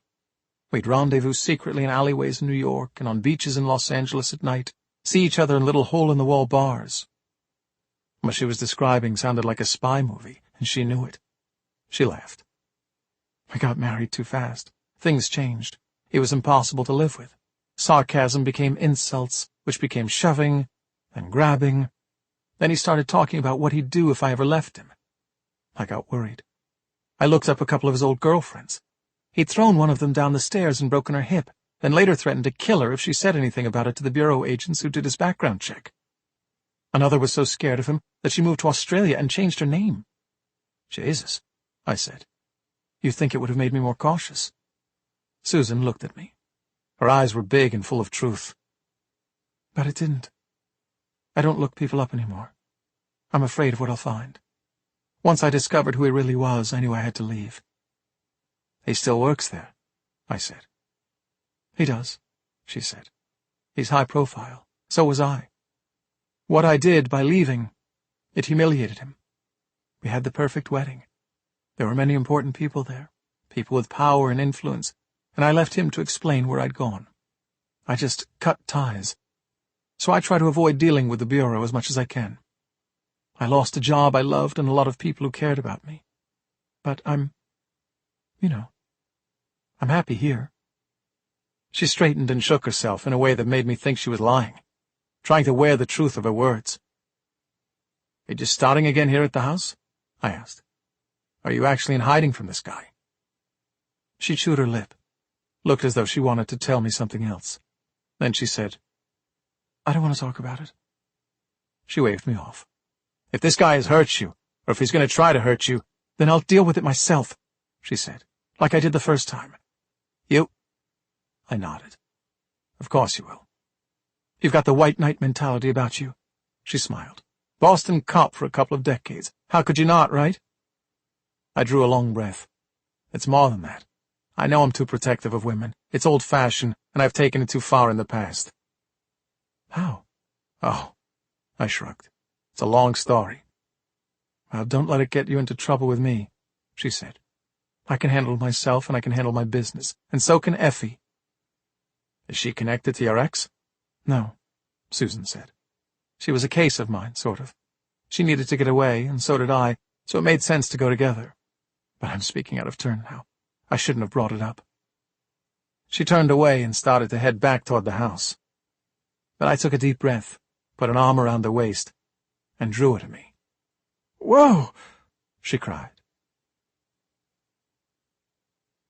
Chapter 51. Whoa! I responded, my face flushing. I let her go, and she stumbled a little on the rocks, put a hand to her lips. We both laughed awkwardly, our faces burning. Were you going to kiss me? Her eyes were wide, full of hilarity. Well, I cleared my throat, looked down at my feet, then up at the sky. Oh, Jesus. I just thought you might... the moon and the water and... I gestured. You know? No, she laughed. I mean, yes, I get it. It was perfect. I just wasn't ready for it. She slapped a hand over her eyes. I was actually hoping that you would. But I didn't think you were going to, and then you just did, and you were hoping I would? Yes. Oh, no. I covered my face. I've ruined it. No, I was definitely the one who ruined it. We both put our hands in our pockets and looked at the stones beneath us. I thought it was over, and then she grabbed a handful of my shirt and dragged me to her. As soon as her lips were against mine, I was sealed in a moment so perfect, so long desired that I felt like crying. I held her against my chest, and she looped her arms around my neck, and all that I'd lost, and all the fear and fury at the threat of losing more dissolved. We pressed our foreheads together, and when I opened my eyes, I found she was smiling as wide as I was. Now, that was perfect, I said. We looked at each other, and then out of the corner of my eye, I caught movement by the trees near the house. Effie. She nodded at me, pointed to a watch. It was time. Chapter 52. The boat was exactly where Squid said it would be, about 3 nautical miles off Gloucester, cutting laps up and down the coast until it was time to come in.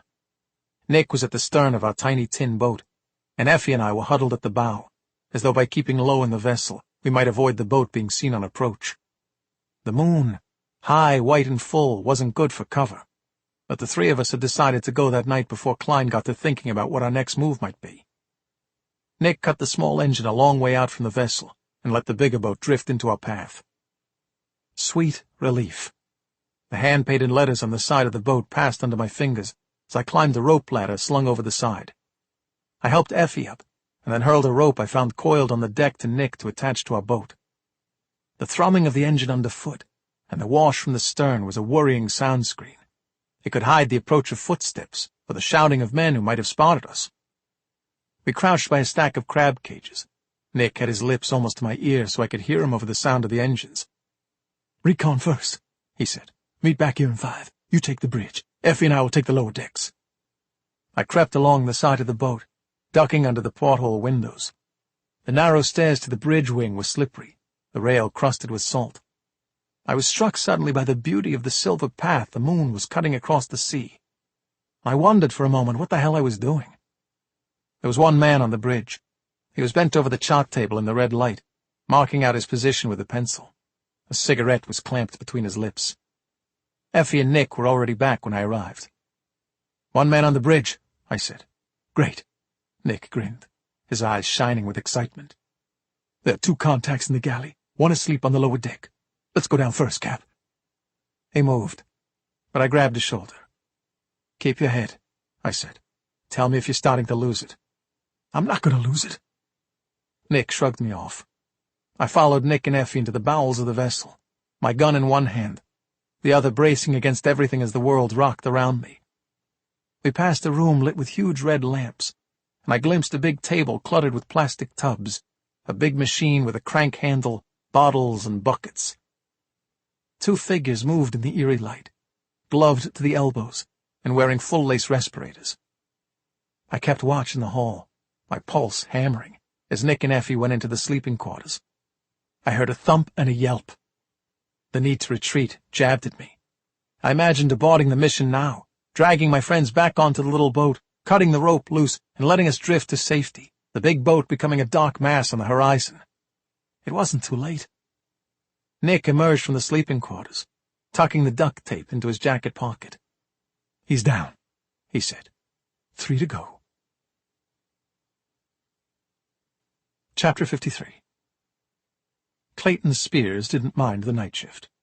Once a week he got out into the quiet streets and roamed around Gloucester patrolling, responding to bumps in the night, breaking up drunken parties, and pulling over the occasional drunk driver.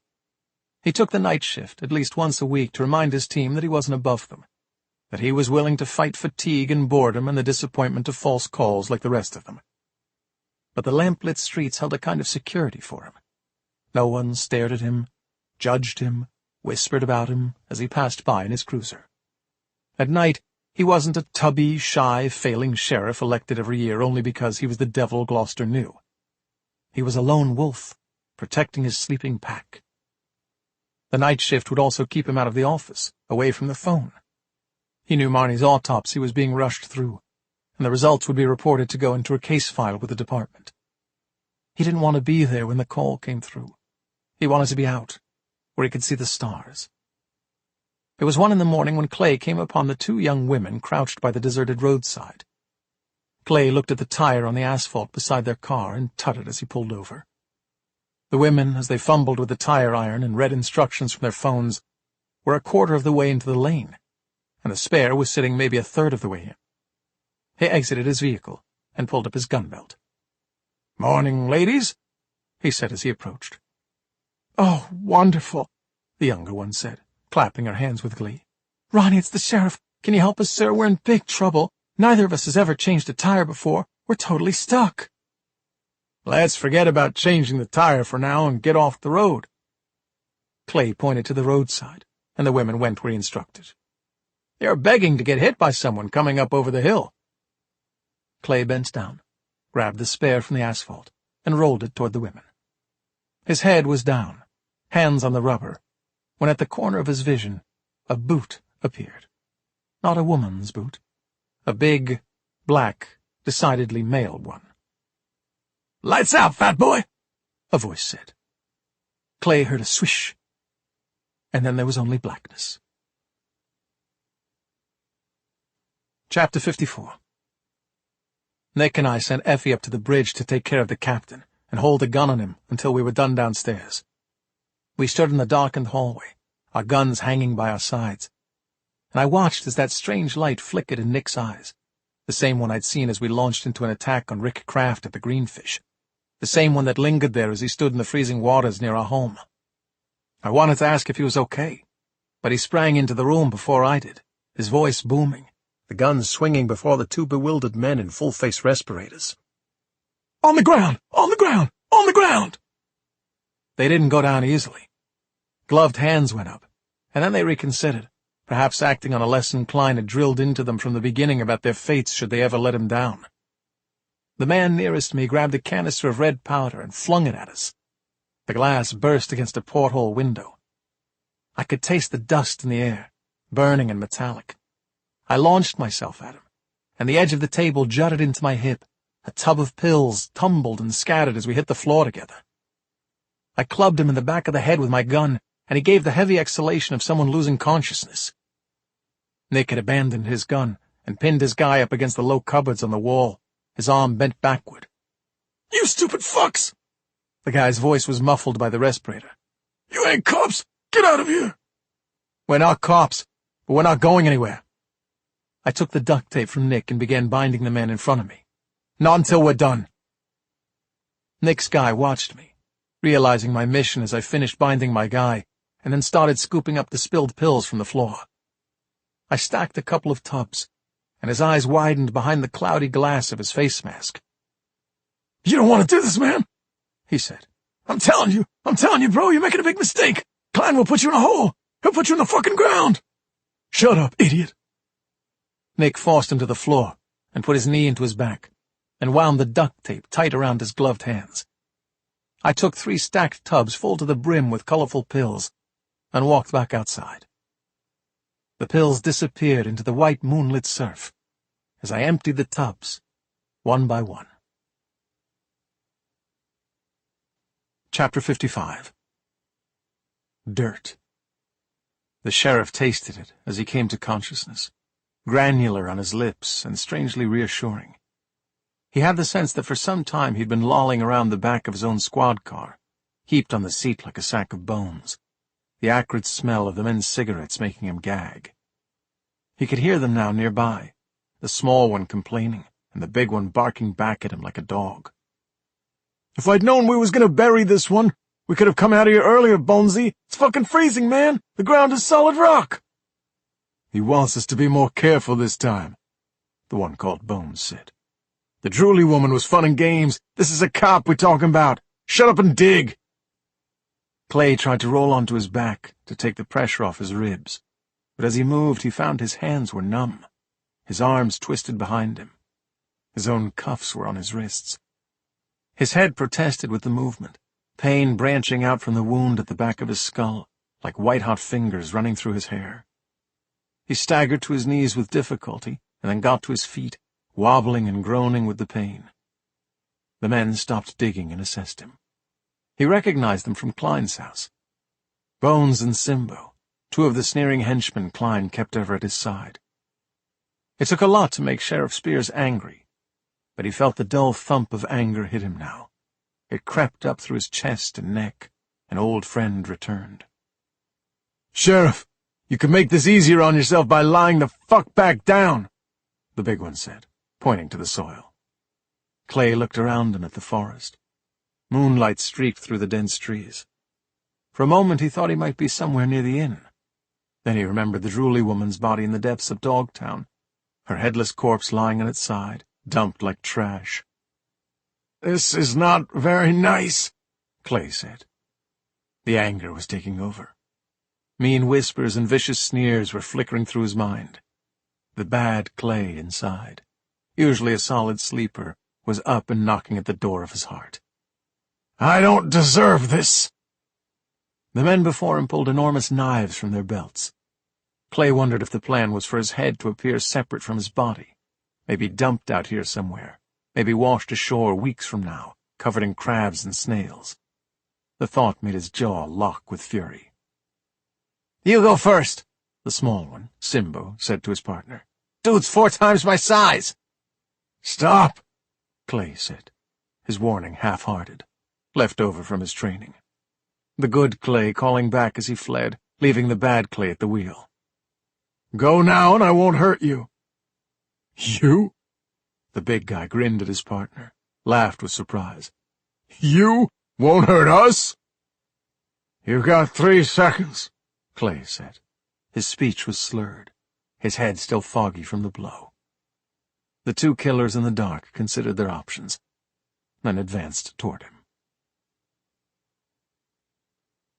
Chapter 56. Clay didn't let them come. The distance between him and the big one was maybe 20 feet, and for every inch of that distance, Clay ground his feet into the dirt and then hurled himself forward with all his might.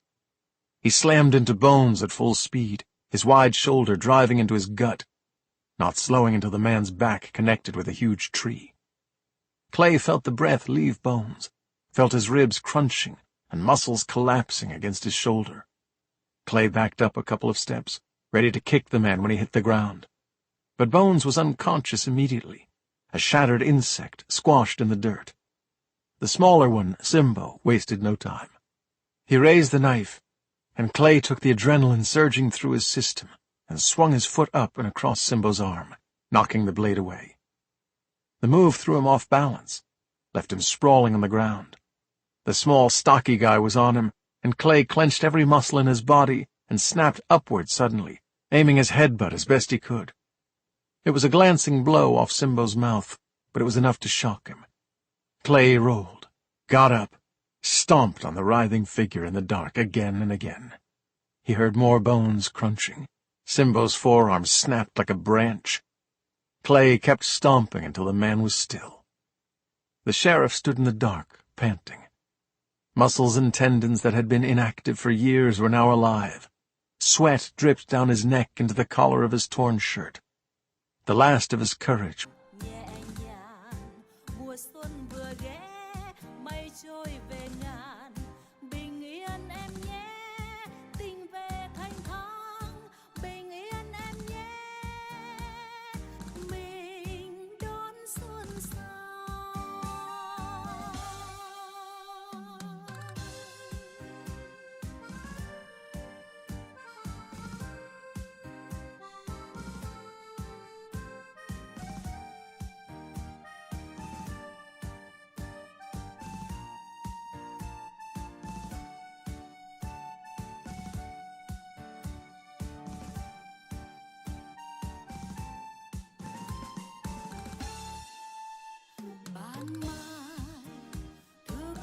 Burned low, the rest of it consumed by the fight. He moaned a couple of times with exhaustion and anger, searched with his trapped fingers on the back of his belt for the key to the cuffs. It was gone. He sighed and began the long trudge toward where he guessed the road might be. Chapter 57. When I had emptied all 6 tubs of pills into the sea, I started carrying boxes and bottles of ingredients out. I grabbed a barrel and rolled it on its rim toward the door. The guy I had hit was waking slowly, moaning and sighing, trying to turn onto his side. His partner, still held by Nick's gun, was watching me carefully. Nick had dragged the respirators off both their faces, but they were sweating badly. These men were going to have to run from Klein after this, and Klein seemed like the type who could find a man no matter where he hid. "Let's hurry this up, Cap." Nick's eyes were funny, too distant, too wide. "We gotta meet the team at the point in 05. "What?" I stopped rolling the barrel. "Nick, are you okay?" He shook his head. Yes, what? I'm fine. Let's hurry this up." "That's enough." I let go of the barrel. "We've done all we can. Time to go back." Nick didn't hear me. His head was up. He seemed to be listening to some noise coming from the rear of the boat. The minor distraction was all his captive needed. I didn't see the knife he'd been working against the duct tape on his wrists until the blade cut through the last shred. He turned and jammed the blade into Nick's calf. The gunshot was deafening in the tiny space. The bullet pinged off a pipe and shunted into the bulkhead before me. Nick's bullet hit the cupboards just inches above my head. His finger had jerked on the trigger. The man grabbed for Nick's gun, and the 2 wrestled while I came around the big table to assist. My guy was more conscious than I'd thought, He kicked at my leg suddenly, tripping me into the cabinets against the wall. Nick's guy had his gun. He backed into the corner of the room and fired wildly at the two of us. It was only the boat lurching suddenly down a steep wave that saved us. The man slid, fell. The gun was knocked out of his hands as he hit the ground. Nick snatched up the weapon and pointed it at his opponent's head. "Nick, no!" I cried. Chapter 58. Vinny saw them coming long before they knew he was there. Two tall, thick men jogging quietly through the trees toward the house, guns out. He sat still in his wheelchair at the corner of the porch, his hands beneath the blanket on his lap. He'd never been a good sleeper. More nights than not, he wheeled himself out here to watch the silent forest and think. The journey to the porch had taken longer this time, because his left wheel was held in place by an undersized bolt Doc Simeon had found in a jar in the garage. The ancient gangster smiled as one of the men skirted around the house to check the perimeter, while the other walked directly toward him, not seeing him until he was only feet away. Vinny watched the man assess him in the moonlight. The wheelchair, the newly bandaged leg, the blanket on his lap, and the hat clamped on his withered head.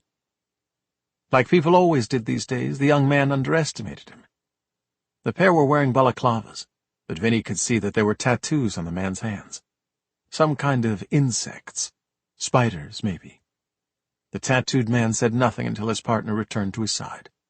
The two looked at each other, assessed Vinny again, and then turned to go. "What?" Vinny smirked.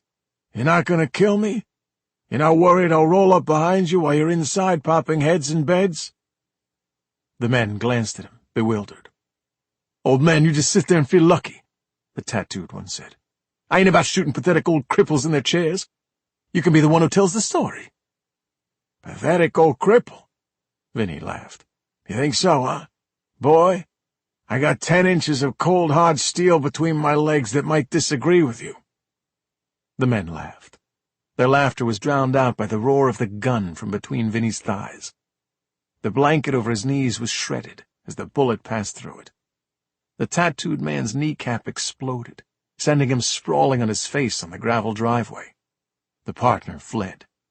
Vinny lifted the heavy Desert Eagle pistol and tried to grip the trigger, but his hand was strained from the first shot. He grabbed the knife from his shirt pocket, turned, threw it, felt a rush of satisfaction as it chunked into the partner's thigh as he made for the porch door.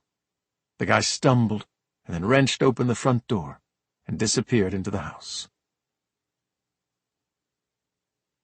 Chapter 59. Nick thought he was back there, back inside the nightmare of his war again. That is the only reason I can give for the shot.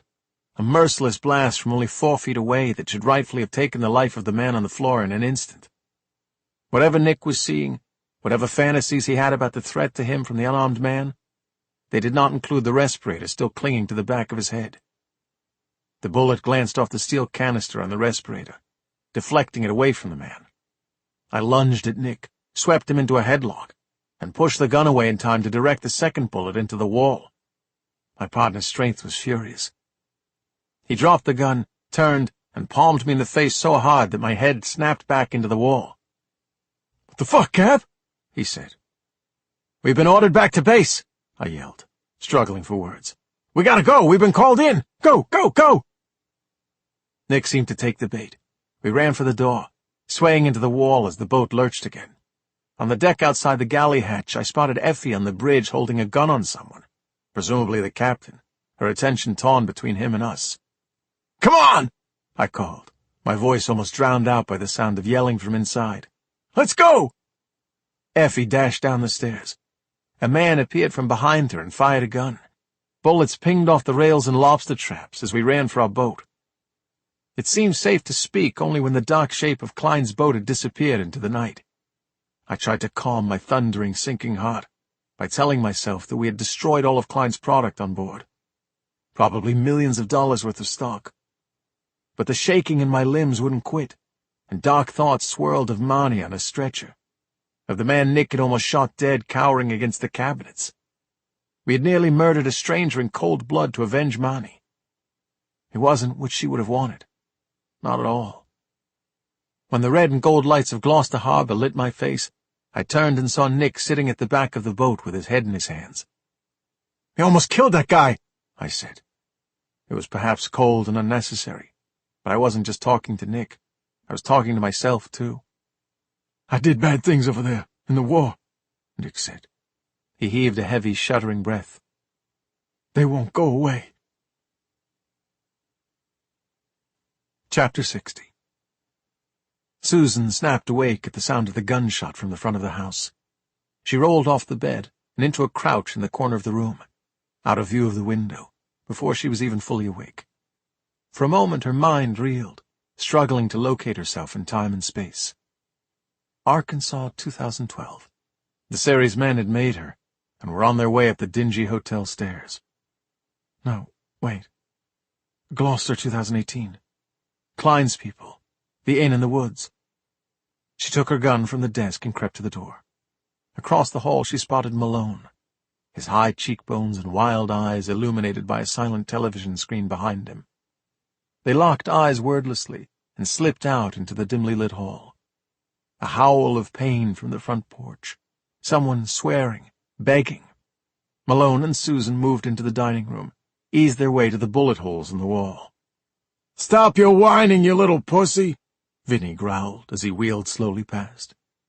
There was a man on the driveway clutching his knee, curled up in a ball in pain. 10 feet away from the man, probably flung there in the blast, a pistol lay on the pale gravel. When Susan turned, Malone was gone, and there was a gun in her face. "On your knees," the man said. Susan put her hands up slowly, keeping her face neutral. She started to go down, waiting until she could see the tension in his body shift as he anticipated her surrender. That's when she struck, batting the gun aside, punching out as hard as she could. She was aiming for his balls, but went a little high. Her knuckles collided with a belt worn low, but the force was enough to shock him, double him over. She turned and felt his arms come around her, and now the gun was in both their hands, the aim wavering over the walls, the ceiling. Malone slammed into them, wrenching the man's head back so that Susan could grab the weapon. Her mind was a constant hammering of half-formed thoughts. Panic she'd once been taught to keep at bay, now unleashed as soon as it was triggered. How many are there? Is anyone in the house already dead?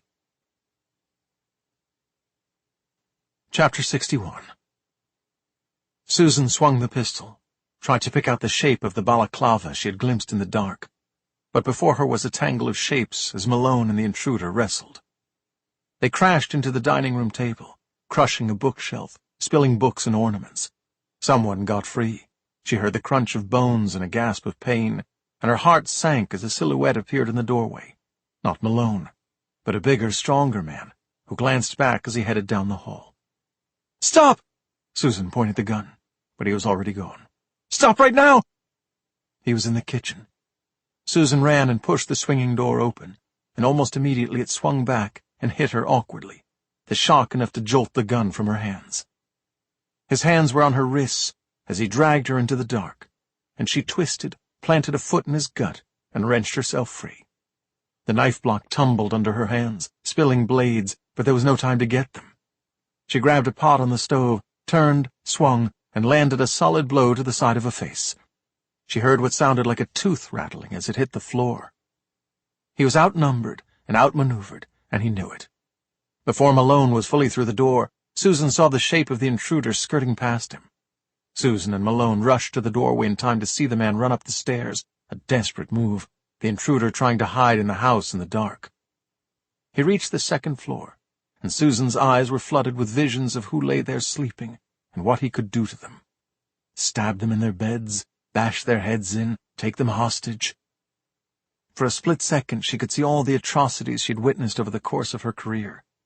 The howling mouths of the dead, frozen, protesting their last violent seconds, in beds, in doorways, hanging over banisters, trying to claw their way out to escape.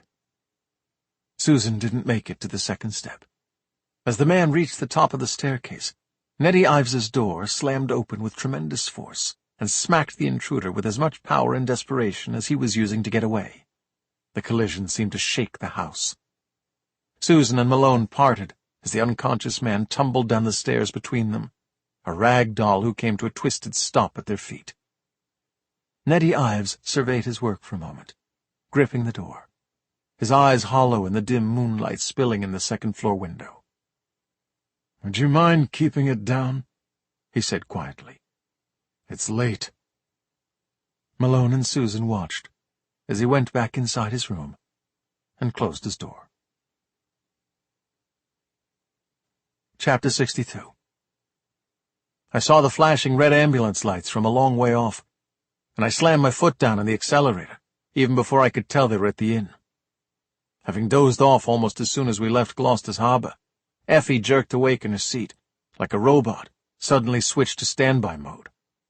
Almost all of the crew was on the porch in the eerie blue pre-dawn, coats or blankets pulled around their shoulders, watching as two men were loaded into ambulances.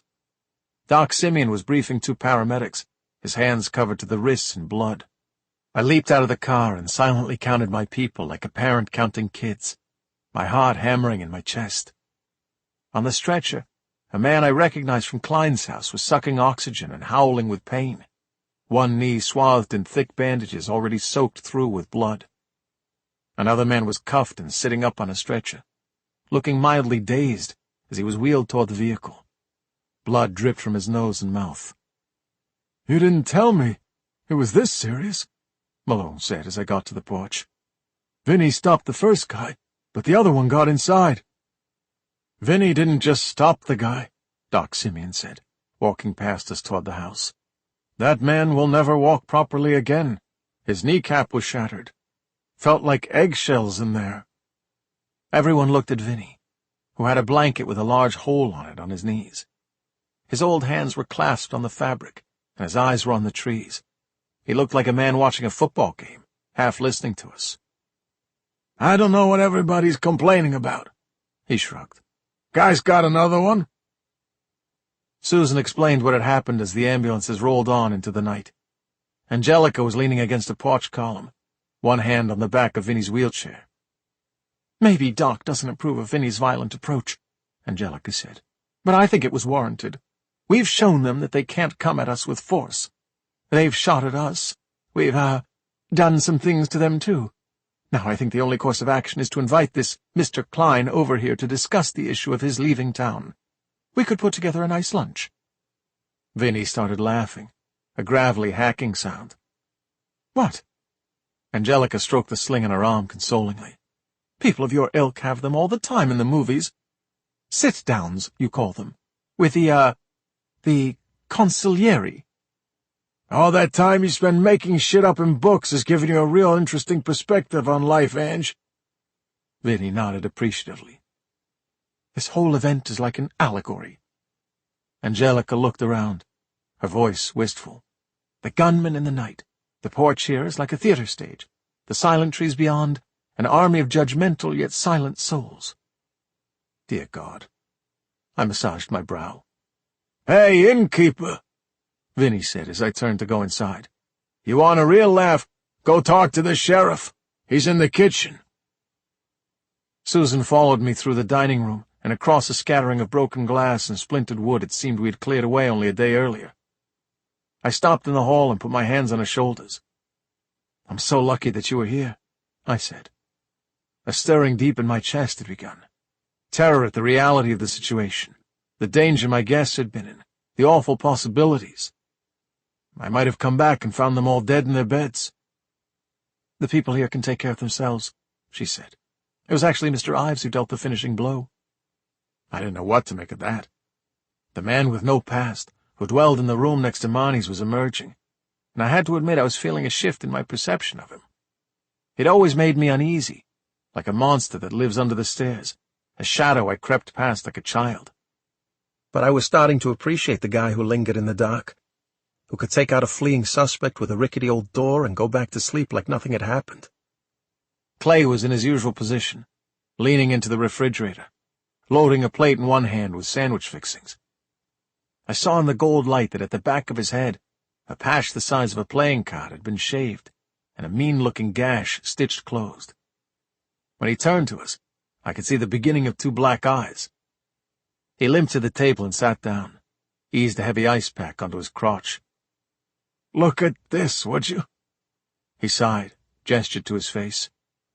I have to have a meeting with the school district woman this morning. I'm gonna look like a panda. Christ. I sat down, put my head in my hands as he made his sandwich. What happened? Clay explained about the abduction, the fight in the woods, half his story muffled by bites of an enormous sandwich and slurps of Miller Lite. Despite everything, a smile played on Susan's lips as she listened. So let me get this straight, she said. 2 days ago, a housewife nails you in the face with an encyclopedia, and tonight you fight off 2 guys with your hands cuffed behind your back? It was a dictionary. Clay held the cool beer bottle to his forehead. And I wasn't ready for her. These guys at least gave me a second to get my bearings. He's the definition of surprise. I elbowed Susan in the ribs, but she just rolled her eyes. See what I did there? Any permanent damage, Clay? Susan asked. No, they did all the scans at the hospital, Clay said. I got to see pictures of my own brain. I've never seen it before. It looked good, I thought. The nurse said she had never seen a skull as thick as mine. Said it was like a coconut. You're amazing. Susan reached up and slicked down a cowlick on the side of Clay's big head like she was patting the ear of a St. Bernard. I'm just so glad you're home. I can't imagine dealing with— She was going to say another death. I could see it in her eyes, the way she lowered them, almost with guilt. We'd lost Marnie, and the loss of Siobhan lingered everywhere in the house, like the walls were painted with it. Clay let the pickle chaser for his beer linger on his tongue a couple of seconds before he swallowed, savoring it like wine. So what's with the ice pack? I jutted my chin toward the ice the sheriff was shifting carefully between his thighs. Weren't you listening? Clay winced. I kicked a knife out of a guy's hand.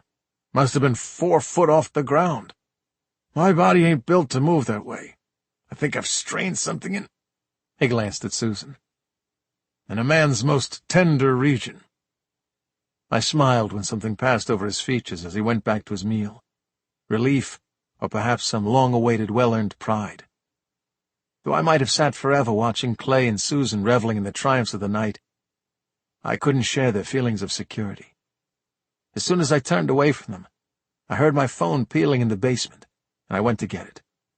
Though the number was blocked, I knew exactly who it was.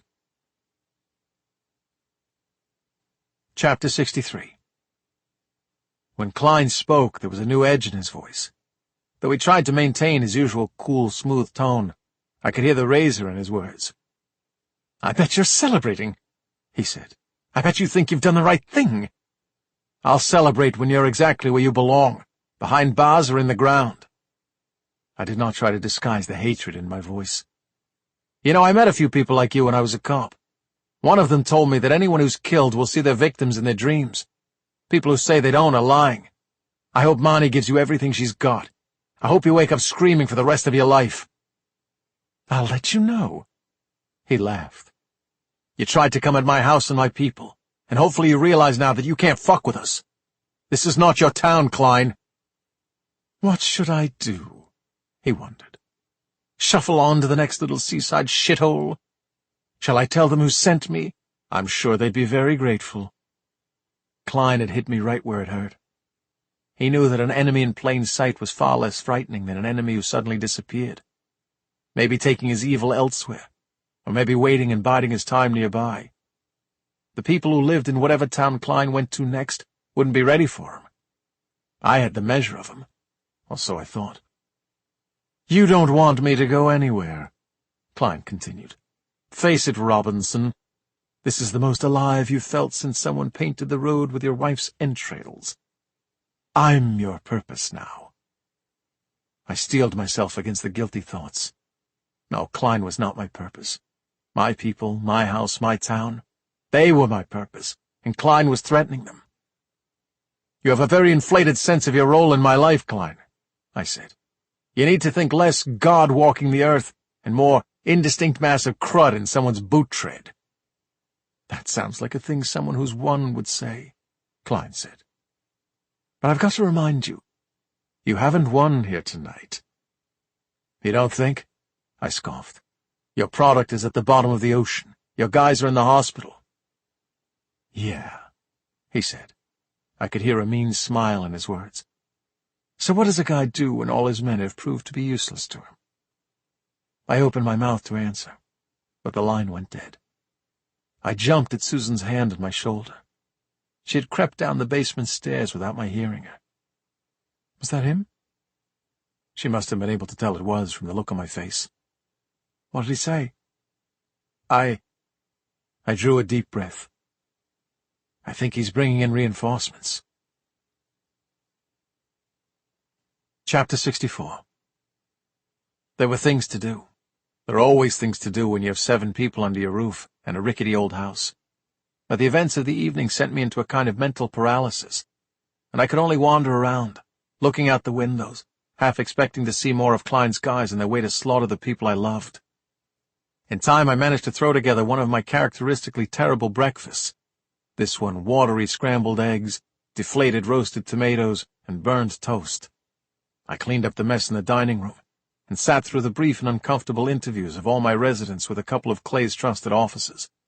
Gold columns of morning light streaming through the bullet holes in the dining room wall. Clayton called at midday to tell me what I already knew. Monty's talk screen showed she'd had enough fentanyl in the system to kill a horse. When the sun was just climbing over the tops of the pines guarding the sea, I went to my car, which was parked at the edge of the woods. I figured I'd drive into town and run some errands, try to take my mind off things. I slid behind the wheel, looked over, and saw a backpack I didn't recognize on the seat beside me. Thinking it must belong to one of the members of the house, I grabbed the bag to move it to the footwell so it didn't slide as I drove. The zipper wasn't closed, and thick stacks of cash spilled onto the floor of the car. Chapter 65. The house had fallen quiet again. I went to my bedroom in the basement and emptied the contents of the backpack onto my bed. Stood staring at the heap of cash for a minute. I jogged up the stairs and shut the basement door, then pulled the small blind down over the window to the backyard. I counted the cash. $800,000. There was a short note written on a piece of fine cream stationery. Klein didn't do anything cheaply. The note read simply, "Think carefully." I sat on the bed beside the cash. There was no need to think carefully. My whole body shook with fury. Klein thought he could buy me off after he had killed Marnie, destroyed my house, threatened my friends. I began snatching up the bills and throwing them back into the bag. I stopped to look at the cash in my hands, wondering what my next move should be. The only course of action, I supposed, was to give the money to Clay. There would be no proving Klein sent it to me. It would sit in an evidence locker until the state of Massachusetts claimed it as proceeds of crime. I fanned the bills with my thumb. The cash remaining on the bedspread was more than I had ever seen in one place in my life. This was what Klein paid in shut-up money. There would probably be more cash, keep shutting up money, if I accepted it and backed off. How many people was he paying to look the other way, surrender their turf to him? For the first time, the magnitude of his operation hit me. A brief fantasy like a flash across my eyes. A car, a house, booze, parties, beautiful women. Sure, I wasn't the booze, parties, and beautiful women type, but money could make me that way. Fat stacks of money could do anything. Change my life, change my mind. The guilt rippled through me as the seconds ticked by, and the money stayed in my hands. No bad fortune immediately came crashing down on me.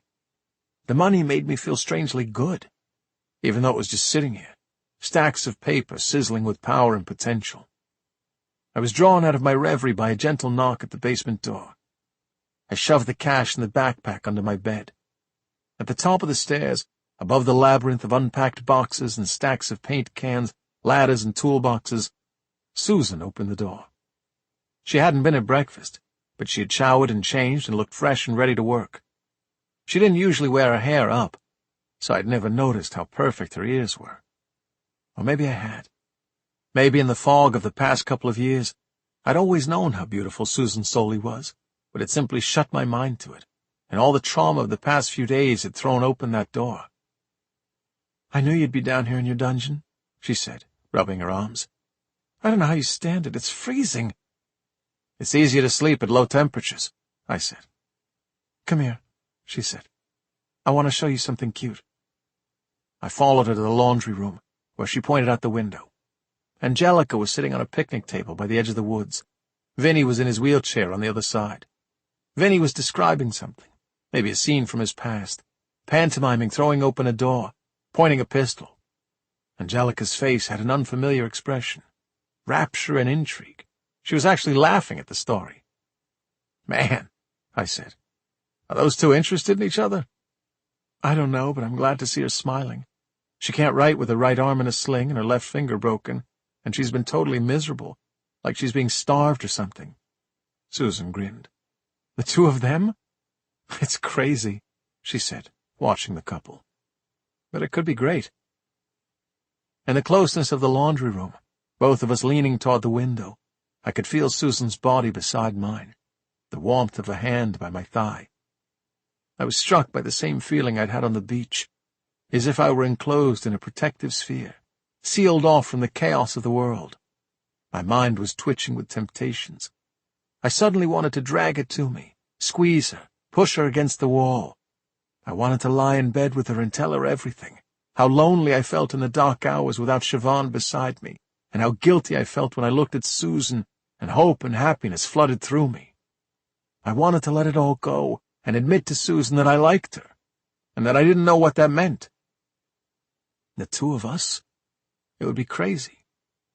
But I wanted to know if she thought it could be great.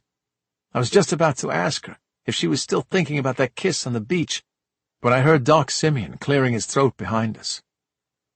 "Can I have a word with you, Bill?" he asked.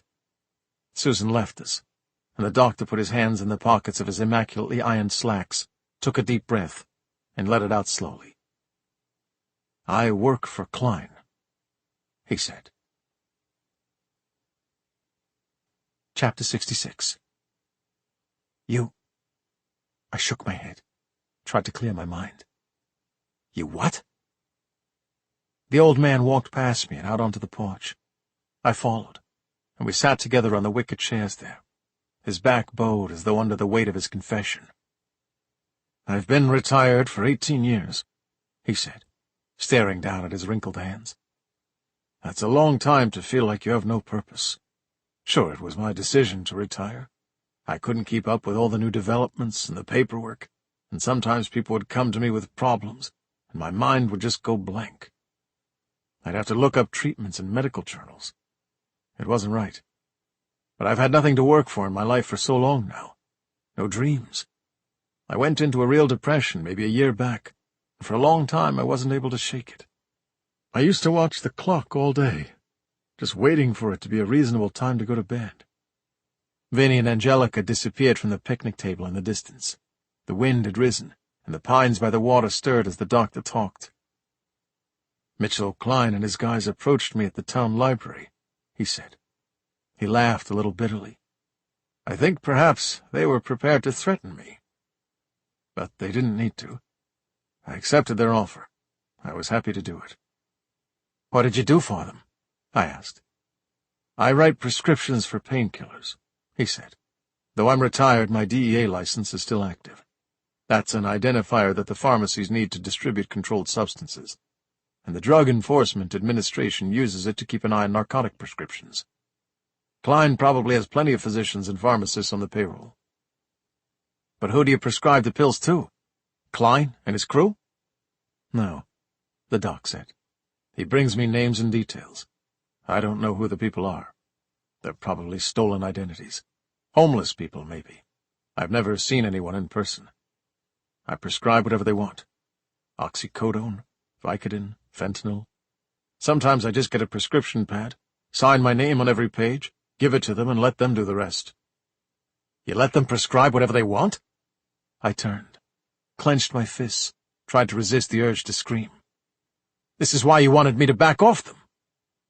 I took a step toward the doctor, telling myself not to hurt him. I felt my resolve failing. Chapter 67. I grabbed the air right in front of the doctor's face, but held myself back.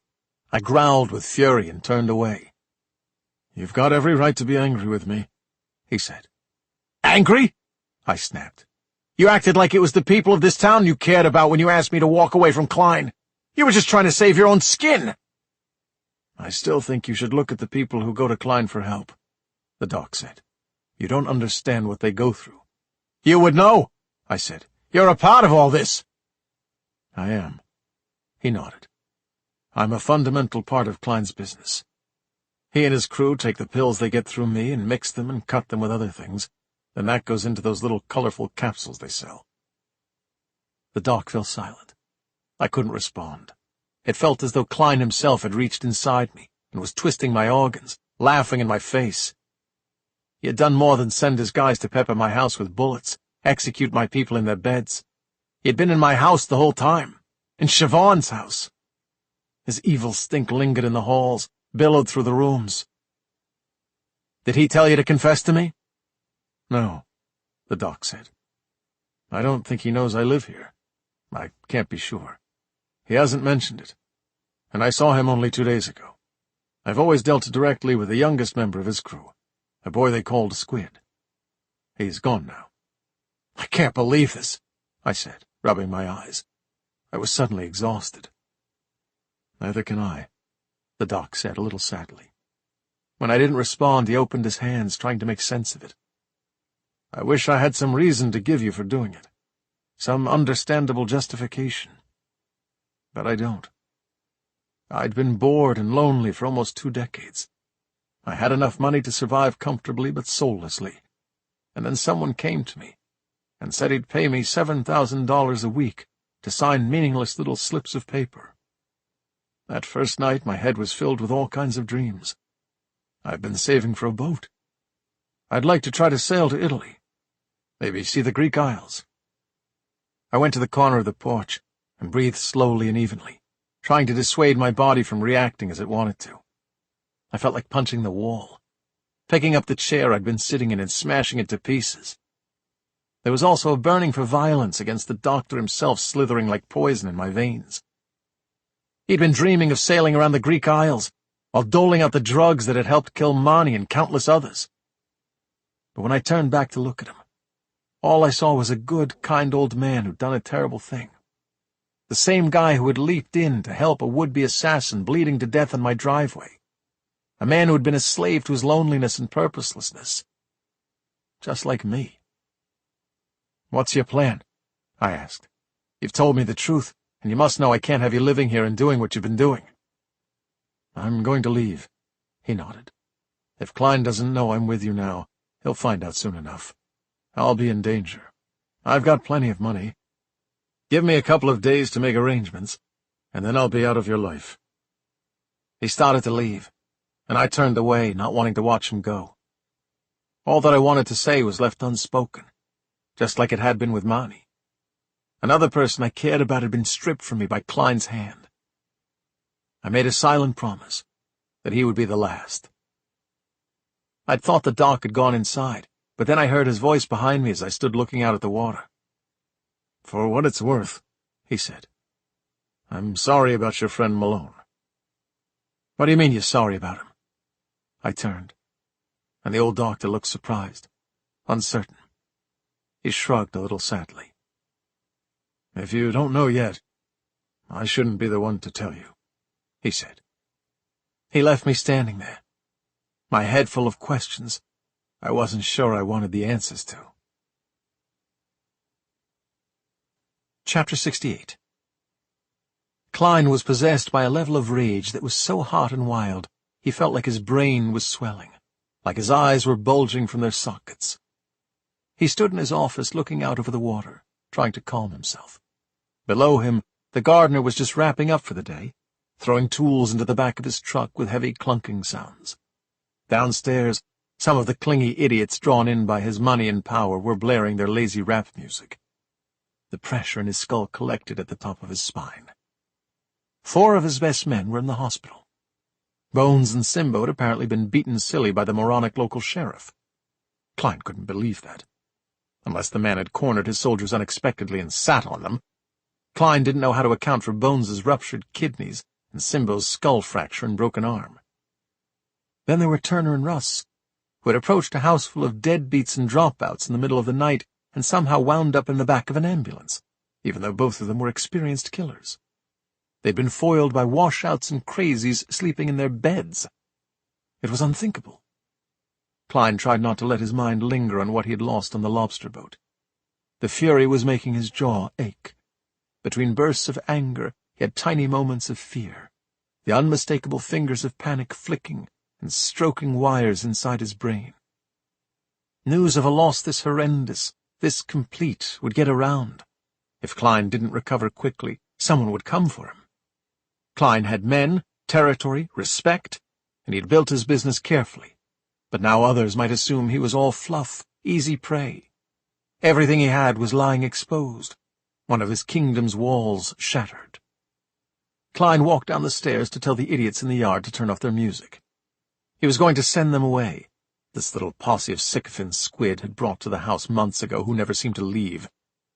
There were 2 girls who were always there, high school dropouts like Squid, most likely, wannabe gangsta bitches Instagramming themselves in his jacuzzi while drinking his champagne and flashing gang signs. Klein liked having easy pussy around, but he hated the music. In Klein's day, rap had been about something.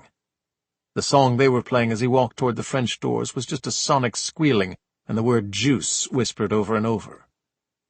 He stopped just outside the doors when he heard what the girls were discussing. "He was like nothing, man. Like some old cop dude from down Boston way. I seen the fool out here. He was the one put a plant through Klein's windshield, yo. The crew at his house is all like homeless people and women and retards and shit." "And they fought off Russ and Turner? How did they do that?" "Yeah, man, I don't know. I heard Russ's leg was like disconnected, like detached. Some fucked up cripple, one of the cops guys, blew it off with an Uzi." "You're shitting me." "Nah, man. Doctors had to sew it back on and all." "Fuck. This old cop dude sounds ripped."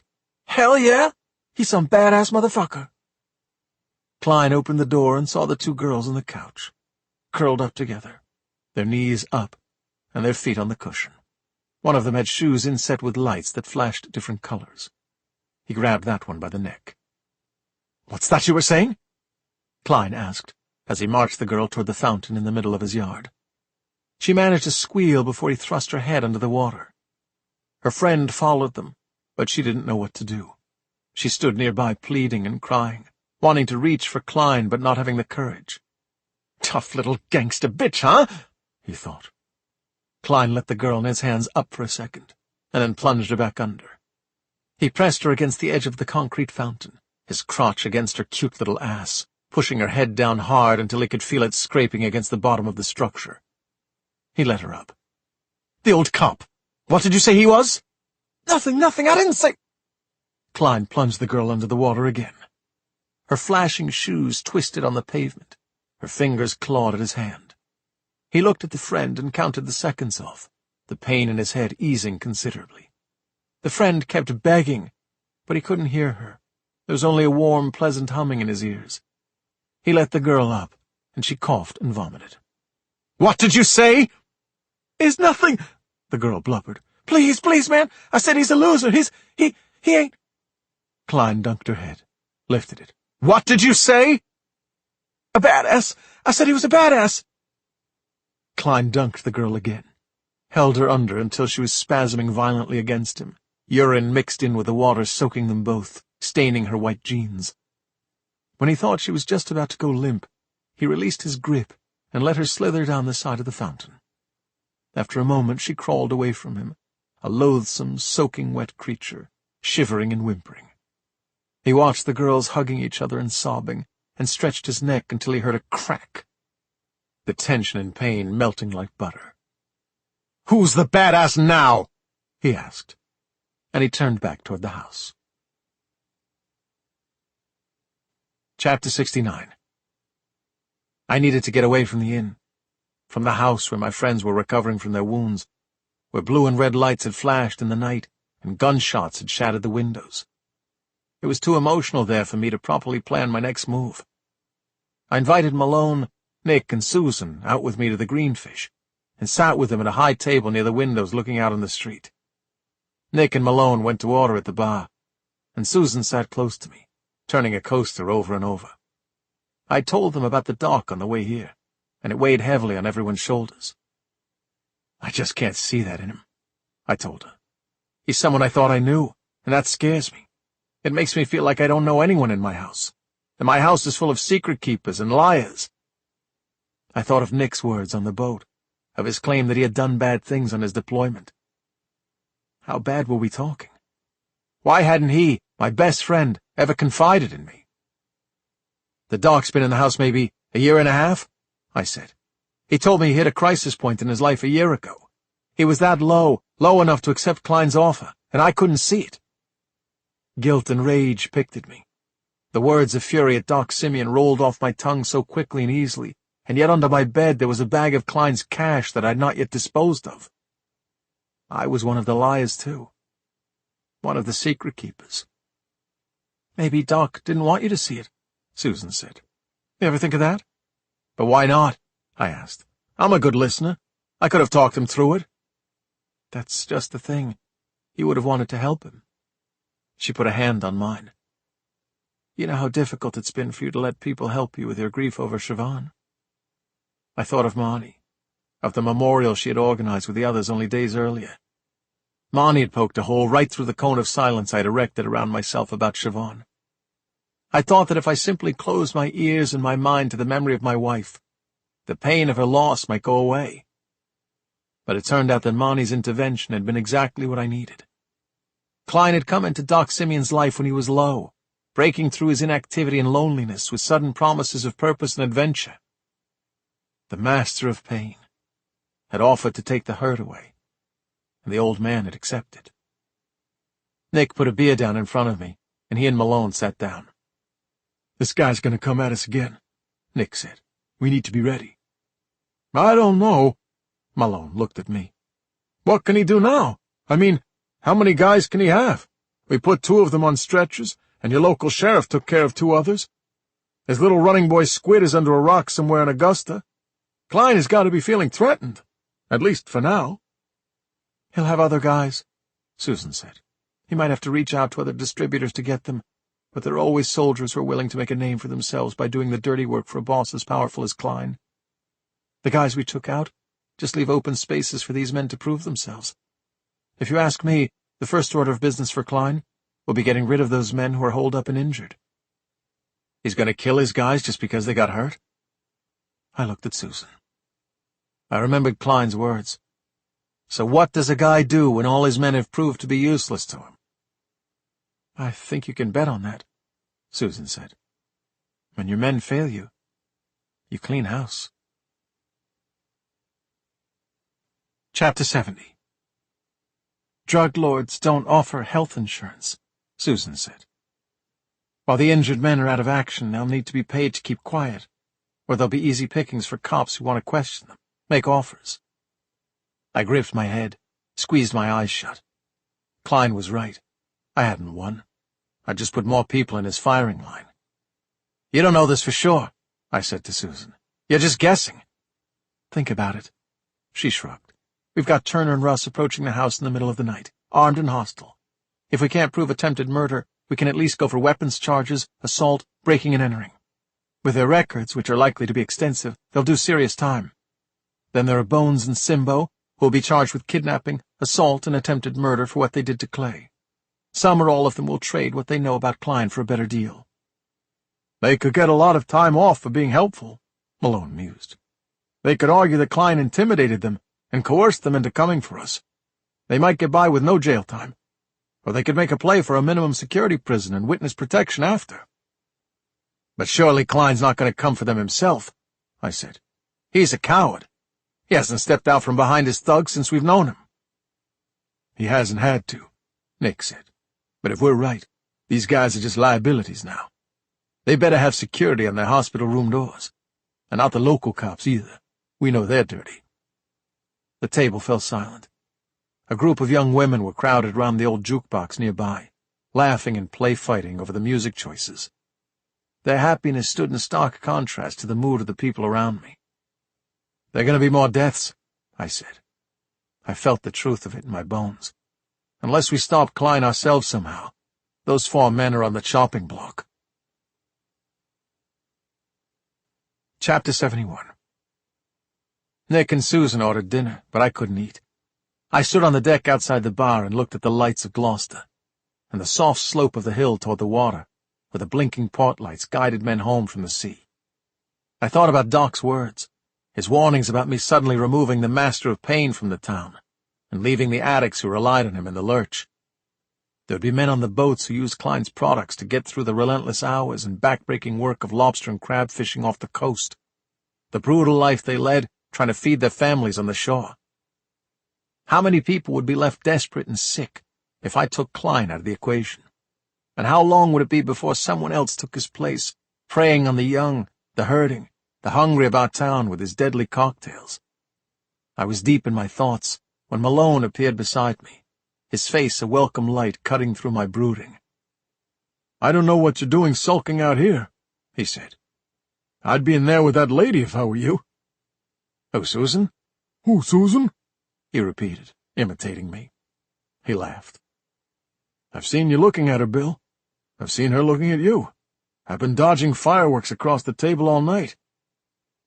I felt heat creeping into my collar. Is it really that obvious? I guess Nick must know then. Maybe they all know. "Is it serious?" I laughed, feeling stupid. "I don't know. I've kissed her once. With everything that's been going on, I haven't even had the chance to ask her if it was just a random moment or—" I opened my hands. She said she'd wanted me to. But what does that mean? Was she talking about right then? Or had she been thinking about it for longer? "Look at you," Malone grinned. "You can't even talk about it." "I can't talk about it," I agreed, trying to cool my cheeks with the palms of my hands. He leaned on the rail beside me, and for a moment we looked just like we had years ago. Two patrol cops, marking time at the end of a night, watching boats in the city harbor. "Remember that bomb threat we caught at the Meritage?" he asked, already grinning at the memory. I did. Malone and I had been newly assigned partners on patrol, tasked with assisting the Secret Service for the visit of an ex-president to Boston for Veterans Day. The president had been rushed out of the restaurant halfway through his spaghetti marinara when someone spotted a brown paper bag another diner had left under one of the nearby tables. A bomb threat had been called into the president's hotel that morning, so the Secret Service agents were taking no chances. The entire building and half the waterfront were evacuated. Malone and I were told to go up to the restaurant and check that everyone was out, and like an idiot, I got curious about the package and decided to see if I could get a glimpse of what was inside the bag. "I don't know what I was thinking," I said now, watching Malone as he tried not to laugh his ass off. "Maybe I thought I might have been able to hear it ticking or something." "You were a hero," Malone laughed. "A true hero of the people." I'd gotten very close to the bag on that fateful day, and I was so young and brazen that I'd reached out to see if I could open the bag and see inside. When my fingers were mere inches away, the bag moved. "When that bag moved—" Malone was slapping the deck railing, laughing so hard he couldn't finish his sentence. When the bag moved, I'd fallen back with a terror so sudden and all-consuming I'd almost fainted. The bag contained not a bomb, meant to assassinate the president, but two huge live Dungeness crabs that somebody had obviously bought at the local market and planned to take home for dinner. When I'd recovered enough to stand, Malone and I had taken the crabs, their pincers bound, down to the waterfront to show the former president. The papers got a shot of me kneeling on the dock, clipping the creatures free of their bindings before I released them into the harbor. While the Globe had been quite mature about it, other newspapers had a good time with the story. One headline read, "Cops catch crabs. President scuttles away." I still had the newspaper clipping somewhere. "I wonder if those crabs are alive now," I said as Malone tried to recover from the hilarity. "How long do crabs live?" "I don't know, but if they're alive, they're probably still telling that story." "Over drinks at their underwater crab bar," I said. "The Claw, it's called. I went there once. Nice place. A bit wet." "Jesus," Malone sighed, watching the lights in the distance. "That was so much fun. We had a good time, didn't we? We were a great team." "We're still a great team." I nudged him in the ribs, feeling how hard and prominent they were beneath his shirt. As though he could sense my concern, Malone turned to me. "Look, there's something I've got to tell you," he said. He took a deep breath. "I didn't just come up here to hang out, to see the place. I wanted to know you'd forgiven me, because if you hadn't, I wanted to fix it before it was too late. I've got cancer, Bill. It's terminal." Chapter 72. I listened to Malone tell me about his illness for as long as I could. Then I crossed the bar to the restrooms to wash my face. I looked over at Susan, perhaps an involuntary reflex, my mind seeking comfort. She seemed to notice my distress, but I waved her off.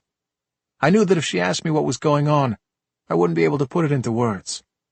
Malone was leaving me, and there was nothing I could do to stop it.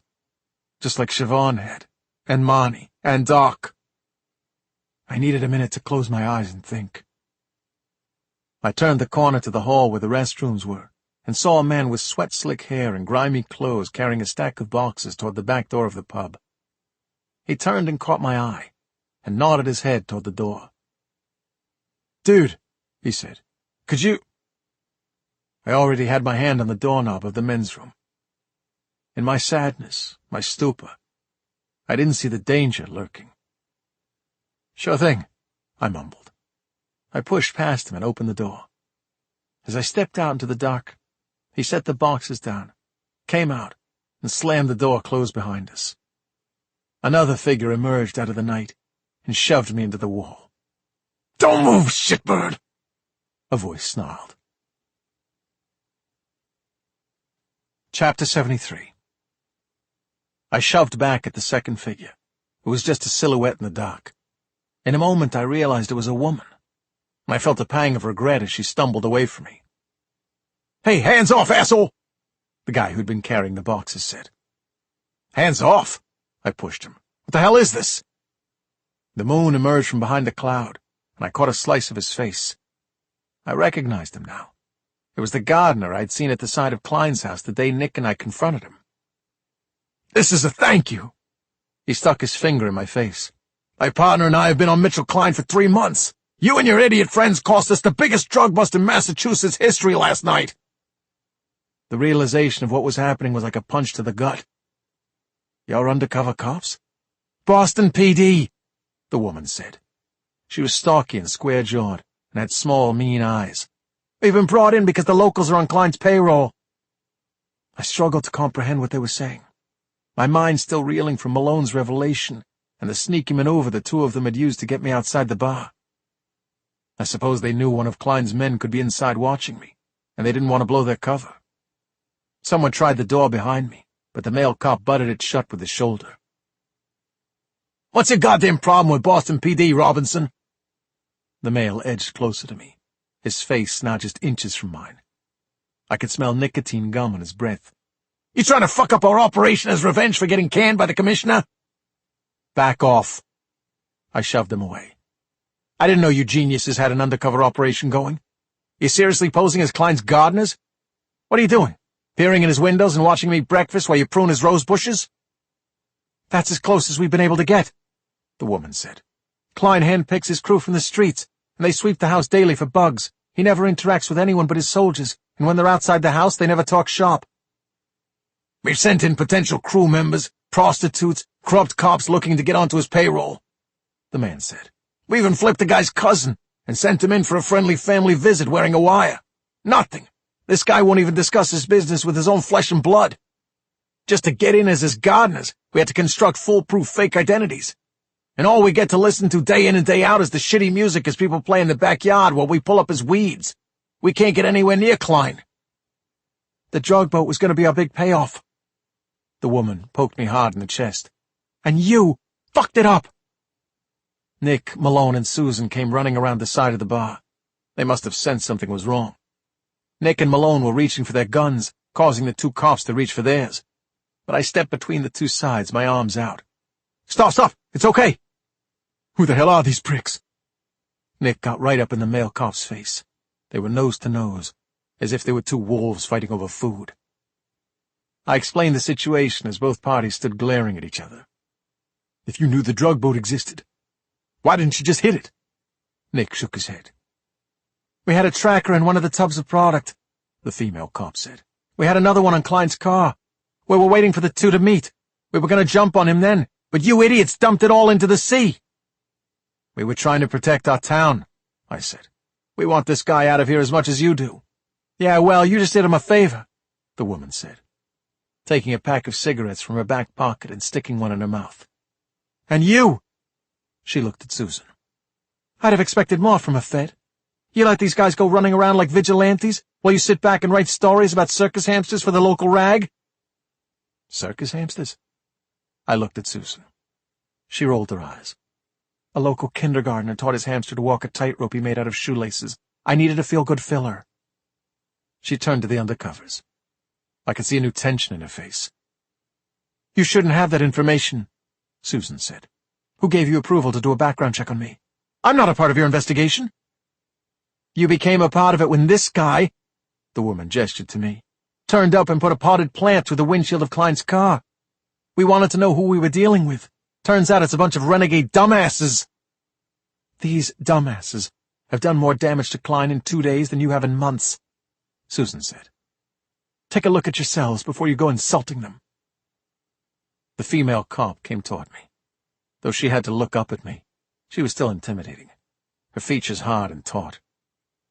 Stay off Klein, she poked me again, or you'll find yourself sharing a jail cell with him.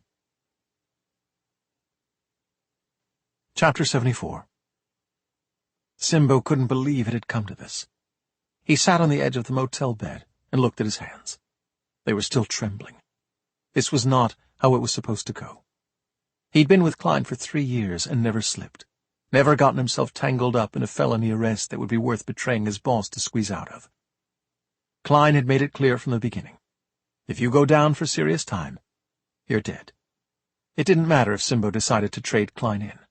The man was going to come for him in any case. The police had come after him, of course. Within minutes of Simbo arriving at the hospital with a concussion, due to the door inside the inn opening in his face, there were 2 cops standing at the end of his bed. They were Boston undercovers who looked familiar for some reason, a man and a woman with the keys to his handcuffs. Simbo had told them what they wanted to hear, made them promises, waited until their backs were turned, and split. He wouldn't turn Klein in. Maybe that would help when the man came for him. Maybe he'd make an exception, as he had before. Klein never hired users. It was another one of his policies. Simbo went to the filthy motel bathroom now, and stared at himself in the cracked mirror, tried to breathe through the nausea. He remembered the first time he'd laid eyes on Klein. A face in the back seat of a shiny black Escalade, watching through the window, as Simbo beat a homeless man half to death with a tire iron. The man had come for Simbo's stash, which Simbo had spent the whole day getting, kneeling between the legs of men in business suits and expensive cars, using his body and his mouth because he had nothing else to offer. Simbo had thought Klein was just another one of these men indulging their secret desires on the way home to the wife and kiddies. But instead, Klein had been the one offering something, a way out, a use for the violence and fury Simbo was so accustomed to. Simbo washed his face, tried to stay calm. He went and opened the bottle of Jack Daniels he had brought with him, drank half of it in nervous, jittery gulps, watching the television without really seeing it. After a while, he pulled back the curtain at the front of the motel room, checked the parking lot. Empty.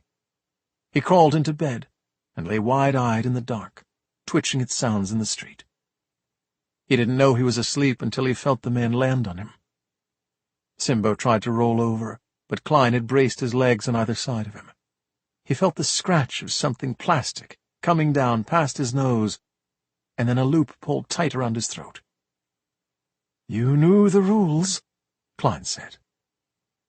Simbo grabbed at the zip tie, buried so deep in the flesh of his neck that his fingers could only scrabble at the band impotently, while the pain rushed to his head. Sounds were coming out of him that he didn't recognize, but the noise of his choking was soon drowned out by the blood screaming in his ears. He fell off the bed, thrashed and kicked, his limbs out of control, refusing to pull him toward the door. Klein flicked the light on and stood there watching, his arms folded. Simbo's whole body was convulsing violently. The seconds ticked by. Klein got bored and glanced around the room at the peeling veneer of the particle board cabinets, the moldy floral curtains. In the street, a homeless man was yelling at someone. An ambulance rolled by, sirens wailing. Klein's gaze returned to Simbo as he spasmed and flailed violently on the floor, taking his time to die. "Look at this place," Klein smirked. "You didn't end up very far from where you started." Chapter 75. Susan climbed into my car, and we left the bar. Malone wanted to get some supplies for home, and he and Nick headed into town. My thoughts were so tangled as I drove along the wooded roads toward the inn that I couldn't keep track of what Susan was saying. Had I done the right thing in starting all this with Klein? People were dying, and he remained in our town in his castle on the hill, like Dracula preying on the villages below him, trying to decide whose blood he wanted next. Susan put a hand on my leg, and I found myself squeezing it, the way I'd done with Siobhan so long ago. "I'm sorry," I glanced at her. "I'm a million miles away." "Talk to me," she said. "What did Malone tell you? When you came in from the deck, you looked devastated." I told her about Malone's diagnosis, what little I knew. It was stage 4, inoperable. Chemo and a spate of experimental treatments hadn't worked. "He has about 2 months," I said. "Maybe less. I thought he could just stay with us at the inn. He doesn't have anyone else." "We'll take care of him," she said. "He came back to reconcile with me before it was too late." "About Boston," I said. She was silent, waiting, probably not wanting to say anything that might tip me one way or the other about telling her. I focused on the road ahead, gripped the steering wheel, and for the first time since it happened, I told the terrible story of my downfall. Chapter 76. "Malone came to me at the end of our shift one night," I said. Susan settled back into the passenger seat to listen. "He said he had a problem. A good friend of his, a woman he went to college with, needed help. Her daughter had gotten involved with a real psycho, a violent, abusive guy, and while they were together, they made a sex tape. It was stupid, of course. The girl was young, and she'd been trying to make her parents mad, so she went for the typical bad boy. She broke up with him, but now the guy was saying he was going to put the tape on the internet, unless she got back with him. And once it was out there, it's out there forever." Susan eased air through her teeth. "Shit." "Yeah," I said. "Exactly. All this boy had to do was click a button. He said if she brought cops into the picture, he'd post it. So Malone came to me with this plan all worked out. He wanted to go to the boy's apartment while he was out and steal the computer that the girl said had the video on it.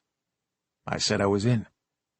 On the road ahead of us, a mother deer and 2 fawns sprang onto the asphalt, danced in the gold light, then leaped into the trees. I watched them go, feeling a weight ease off my shoulders as I spoke. The night we show up at the guy's building, Malone's got an empty backpack with him. I didn't ask questions about it, hardly noticed it. He says all he needs me to do is guard the lobby, so I do just that. He goes up to the apartment, and after a while he calls me in a panic. The guy is there.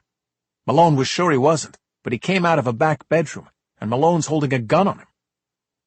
I go up there and... I took a breath. The words were tumbling out of me, bottled up for too long. I just lost it.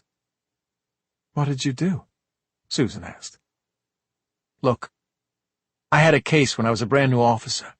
Boston cops are walk-around cops. The brass like you to be seen out there on the streets, you know?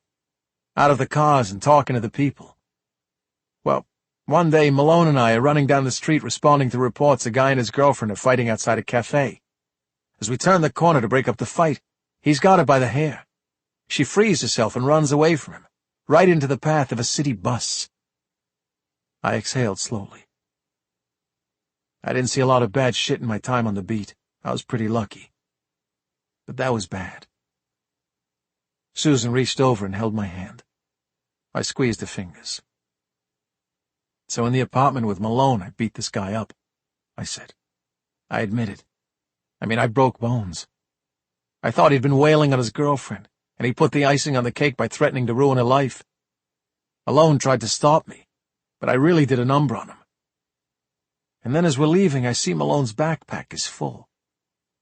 "Oh, no," Susan said. Her voice told me she could see ahead, into the depths of my downfall. I continued. In the hall, I say to Malone, "What's in the bag?" And he says, "I don't know which device the kids got the tape on. I took laptops, tablets, hard drives, everything. I'll find the file, delete it, and send the stuff back." Already I'm fuming, because this is not what I agreed to. We go our separate ways that night, and the next morning Malone's on top of the world. I figured the girl and her mother must have thanked him, and the boyfriend had taken the beating and maybe learned from it. It must have all gone perfectly. I gripped the steering wheel hard, trying to shut down all the screaming voices in my head, the thoughts about what I could have and should have done to stop what happened. Turns out there was no girl, I told Susan. No sex tape. It was all lies. Chapter 77. The apartment Malone robbed, that I helped him rob, belonged to Ivan Pilkos, an illegal arms dealer in Boston, I said. Malone took $250,000 from the guy, and then I go in there and bash his head in about some girlfriend and some tape that never existed. Pilkos was just some low-level scumbag Malone had heard was all cashed up. He'd never even met the guy. He was asleep on the couch when Malone walked in. "Oh, my God." Susan covered her mouth. I nodded. "What Malone didn't realize," I said, "is that across the street from the apartment building was a private storage facility. A big, expensive, highly exclusive private storage facility. This place has storage boxes and vaults for rich people who don't trust banks, and it has cameras all over the front of the shop." "But surely he looked for cameras," Susan said. "There were obvious ones and hidden ones," I said. "Malone thought he was taking us in at the right angle so the cameras couldn't see us, but he didn't know about the hidden ones. The firm was so paranoid they had cameras all over the street. Sure, they wanted to get video of the robbers when they were inside the facility, but they also wanted video of their car, their escape route, their getaway driver. The cameras got Malone and me outside the apartment building. They got video of us in the lobby.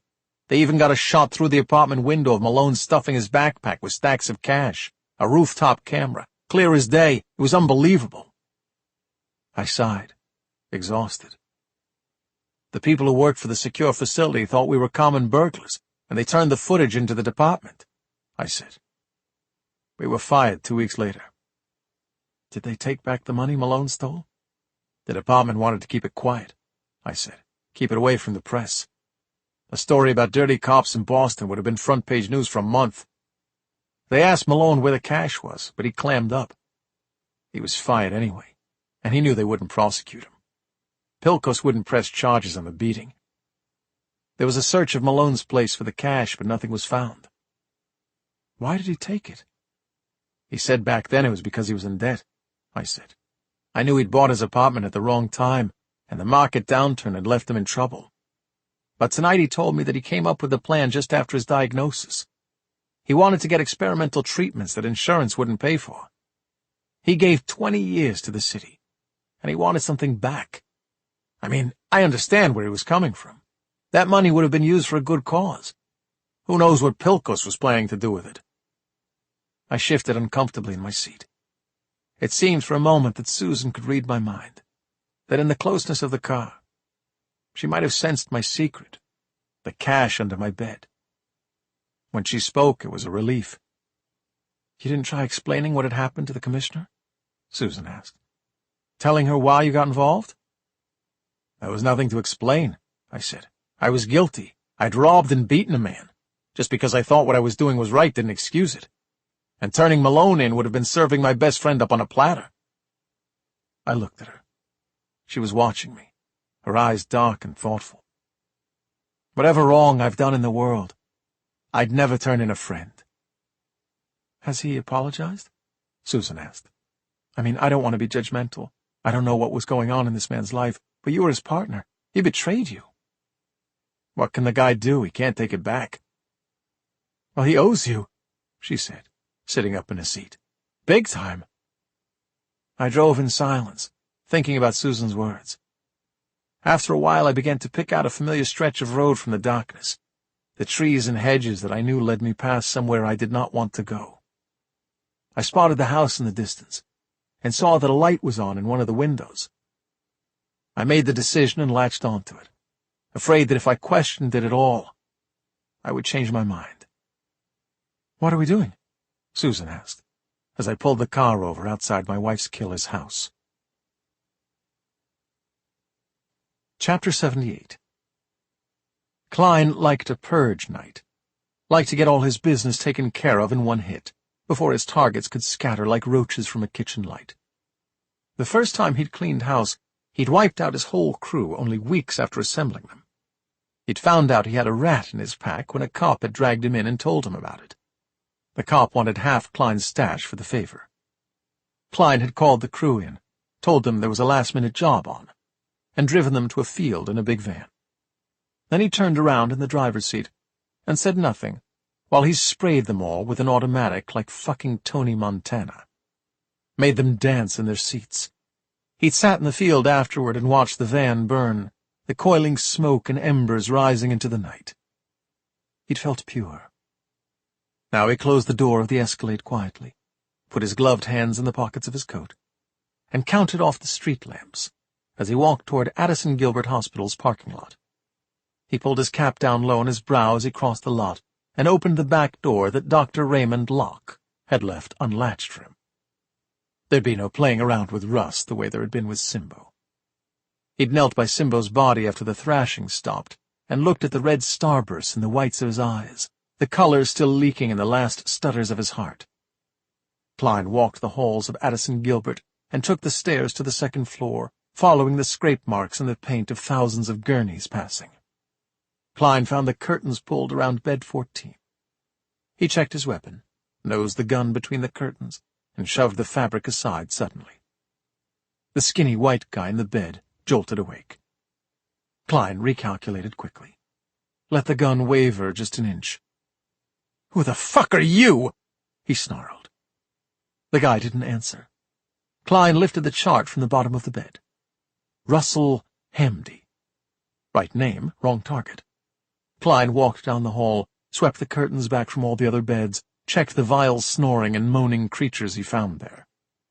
In the parking lot, sweat seeping into the arms of his coat, he saw a black blob lumbering between the vehicles. He recognized her from the ER. Klein walked up behind the woman and stuck the gun in the back of her neck. She froze against her flamingo-pink coupe, the cardboard box of fluffy, shiny treasures in her hands pinned against the window. "Russell Hamdi," he said. "Where is he?" She turned, and Klein stepped back. Yes, this was the one he'd seen at the triage desk once when he'd come to speak to Locke in the ER. He remembered her ridiculous yellow claws and regrettable pink eyeshadow. Bess was her name, he thought. A big buffoon in a clown outfit. She didn't even look at the gun. "I thought you'd come." She smiled, shifted the box in her hands. "When they brought Mr. Hamdi in, I knew it was connected to you. That's what happens when someone like you comes into town. First you get the overdoses, then you get the suicides, then you get the kneecaps blown to dust.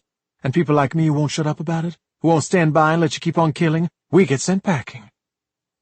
Klein looked at the box she was holding. He could see a novelty mug with a little crown on it that said, "Sassy since birth." He thought about asking her again where Russ was stashed, but the defiance in her eyes told him he was wasting his time.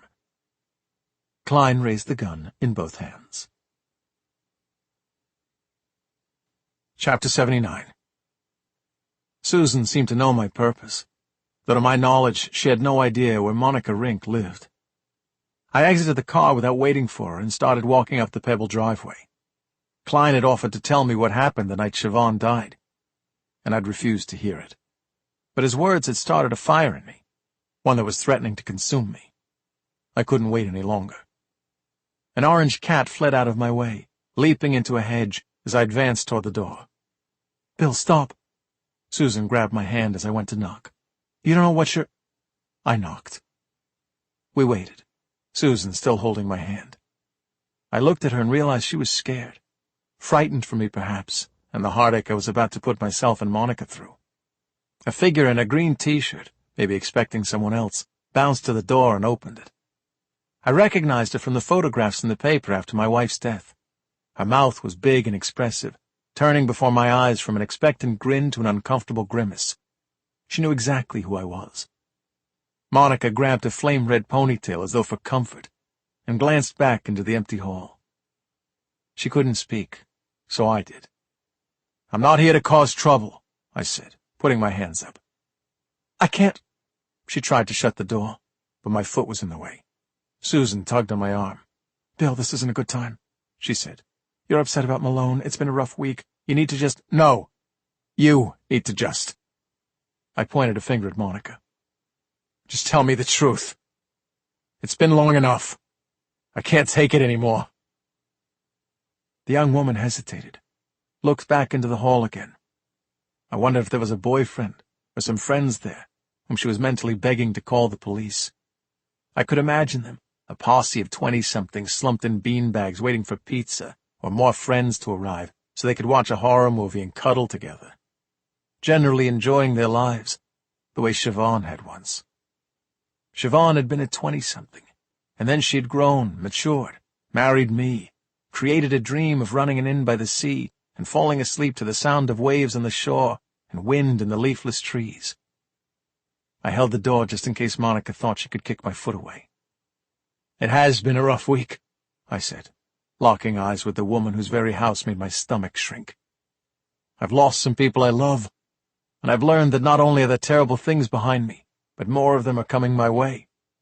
I'm taking this moment to cut the bullshit." I squeezed Susan's hand. "I want answers. What happened that night? What happened to my wife?" Monica drew a deep breath. Her lips worked around silent, agonized stutters. "I hit your wife accidentally. Siobhan Robinson. I was alone in the car. There's nothing more for you to know except that I'm so sorry." I looked at the girl before me and knew she was lying. Susan pulled on my arm again, and I almost let her lead me away. I was telling myself that I had all the answers I was going to get when a figure stepped into the hall behind Monica Rink. She was smaller than Monica, same fiery hair and lean, waif-like frame. A little sister, 17, maybe a touch older. She yanked white earbuds from her ears at the sight of me. I looked at the young girl across the miles between us and knew the truth. Monica took advantage of my shock and slammed the door in my face.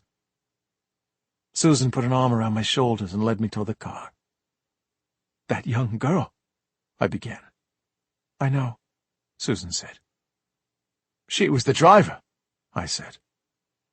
I could feel that my eyes were wild as I tried to take in everything about this moment, not thinking of the horror or comfort that it might bring. I looked at the stars as we reached the car. The younger girl was the driver.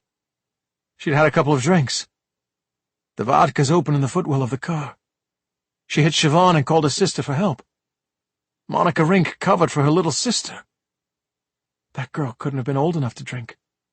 Susan gripped me by the shoulders, her dark blue eyes square on mine. She did something incredibly reckless and stupid. She killed a woman on the side of the road. Monica probably covered for her to save her from the stain on her record or, I don't know, the shame, the stories.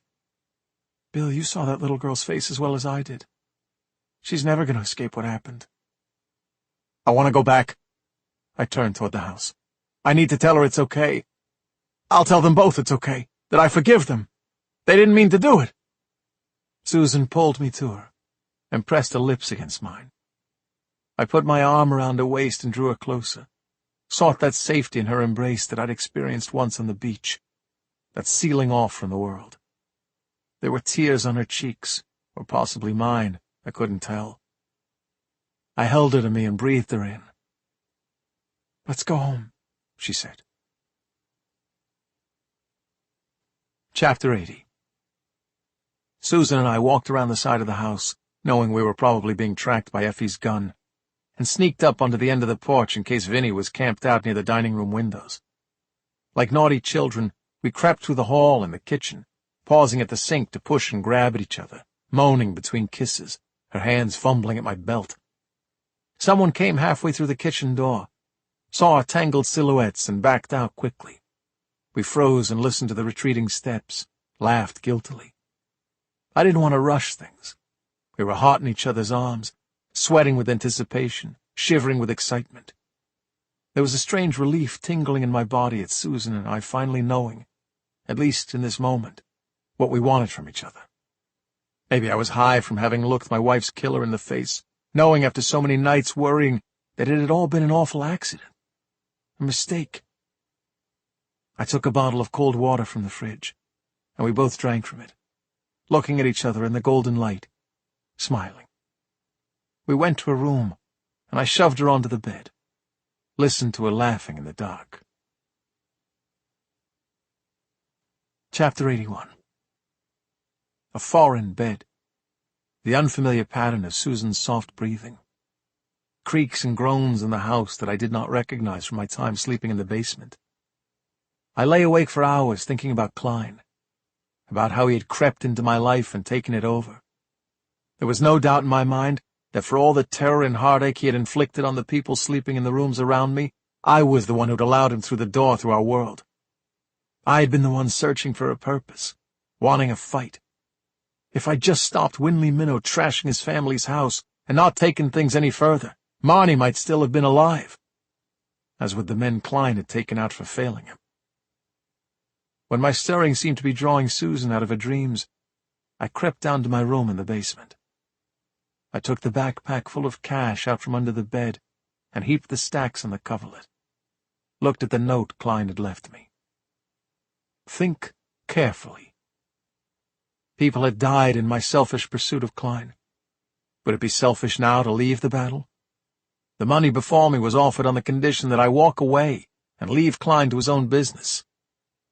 I picked up a stack of cash and flipped through it, felt the electric pulse of the power tied to what the simple pieces of paper represented. "Oh, my God!" I jumped. Susan was standing in the dark behind me, tying the belt of her robe. What is—" She looked at the money, at me. I watched emotions flicker across her face, confusion and hurt. "I got it yesterday," I admitted, and I handed her the note from Klein. She took a stack of money from my hand and looked at it. "You didn't tell me." "I didn't tell anyone," I said. I let her take in what that meant. A coldness came over her features, and she dropped the stack and the note back in the pile. "You son of a bitch," Susan said softly.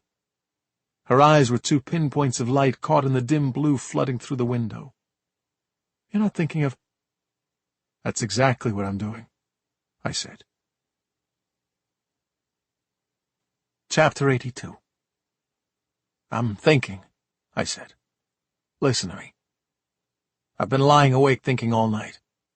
We're relying very heavily on the idea that we're going to stop Klein, that eventually he'll wind up where he belongs, in a prison cell or at the bottom of a 6-foot hole. But how many more losses are we willing to accept before that happens? Marnie's gone, Susan, and it's because of me." "It's not because of you." Susan shook her head. "You couldn't possibly have guessed what Klein would do to her." "But what if I just walked away in the first place?" I asked. "What if I just turned my back? She'd still be alive." "This isn't about what-ifs," Susan yelled. "It is," I said. "That's exactly what it's about." I turned and sat on the bed, picked up a stack of the notes. The admission came slowly, eased through my tight throat. There's something I didn't tell you about Siobhan and me. The night she was killed, she had gone into town to get things for dinner. That's what we did after we had a big fight. We'd make a nice dinner, have a couple of glasses of wine, reconnect with each other. She liked the walk into town and back, but she also wanted that time alone to think through what we'd said to each other during the fight. "What did you fight about?" Susan sat down on the bed beside me. "This house, this town," I said. "This was her dream, not mine. And I guess when I lost my job in Boston, I was too shocked and numb to really think about what we should do next. We sold our house and found this place and bought it before I'd really stopped to ask myself what I wanted. I missed my job. I missed the city. I didn't feel like it belonged here, and I blamed her for not realizing that I hadn't been ready to make big world-changing decisions." Susan leaned into me. Her shoulder against mine was warm. I ask myself all the time, what if? What if I'd put my foot down? What if we'd stayed in Boston? Or what if we'd come here and I'd just been stronger, taken the charge in stride, hadn't fought with her that night? She'd still be alive. This cash? It's not just cash. It's another what if. We know what Klein is capable of. What if we back off now? I can see what you're looking at when you look at this money. Susan nodded. You're seeing yourself selling this place, taking the cash, setting yourself up comfortably back in Boston, forgetting Klein, forgetting what happened here. Maybe. I mean, there are other things I could do with the money. Share it. Give it to someone who needs it. Whatever you do with it, it would be a way for you to stop fighting and pretend everything's okay, Susan said. Maybe it would be okay after a while, I said. I looked at her, and I saw one possible future realized so perfectly. Susan and me, in an apartment in Boston, just like Siobhan and me, the circle of time closed, and everything that had happened in Gloucester conveniently erased. I could find some kind of law enforcement job in my city. The police department wouldn't hire me, but someone would. Susan took my hand and rested her chin on my shoulder. The feel of her and the smell of her was not my lost wife. And I realized I was an idiot to think I could go back in time. I looked at the cash in the backpack and suddenly thought of Malone.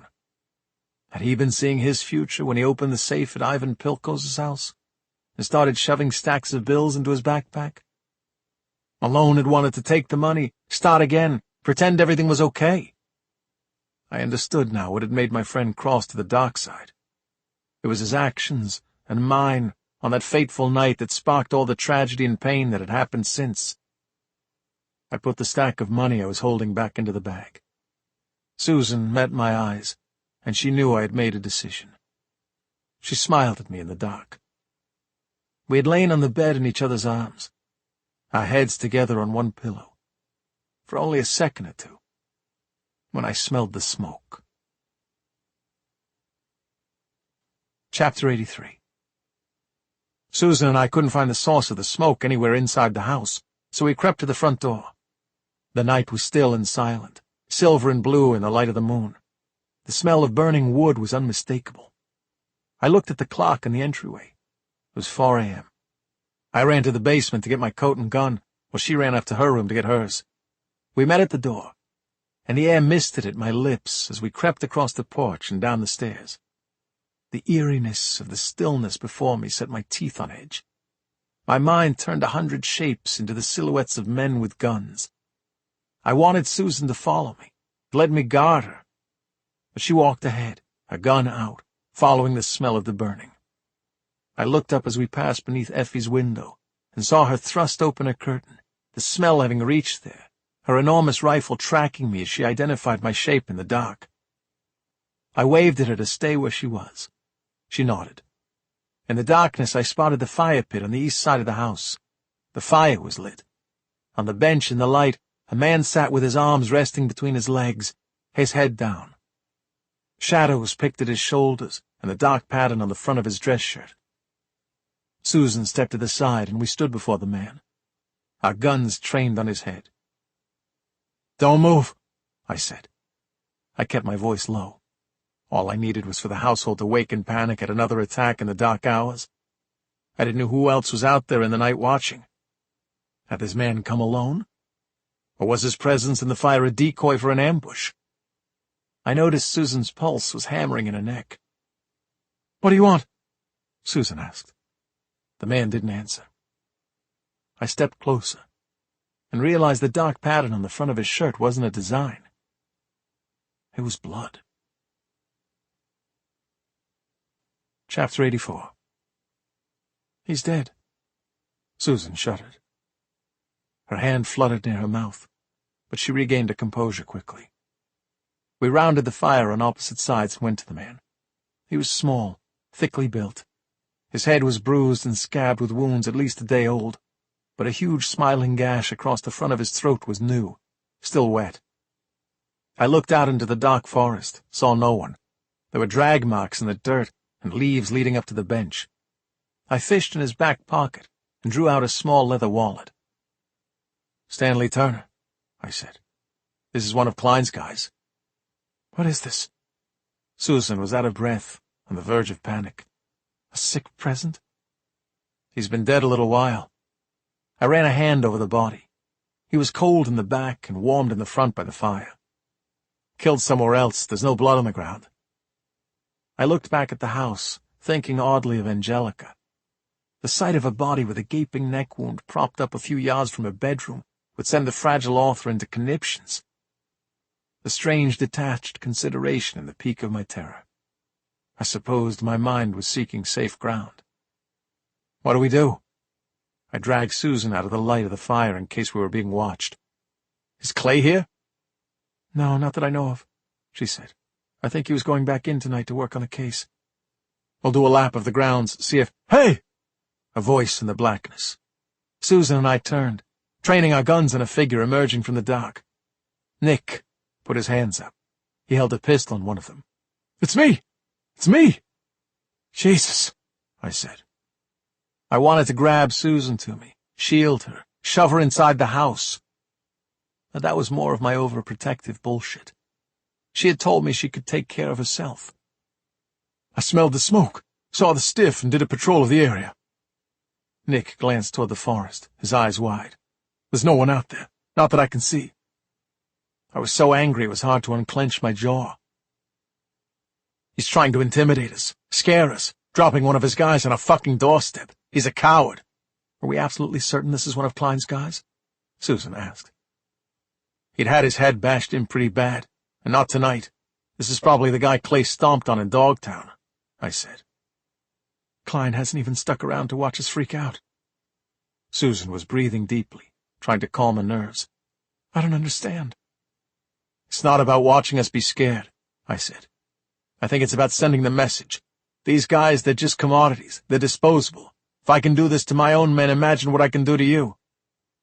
We stood, all of us lost in thought.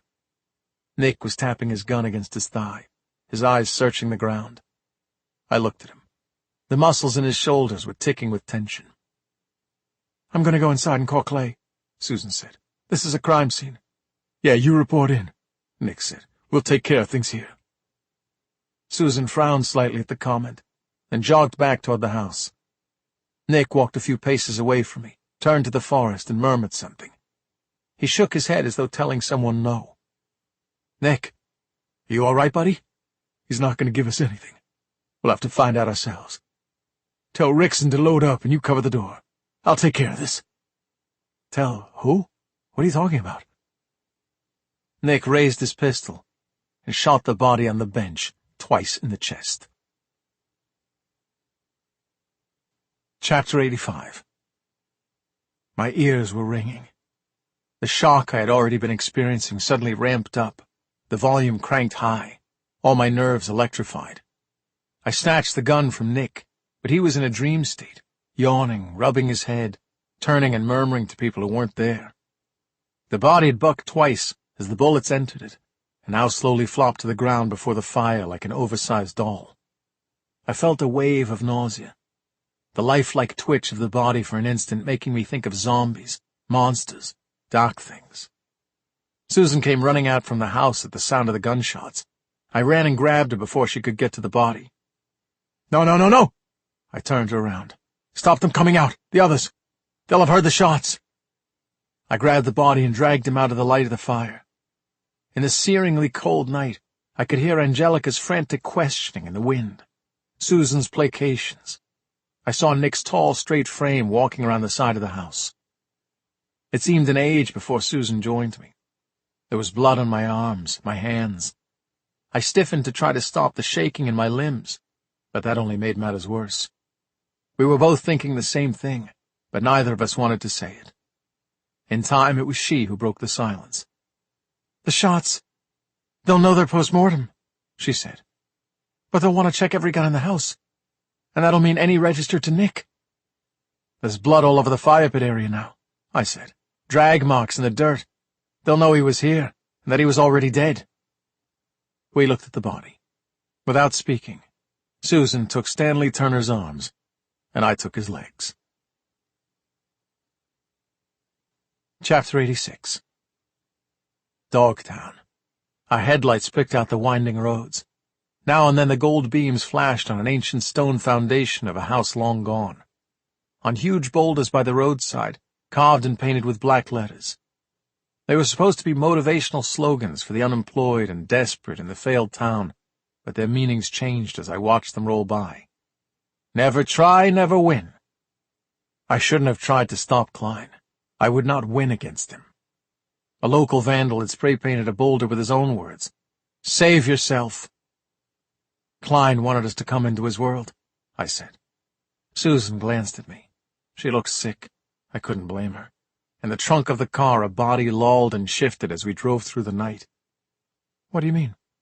If we'd reported the body, we'd have had the house searched. Our people would have been questioned, and our home invaded again. Not with his men this time, but with cops. If we didn't report the body... She looked out the windshield at the night. This, she said, the night, Dogtown, Klein's own dumping ground. His guys were out here only days ago dumping a corpse, and now we're here. He must have known we'd be forced to choose the same spot. It's the best place for a mission like this, isn't it? We already know it's been scouted out. She laughed, a crazed, angry sound. He wants us to sympathize with him, to understand we're not that different. He's sure pulling out all the stops to get us to back off. I'm not backing off. Look at us. Susan jerked a thumb toward the trunk of the car. That's someone's son back there. We're Klein right now. We've become him. We're not him, I said. We're nothing like him. He did this to us. We'll move the body and then call it in. There's no sense in sacrificing Nick because of what Klein did. He'll never pass a psych evaluation, not in his current state. He'll be implicated in the shooting, and who knows where it will go from there. Susan was quiet for a long time. We have to do something about him. Klein will. I don't mean Klein, Susan said. I mean Nick. What exactly are you proposing we do with Nick? She didn't have an answer. He's not safe to have around the house. He's not a dangerous dog, Susan. He's a person. I get that, she said. Don't you think I get that? I'm here, aren't I, doing this? Nick needs treatment. He needs to talk to someone about what happened over there on his deployment. He can't keep it locked away anymore. It's killing him. We drove on in silence. I watched the roadside as I drove, looking for a discreet trail to dump our evil secret. Chapter 87. I hadn't slept after Susan and I returned from Dogtown. The former FBI agent had lain awake beside me. The warmth and love and security of our connection at the beginning of the night soiled and forgotten. At sunrise, I gathered up our bloody clothes and bagged them, and she stood watching, numb. We had no choice, she said, but I'm still disgusted with us. You and me both, I said. I had walked to Nick's room and knocked on the door, found him sitting on the bed. We agreed to meet on the porch later that morning and go to the psychiatry clinic at the VA hospital. I made coffee in the kitchen. Vinny and Angelica were at the dining room table together, Vinny's leathery cheeks glowing pink as he jabbed at the laptop between them. Not there, there, Angelica said, pointing at the screen with a broken finger. She tried to move the laptop mouse, but Vinny swept her hand away. The little envelope symbol. Mail. Sign in. Don't tell me you've got a new job, Vin. I smiled, blew the steam off the coffee I'd made. Angelica's personal assistant. Are you going to take dictation of the novels? I'm trying to check this vegan activist bullshit provocateur's email for her, he growled, swiping Angelica's hand away again. You ask for my help, and then you don't want it. What's wrong with you, woman? I know how to use this piece of crap. Angelica let her hand fall, rolled her eyes at me. There was something comforting in the bickering of the two people at the table. Susan had told them that last night's gunfire was due to Nick getting a little confused again, shooting in the dark. With all that was happening with Klein, they seemed to take the incident in stride. This was what my household had become. It's I-C-A, not I-K-A, Angelica sighed. Angelica, like Angelica Garnett. Who the fuck is Angelica Garnett? Angelica slumped in her chair and stared morosely at the carpet, while Vinny tapped on the keyboard. I looked out the window and saw Nick waiting for me on the porch, his big hands gripping the arms of a wicker chair like a man on the witness stand. He was watching something across the driveway, a couple of squirrels tussling on the grass. "You've got renewals for a bunch of subscriptions to crappy literary magazines," Vinny reported. "And there's an email here from the Richmond Sotheby Publishing House." "Oh," Angelica picked at the lace on her skirt. "What's that one say?" I sipped my coffee while Vinny read silently. "Says they tried to call you, but you didn't answer." Vinny yawned, scrolling through pages. "They want to make you an offer." Angelica's back straightened slowly. She looked at the screen, and she pulled the laptop toward her. Vinny and I watched as she read the email he'd opened. She seemed to read it a few times, looking away and then looking back, blinking. Her eyes narrowed, then widened, and then her mouth turned down and opened until it was a dark cave. She hung her head down and burst into loud, heaving sobs. Vinny and I looked at each other. "Oh, my God." I put my coffee down and went to Angelica. Vinny tried to turn his broken wheelchair, making the poorly fitted bolt clunk. "Is it bad news?" "No, no, no," Angelica sobbed, grabbing my shoulder as I crouched before her. I'm being published." "Huh? I don't get it." Vinny's lip curled. "I thought you were published. Ain't you some kind of New York Times fucking award-winning whatever? "I lied." Angelica wiped furiously at her eyes with her left hand, but the tears kept coming. "No one ever asked to read my work anyway. I started telling people I was a writer a long time ago, and then I just stretched it and stretched it." "You're not a writer at all?" My mouth was hanging open, and so was Vinny's. "I am a writer," Angelica cried. "But I'm not a published author. I haven't ever been. I was speaking to some people once, and I told them I wrote novels, and they just assumed I'd been published. And then once I'd let that lie go unchallenged, it seemed easier to maintain it than to explain. And then perhaps I let the fantasy go a little more. I added some awards. What's the point in being a pretend author if you're not going to be a successful pretend one?" I didn't have an answer for that. "Writing is all I think about. It's all I talk about." "We noticed," Vinny said. "It has been my dream since I was a little girl, and—" Angelica broke into fresh sobs. "No one cared, so I could say what I wanted. I was just pretending." Angelica kept crying, and Vinny and I stared at each other, trying to take this in. "I've submitted manuscripts, of course," Angelica said. "Siobhan used to read my work, but they always failed. I've kept all my rejection letters. There are 400 or so." "400?" Vinny roared. I cut him off with a look. Nick came to the window to see what the wailing was about, and Susan appeared at the door to the hall, clutching a satin robe, looking alarmed.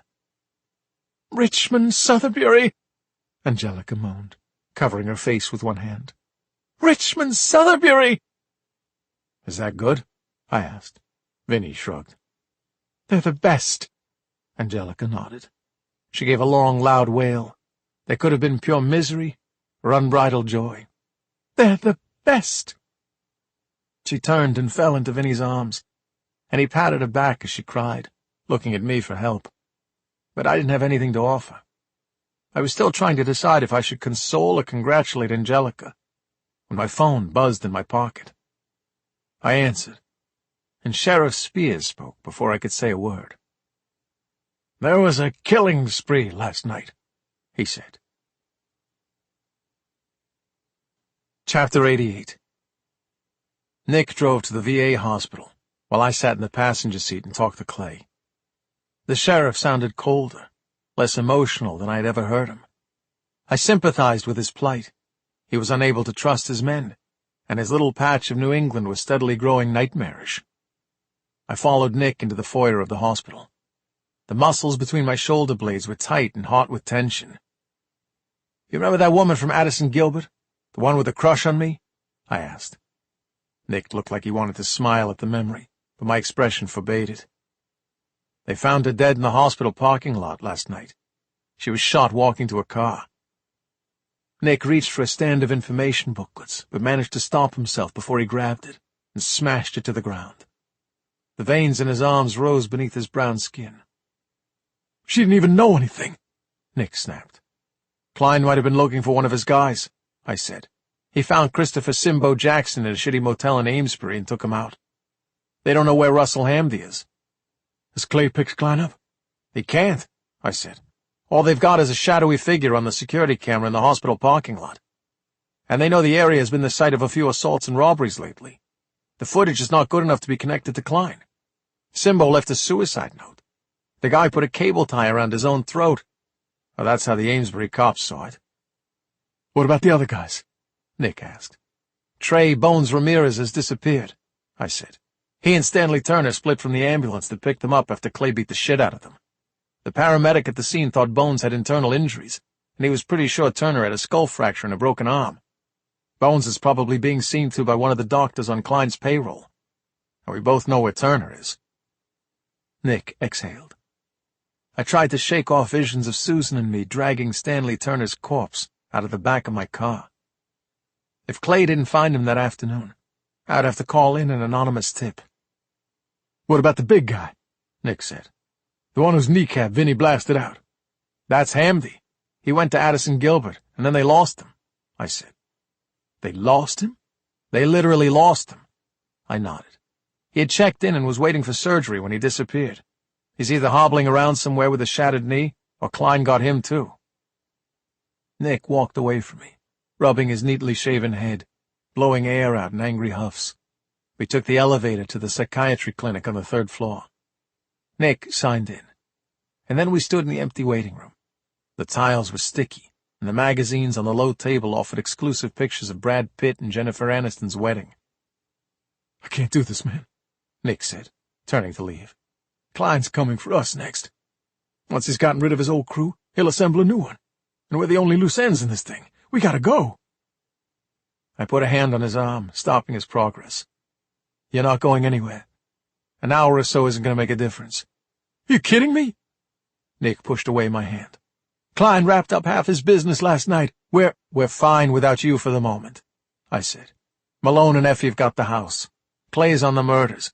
I'll stay out of trouble until you talk to the people here. Nick, you're doing the right thing. You need this." "Mr. Jones?" The woman behind the front desk stepped out holding a clipboard. Nick looked at me like he'd just been shut in the gas chamber, and I was the god about to turn the lock and walk away. Chapter 89. I wasn't worried about Nick. He was doing the right thing. I was sure he had PTSD, and now the Veterans Hospital would take care of him, schedule therapy, maybe put him in a support group. That had to be the hospital's bread and butter. But as I wandered the halls, I began to feel an aching concern in my stomach. There were elderly men in wheelchairs staring out the windows at the parking lot. One was sleeping with his head at an awkward angle, the front of his shirt soiled with food stains. At a counter on the 2nd floor, an exhausted-looking nurse was having a shouting match with a patient on crutches. She stopped to bat away a fly that had been buzzing around her face. I watched the fly go, strangely disturbed by its presence in the hospital. The smell of this place wasn't the same nostril-tingling, disinfectant freshness of Addison Gilbert. It was faintly sour, and tainted with something unmistakably biological. I wandered the corridors, thinking about Klein, my head down, tracing the smudgy footprints of others on the linoleum. After a while I came into a hallway and witnessed another argument, a nurse trying to reason with 4 very large men standing outside a darkened ward. "You have to respect visitor protocols," she said. "We have a system here, and you have to have approval." I watched, my hands in my pockets. The 4 men were obviously military. They had the functionally muscular bodies of men who worked out several times a day. But in addition to the muscles that looked pretty, they'd well-developed muscles in their hands, forearms, and necks, the kind of muscles you get only by picking up and moving heavy equipment across long distances. They were dressed in civilian workman's clothes that had never been worked in, flat tops you could rest a beer can on. 2 of them were backing the nurse toward me without touching her, the big hands up, a moving wall of hard flesh. "Thanks for your concern, ma'am," one of them said. "We got it from here." Something seemed to tell the nurse that whatever it was, their having it was set in stone. and her protests were useless. She turned and brushed past me as she left, bringing me to the attention of the men. The nearest one met my eyes as the four of them walked back to the door, and I saw recognition flash there. "Is there a problem, sir?" he asked. "No problem." I noticed the restroom door behind the wall of men. "Just want to use the restroom?" "There's one on the second floor." "I want to use that one," I pointed. "It's my favorite." "It's out of order."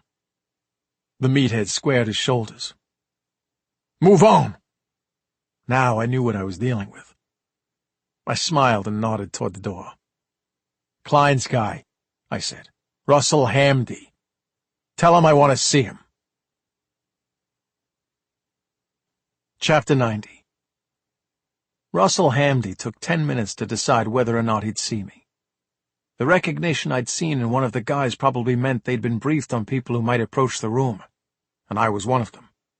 Russell's military friends watched me silently from the doorway, looking from their charge to me, their eyes mean and their mouths hard. In time I was beckoned in, although no one moved to let me through, which forced me to slide between tautly stretched fabric and clouds of strong antiperspirant. Klein's man was sitting upright in the bed, a complicated apparatus around his bloodied and bandaged knee. His face was pale and drawn. An oxygen tube was under his nose. Russ had his hands beneath a blanket on his lap, and I knew that he was holding a loaded gun that was pointed at me.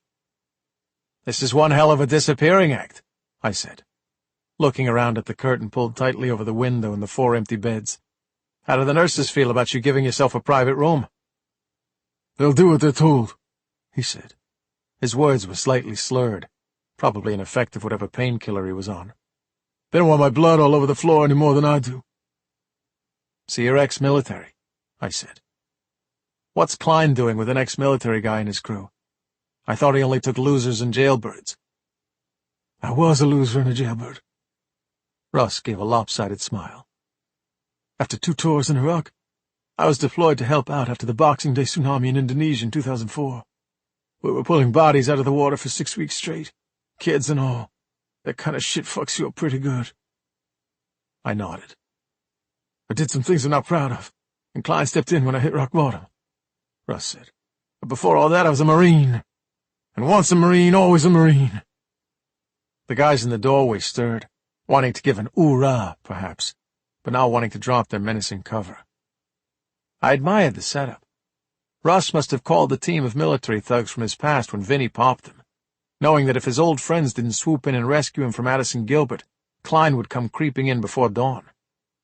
Even if Klein knew Russ was ex-military, he'd be safe from the drug lord behind his wall of human steel, at least until he was charged and incarcerated for attacking my house. I wondered if Bess, the nurse at the triage desk, had helped the men secure a way out for this damaged soldier-turned-gangster. She'd have known, looking at his injuries and the state of affairs in her hospital, what she was likely dealing with. Her assistance of the man before me might have cost the woman her life. "Have the police been here yet?" I asked Russ. "2 undercovers." He shifted painfully against the pillows. "And I told them the same thing I'll tell you. I'm not talking about Klein." "Are you serious? You'll go to prison for that merciless prick?" I said. "You've got these beefcakes standing guard to protect you from him. You know he's coming to kill you. Why don't you put him where he belongs and save yourself?" "Because if I stay quiet, he might give me a chance," Russ said. "All I can hope is that after a while he'll see that I'm still loyal and give up trying to get at me." "Look at you." I gestured to his mangled leg. "Klein did this. It's your service to him that got you into this fix. You'll never walk properly again. And you want back in with this guy?" "Man," Russ shook his head, "you still got no idea who you're dealing with." "So enlighten me," I said. "Klein's not one of these everyday dealers who's happy to lawyer up and do a small amount of time when he gets backed into a corner," Russ said. "He'll kill to make sure he doesn't ever do time." "Why?" "Because he's got more to lose than just his business," Russ said. "What is that supposed to mean?" Russ just glared at me. He knew he'd said too much. I looked at his leg, fantasized about grabbing the apparatus supporting it and giving it a shake to get him to open up more. But I knew the guys at the door would turn me into a human pretzel at the slightest wrong move. Tell me how I can get to Klein, I said. I'll solve your problem for you. You won't get near him. Russ shook his head. He's cleared his house. He's vulnerable until he gets a new crew. Klein will go to ground for a while, get some new soldiers, pop back up again. Maybe here, maybe somewhere else. I felt the fury rising in my throat. That's bullshit. He doesn't get to just come into my town, threaten and kill my friends, and then disappear. He won't disappear completely. Russ smiled. He'll wait. In a few months, a year maybe, he'll come back into your life so silent and so fast you won't know he's there until he's got his gun in your mouth. That's what he does. A chill prickled through my body, making the hairs on my arms stand on end. I knew that the man before me had seen Klein do this, reappear in his victim's life like a curse, never letting anyone escape him. If Klein hadn't taken care of all his crew now, he would get to them in time. The most that Russell Hamdy could hope for was that the man would change his mind. I realized my best chance to grab Klein was to do it now, before he disappeared and re-emerged stronger than he had been before. My phone rang in my pocket. We had spoken of the devil, and he'd heard himself being discussed. Chapter 91. I didn't let him speak this time. I went out of the room before I answered, and took the call in the hospital hallway. It takes a special kind of asshole to cut down his own men at the first sign of weakness, I said. Klein wasn't ready for my attack. He paused, and then he laughed. My uncle, he said. He bred racing greyhounds. Have I told you this? I was taken aback by Klein's friendly, reflective tone. He sounded refreshed and bright, like someone waking from a long, deep sleep. Killing had done this to him, made him cheerful. I grunted. I forget who I've told things to sometimes, he said. But my uncle, yeah, he had these greyhounds. I was always curious about them. Being as I was a kid and an animal lover, I wanted to pet the dogs, but they were vicious, hysterical, easily spooked things. He made them that way. A good dog will run fast primarily because it wants to catch and kill the rabbit up ahead. But if you add a terror of what's behind it, the motivation is double. These dogs spent their lives trapped between what they wanted and what they feared. You could see the whites of their eyes all the time. I thought about Klein's guys standing outside his house, so ready to jump at anything that threatened their master. They were vicious purebreds, trapped between fear of him and desire for the life he provided. Are you telling me this for a reason? I snapped. My uncle chose the best of the breed. He mated only exceptional dogs, but sometimes things happen. A dog overstrains a tendon. It gets lazy. The inbreeding, it sometimes causes problems. When he had dogs that started underperforming, my uncle would take them and bash their heads in on a concrete block in front of all the other dogs. He had a wooden mallet especially for the job that he would carry around on a string attached to his belt. Usually it took only one blow. So the Klein family is full of psychopaths, I said. I think that's the least surprising thing I've ever heard in my life. I had to cut my numbers down, Klein said. Replenish my stock. You demonstrated for me that I didn't have performers in my collection. I had pretenders. You, Robinson, you forced me to reevaluate. This is all on you. Is that what you tell yourself? Is that how you sleep at night? You know I'm right, Klein said. You've got the guilt.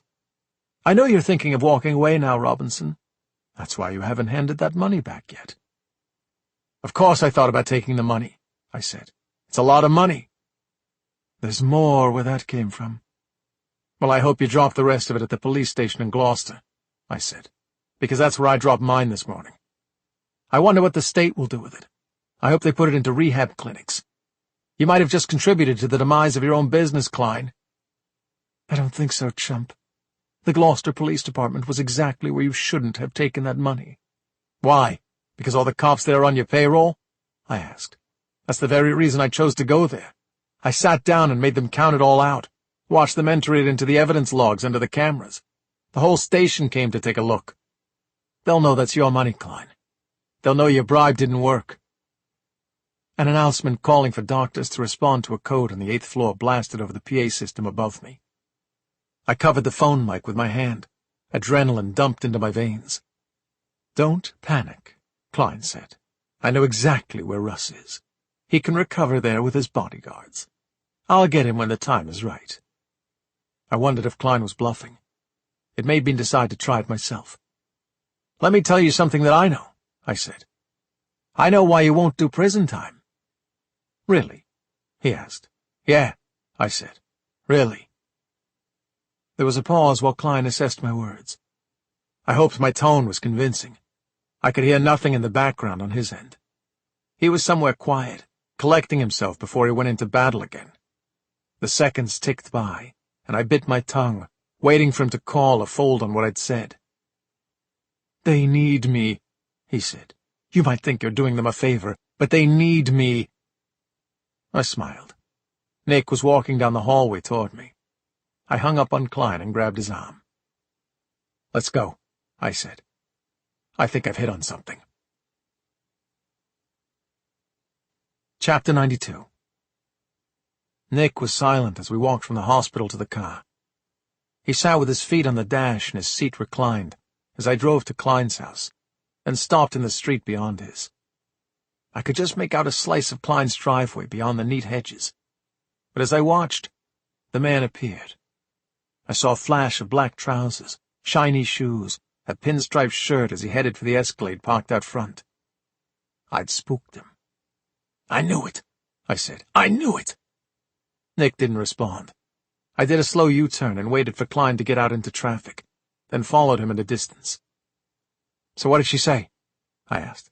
The shrink. How do you know it was a woman? He said. Because they're smarter than us. I kept my eyes locked on Klein's big black car. Susan makes me feel like a dope with a single sideways glance. You're talking about her like she's your girlfriend, Nick said, putting his arms behind his head. Maybe it was the excitement of being on Klein without his knowing I was there, or the rush of trying to obtain the upper hand, the gathering hope that I could bring him down, remove him from my life, my friends' lives. Whatever it was, I wasn't paying attention to Nick's mood. I gripped the steering wheel, took a deep breath. I glanced at him. Before everything that happened last night. You know, we might have taken things up a notch. That's nice. So sorry a psychopath leaving us a corpse and me being a crazy freak ruined it for you. You're not a crazy freak, I said, and no number of corpses could take the shine off Susan solely. That should be on your Valentine's Day card to her, Nick said. It just sort of happened. I'd been wondering if it was going to happen. We'd kissed, but I didn't know if it was just the moment or something that struck us both. We were on the beach, and the moon was over us, and I'd been so consumed worrying about everyone and the plan with the boat, I said. But I think there's something there with Susan, something between us. I mean, I know there's something there, at least on my side, but maybe she— I looked at Nick. He hardly seemed to be listening. Sorry, I said. I burned through a yellow light to keep on Klein. So what did the shrink say? It was bullshit, Nick snorted. Total bullshit. I don't think I'll go back. You sit with a person for more than an hour, and they can't even give you a solid diagnosis. Can you believe that? She wants to consult with a supervisor. Why would you license someone to be a shrink if she can't even give you a proper diagnosis without having to run to a teacher? Congratulations, madame. You sort of know how to do your job, but not really. She has to talk to a supervisor to decide if you've got PTSD?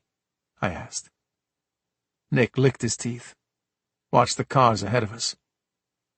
Nick? She knows I've got PTSD, he said. We sat in silence. Nick took his feet off the dashboard, clasped his hands, and looked at them in his lap. I listened to him taking a deep breath, trying to find the words, failing and trying again. I'm pulling over. Don't pull over, he said. We need to stay on Klein. We need to get this guy. He folded his arms, a barrier of muscle and bone over his heart. She thinks I'm also schizophrenic. Chapter 93. The car around me seemed to shrink. Suddenly it was hard to stay on the road. I looked at my friend. What do you mean she thinks that? You can't just diagnose it in an hour, he said. See, this is the bullshit I was talking about.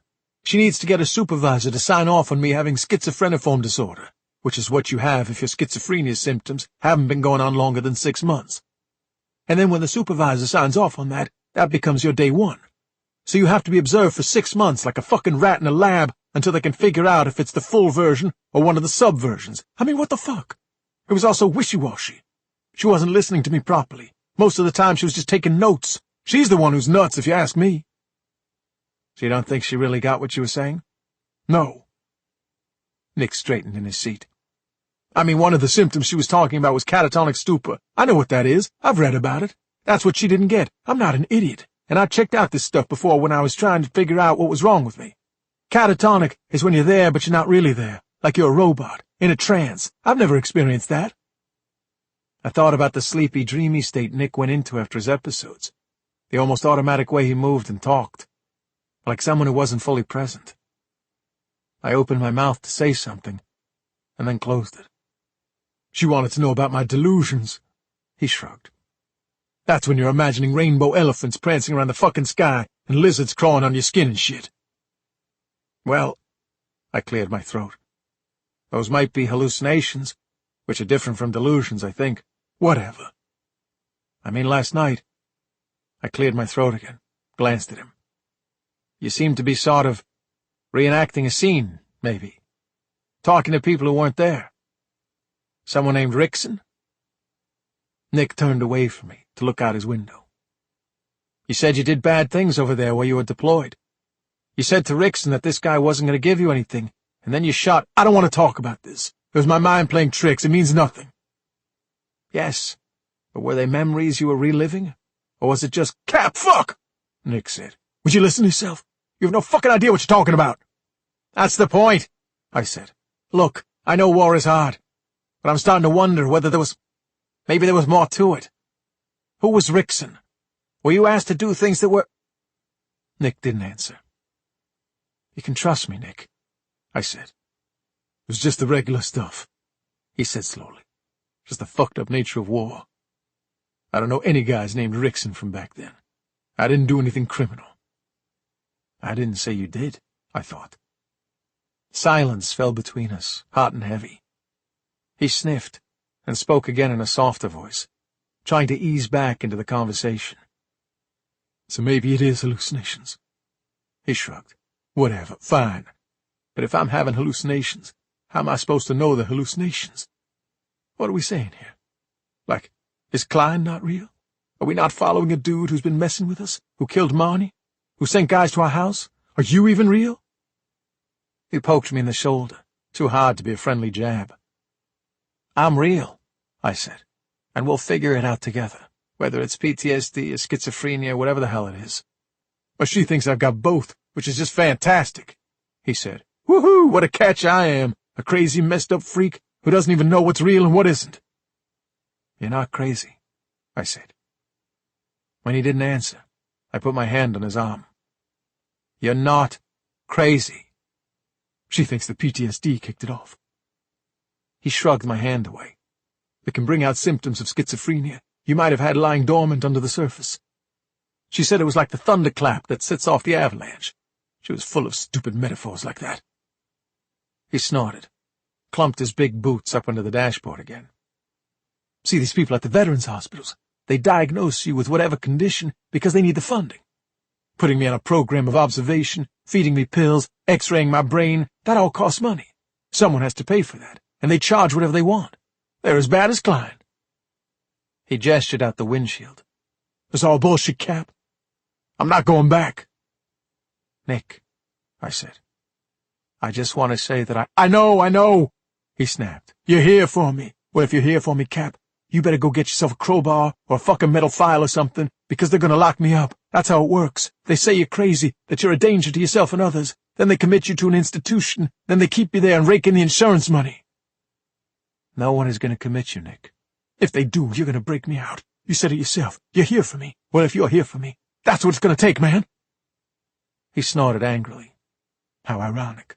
Just when we get Klein behind bars, they'll stick me there too. Only be padded walls for me. I watched the road, tried to think of what to say. I don't want to talk about it anymore. Nick waved at the car in the distance. "Speed up! We're losing him." Chapter 94. Nick and I had followed Klein to a quiet street in a neighborhood north of Boston, but not far from the central business district. The brownstone building had 3 floors. Flower pots bursting with red flowers hung in every window. It looked like there was a kid's bedroom on the 2nd floor, because a teddy bear was sitting in the window and a hockey stick leaned against the glass. I took in all these meaningless details with my mind consumed with Nick's problem. It sounded to me as though his psychiatrist knew exactly what was going on, but I didn't want to try to convince my friend of this. He was in pain, and pushing him right now would only add to that. Klein sat in the car texting someone, and then he went to the red-painted front door of the home. See? I nudged Nick. I had a hunch he was coming to meet his boss. He must have a partner, or at least a distributor. Someone who handles the business on the Boston end. "How did you know he'd come to see him?" Nick asked. "Klein's guy told me he wouldn't go to jail. It didn't matter who stood in his way. He'd stay out of prison at all costs. I told Klein I knew why. It's because he's just a puppet. He's working for someone more powerful, someone who'll clean his house if Klein is ever arrested." I tapped the window beside me, anxious. I knew I'd spooked Klein with my bluff, that coming directly to Boston after my call must be connected to his business. The fearful razor's edge to his words as he'd spoken told me there was something at stake here. And I thought it meant there was a boss in play. Maybe there was more than one. "They need me. You might think you're doing them a favor, but they need me," Klein had said. But what did that mean exactly? Could they be his bosses? "You think he's come here to warn the guy?" Nick asked. "Yeah, I'm almost sure of it. He's come to tell the boss that he's gotten in over his head with us." I nodded, folded my arms. It's probably hard, admitting he needs help. But we've got the upper hand now, the element of surprise. We're going to find out who this guy is, what we're really dealing with. Klein knocked, and the door opened. I don't know what I expected to see. Klein in an older form, harder, more scarred, a kind of father figure sending my nemesis out into the world to spread the virus he'd created.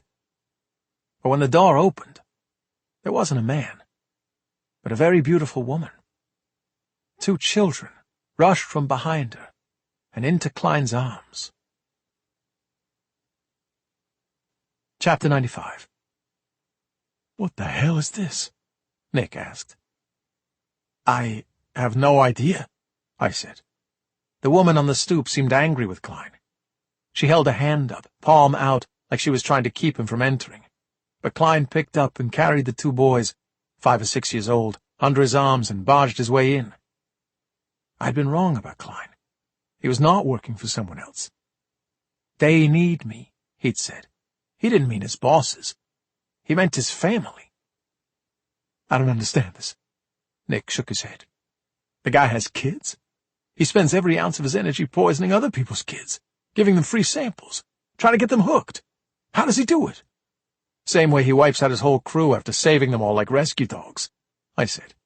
"He can turn the care on and off like a faucet. He cares when it's convenient." I popped my door as soon as Klein's click closed. "Let's go," I said. "What? Where?" I jogged across the street and ducked down the narrow alleyway beside Klein's house, squeezing between 2 large garbage cans. Nick was close behind me, gripping the bricks as he crouched by my side. There was another flower pot hanging from a low kitchen window, which was open. Nick and I watched each other as the voices from outside reached us. The sound of the children was like happy dogs barking, their small feet stomping on the boards. "Daddy, I want to show you my class project." "No, I want to show you my—" "Come to my room, Daddy. Come to my room first." "Frankie, Jamie, I want you to go upstairs to your room," the woman said.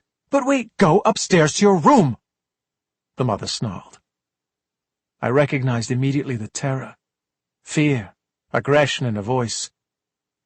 Women had turned on Malone and me as patrol cops when we came knocking after we got reports of screaming in apartments. They snapped at us, pushed us out of their homes. But I'd heard the fear rattling through their words, seen the relief in their eyes at the presence of another focus for their husband's rage. There were small, mournful footsteps on the stairs, and then a long, hard silence. The court order says you have to give me 48 hours' notice before you come here, the woman said. Terry, I did give you notice. You just never answer your phone.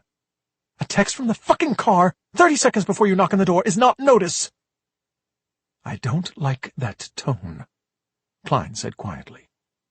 His voice was low, coiling, like a snake about to strike. You know I don't like it, and you use it anyway. I come to my own house, and you treat me like a criminal in front of my own sons, my blood. I just want a warning, that's all I'm asking for. The judge said you have to give me that. All I want is a bit of respect, Klein said.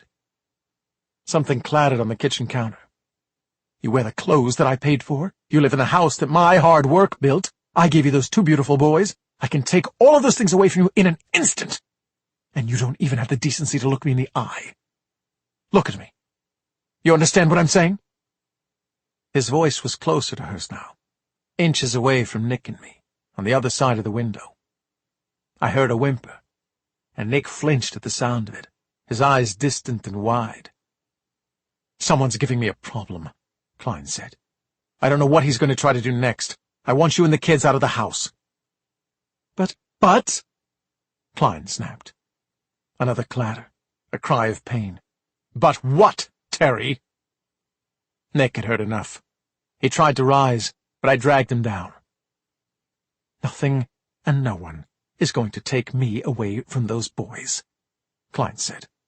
Until I've tied up all the loose ends, you pack your shit and get out of here. I'll call you at the hotel reservation. I heard his footsteps on the floorboards, the boys calling to him from the stairs. Klein's wife, or ex-wife, started crying from the kitchen beyond where Nick and I hid. Do we go inside and help her? Nick whispered. I thought for a moment, listening to the little boys going to their mother, asking her what was wrong, the helpless confusion of tiny children living in the shadow of a monster. There's a way we can help her, I told Nick, and it's the same way we help ourselves. Chapter 96. Susan knew what I'd decided to do. She stood with me in the kitchen looking worriedly over my work as I massacred some vegetables and then laid them out on a tray, spice-rubbed a shoulder of pork. A day had passed since Nick and I stood idly by, while Klein made his ex-wife squeal in terror. The sound of a frightened voice had kept me up all night, Susan tossing and turning as I failed to settle down. Before dawn I'd crept to my basement bed, knowing I'd need her at least, sharp and ready to be my ally against the man who had come unwelcome into our lives. In the end I decided that I had to finish Klein. One way or another, I had to remove him like a cancer from his ex-wife's life, from my neighborhood. I had to release the chokehold he had on the addicts and hurting people of Gloucester, and make sure that what happened to Monty didn't happen to anyone ever again. Is there something a bit strange about preparing dinner for everyone when we're about to do— She paused, shaking her head. What we're about to do? I'm finding a weird comfort in it, I said, wiping my hands on a dish towel. I tried to explain to her and myself that, somehow, knowing the people in my house were fed, even with my subpar culinary offerings, gave me some consolation. It's a job, I have to do it. We've got a couple renting the front room tonight, but I'm also doing it because it's a relief, and I think we'd better grab hold of whatever relief we can right now. She seemed to take the suggestion literally and put her arms around me. There was an exhilarating rush that shuddered through my body every time she touched me, and also a warm, familiar sensation that I knew came from the feel of Siobhan in my arms not so long ago, the smoothness of a cheek against mine. We might never come back here, she said. I gripped her shoulders. Do you get that? We might put this dinner on and leave here, and it might be the last time we walk out the door. I thought about Siobhan and the dinner she'd been coming home with, the last time she would walk out the door already having occurred without my knowledge. I hadn't said goodbye properly. But even if I'd had the chance, I reminded myself, there'd have been an impossible amount of things to say. I don't mean to be morbid. She laughed, pulling away from me and wiping a tear from her eye. It's just been a while since I was in the thick of it. A couple of years writing about circus hamsters and yarn sales will do that to you. Make you realize that there are things at risk, important possibilities you might be about to destroy, She gestured to me as she said that. I wondered if I was one of those important possibilities. She was certainly one of mine. As I'd lain awake the night before, I'd watched her sleeping, and known just how deeply I'd fallen for her already, how difficult it would be to climb back out of my desire for her. I was indeed risking Susan in my plan. I was risking everyone I cared about. But we have to do something, I said, finishing my thought for her. Doc Simeon came through the kitchen door and stood near us, frowning. I knew from the paleness in his cheeks and the tremble in his old hands that he'd done what I'd asked of him. Did he buy it? I said. I think so, the doctor replied. I think we're on. Chapter 97. Squid sat in the passenger seat next to me, looking slightly disheveled, thinner than I'd last seen him, with bags under his bloodshot eyes. He looked like a cat who'd escaped into the wild and been found after a couple of weeks of hard living. Nick had left him in the care of his cousins and aunt in Augusta, but the boy hadn't wanted to endanger his family, and he'd wandered out into the night. Nick told me he'd found the boy hanging out with a menacing bunch of people in the parking lot behind a popular bar. He reeked of cigarettes and sweat. Doc and Susan sat in the back seat, silent, as we followed Nick and Malone on the highway down to Boston. Something's going to go wrong, the boy said, watching the tall pine trees whiz past us on either side of the road. I can feel it. Something bad's about to happen. I know what that feels like, I said. The fever, hot and heavy, had been nesting in my chest since we left the house. I told myself it was just memories of Boston and my fall, trepidation about what lay ahead on the road. You don't trick Klein like this, Squid said. He reads minds. He's like a fucking vampire or something. The boy's eyes were a little too wide. I let him rattle off the words, getting it out of his system. That's how he came into my life, you know, like a vampire, like he'd always known I was there, and now it was like time to come get me, bring me into the family, make me one of his own. How did you meet him? Squid rubbed his nose, laughed a little. I was stealing bags at the airport, he said. I had a good scam going. I'd go in dressed really nice with a suitcase full of magazines, make like I'd just gotten off a flight. I even had one of those neck pillows that I'd dirtied up so it looked like I'd traveled all the time. I'd find a flight that had just come in, so there were only a couple of people down in the baggage area. I'd watch the first bag come along, and if no one jumped at it, I'd grab it and walk out. I heard Susan give a little laugh behind me. Somehow, even with all that was ahead of us that night, Squid's story lightened the tension in the car. We crested a hill, and I saw the cluster of lights on the horizon that I knew was Boston. Anyway, one day I picked up the wrong bag, Squid said. It had 2 bricks of heroin in it. The guy had been dumb enough to check the bag with all his personal stuff, too. I worked out who he was, bought a burner phone, and texted saying he could have the bricks back for 10 grand. The guy didn't show up. Klein did. And not at the meeting place, at my house. He knew my name, my mother's name, everything. Squid shuddered. It wasn't cold in the car, but he rubbed his arms. Maybe it wasn't the wrong bag, Squid said. He drew a pack of cigarettes out of his pocket, extracted one, and rolled down the window slightly. Maybe it was the right one.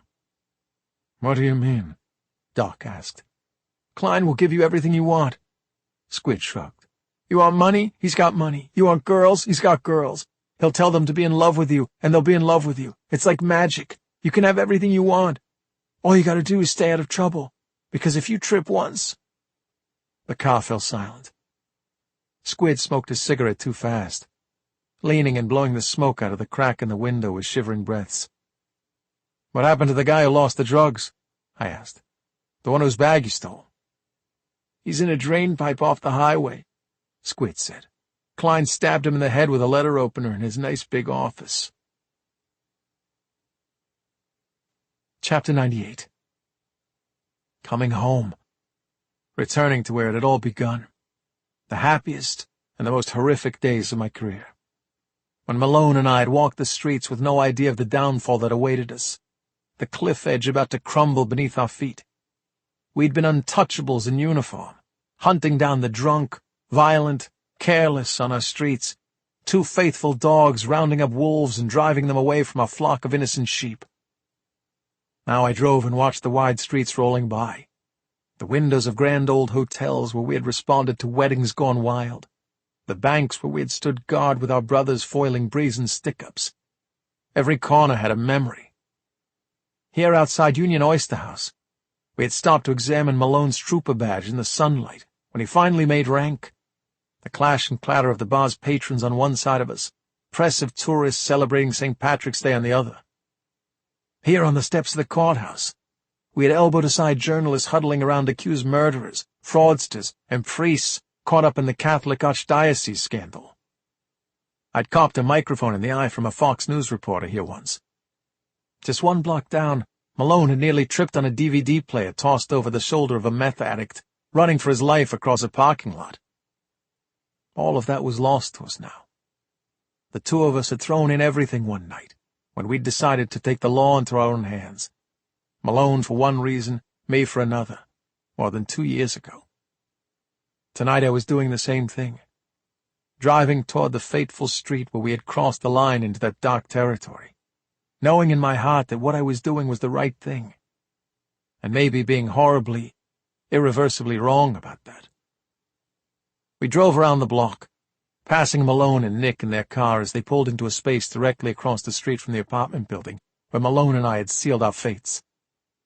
I met my partner's eyes and hoped he knew that I forgave him for what had happened here, what his actions had taken from us both. I desperately missed this city, these streets, the way the people had looked at me in my uniform, some lovingly and some hatefully. But what was happening to him? The disease that was eating at his bones and slowly taking him from whatever remained of his life was not what he or anyone deserved. I parked my car at the other end of the street, in view of Nick's vehicle and the apartment building's door.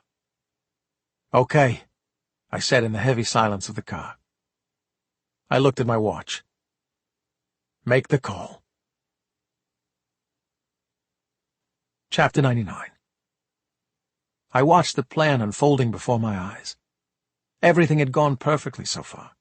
Doc Simeon had called Klein that evening and told him that Squid, the boy he'd been giving prescriptions to for more than a year, had come to him for help.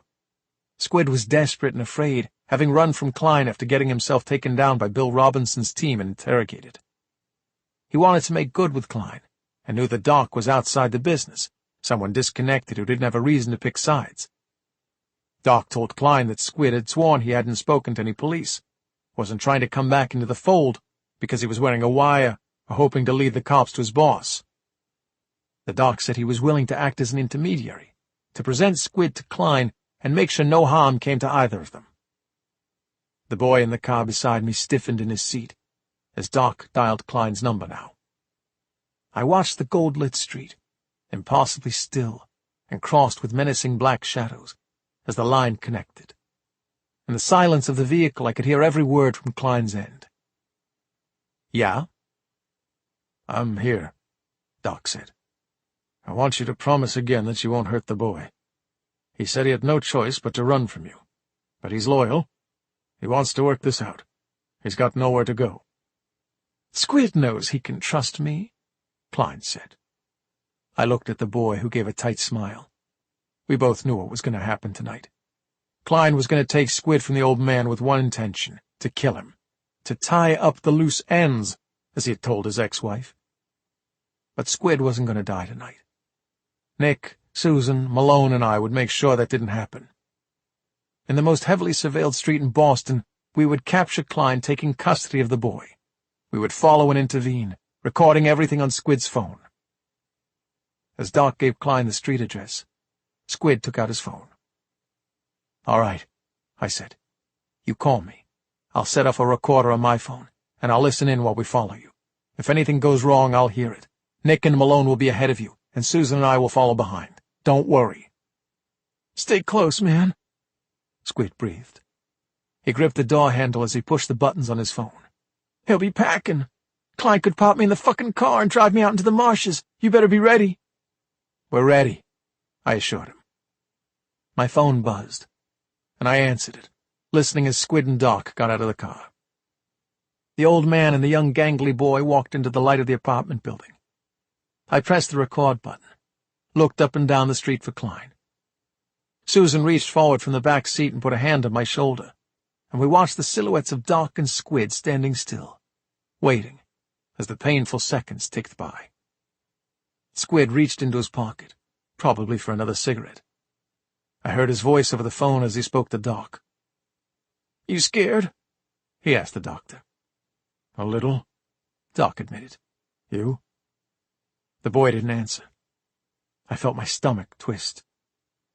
"Your man thinks he got Klein all wrapped up, huh?" Squid said. "I think we're good," Doc said.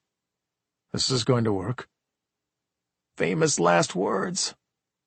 Squid laughed. I watched as he drew a knife from his pocket and plunged it into the old man's stomach. Chapter 100. I had only seconds to witness the horror of the old man collapsing as though sucker-punched, the boy's shoulder dipping and surging upward as he thrust the knife expertly into Doc's rib cage. The windshield before me exploded. I felt the seat I was sitting in thump as a bullet tore into the headrest right beside my ear. Klein was striding up the sidewalk, his gun in both hands, the pistol bucking as he pumped bullets into the car. I glimpsed a devilish smile. Squid had warned him. They'd orchestrated this together. Susan didn't scream. She popped the door just as I did, and we fell out onto the road together and crawled on the asphalt scattered with glass as bullets zinged off the cars around us. I couldn't tell when Klein's gun ran out of ammunition and when Nick's and Malone's firing began.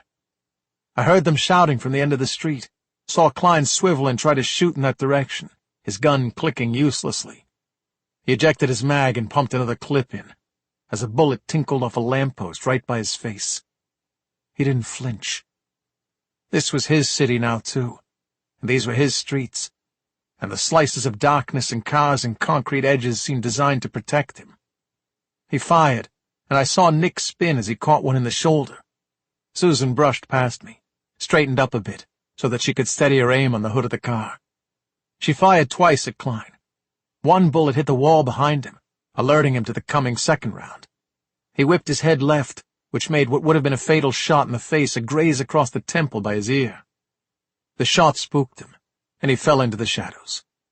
He was gone, ducking between the cars, a flash of black coat between a car that had turned into the street and stopped at the sound of the firefight. Gunshots roared between the buildings overhead, clapping and echoing like thunder. I grabbed my gun from the car and followed Susan to the other side of the road, where we crouched by Doc Simeon, who was pointing in the direction that Squid had gone, coughing blood onto his cheeks and shirt. "It's going to be okay," Susan told him, pulling his coat closed over the wound in his stomach. Her hands were instantly drenched in blood that looked purple in the gold light of the apartment building. You're okay. It's nothing." Sweet lies from a beautiful woman. There were worse ways to die, I thought. The old man's feet scraped against the sidewalk. I looked down the street and saw Malone and Nick running toward us. "Are you all right?" I grabbed Nick. His jaw was clenched, and he was panting hard. Malone tossed me an extra clip for my gun. Nick's shirt was wet with blood, but he hardly seemed to notice the wound, that strange manic electricity taking hold of him quickly, making him shiver under my grasp. We gotta go!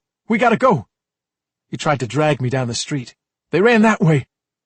"I'll stay here." Susan knelt over the doctor, pressing hard on his wound. Every cell in my body was telling me to stay with her, to be here for the moments that my friend lay dying on the ground, to somehow try to stop the life from draining from his worn body. "Go, Bill," Susan pushed me. "You've got to stop Klein." Chapter 101. Malone was ahead of me.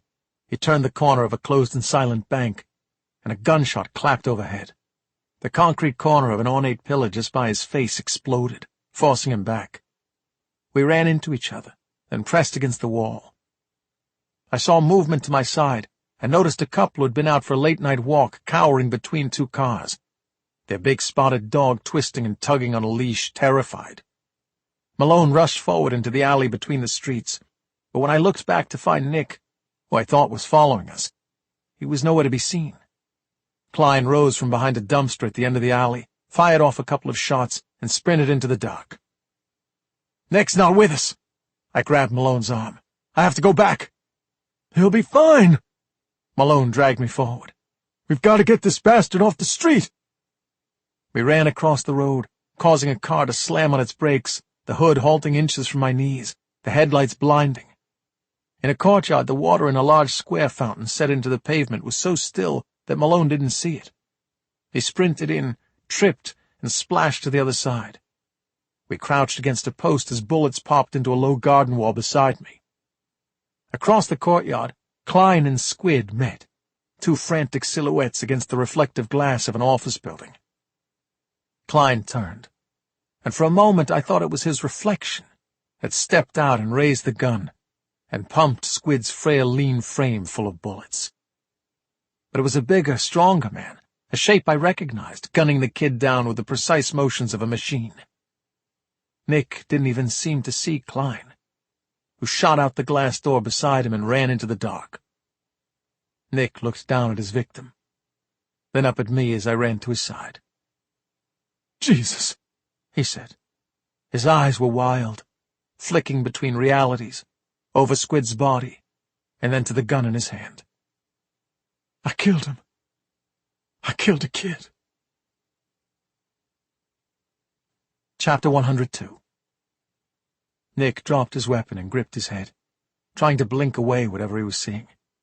He flinched at a noise or a movement that wasn't there, grabbed his weapon, and pushed it into my hands. I can't do this. Is this real?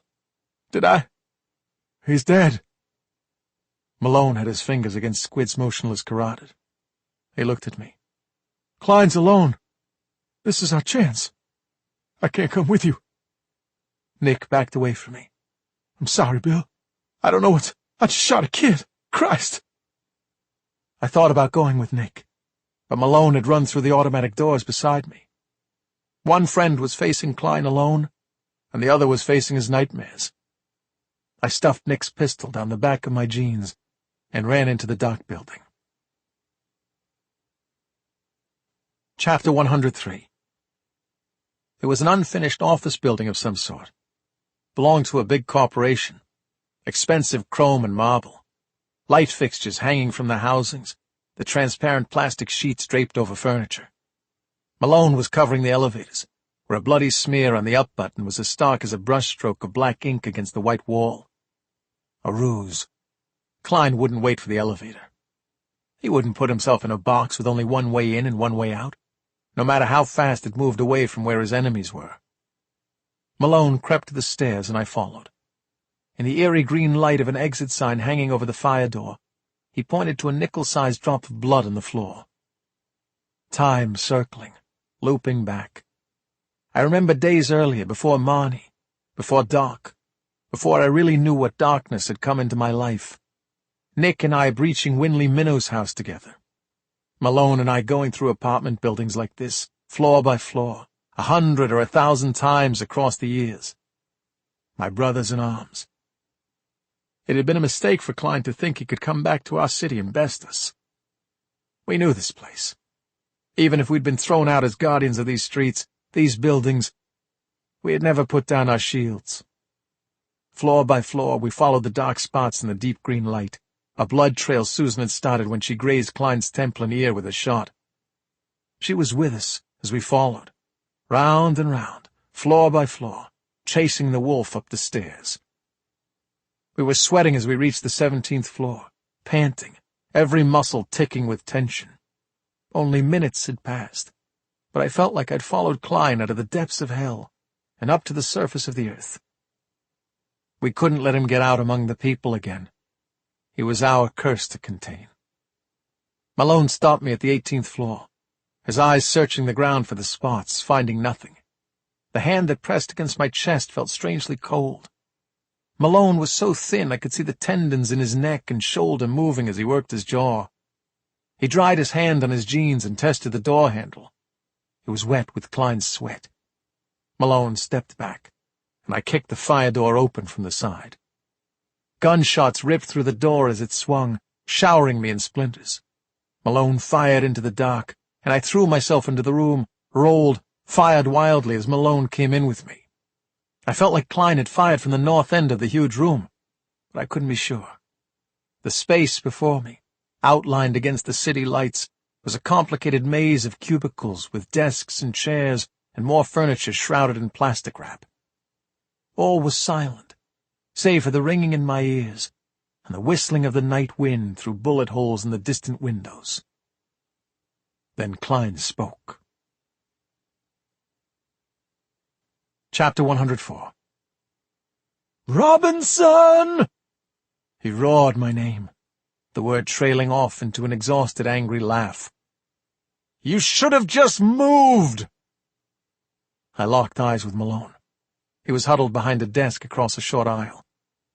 In the ticking seconds, my heightened senses registered strange, disconnected details. People had started to move into the office, even though it wasn't finished. There was a pink Afghan draped over a chair beside my partner, a framed photo on a desk. I saw a panel of lights on the wall, thought about turning them on. I knew I couldn't trust what the reflections against the huge windows would reveal of me to Klein. Malone signaled, and we started moving slowly and silently toward where the voice was coming from. "Why didn't you leave town if you didn't like what I was doing?" Klein shouted. "You stupid prick! You dug in. Now look at you. You're drowning, boy. When the big bad storm rolls in, you head for the hills. Don't you know that, you dumb fuck?"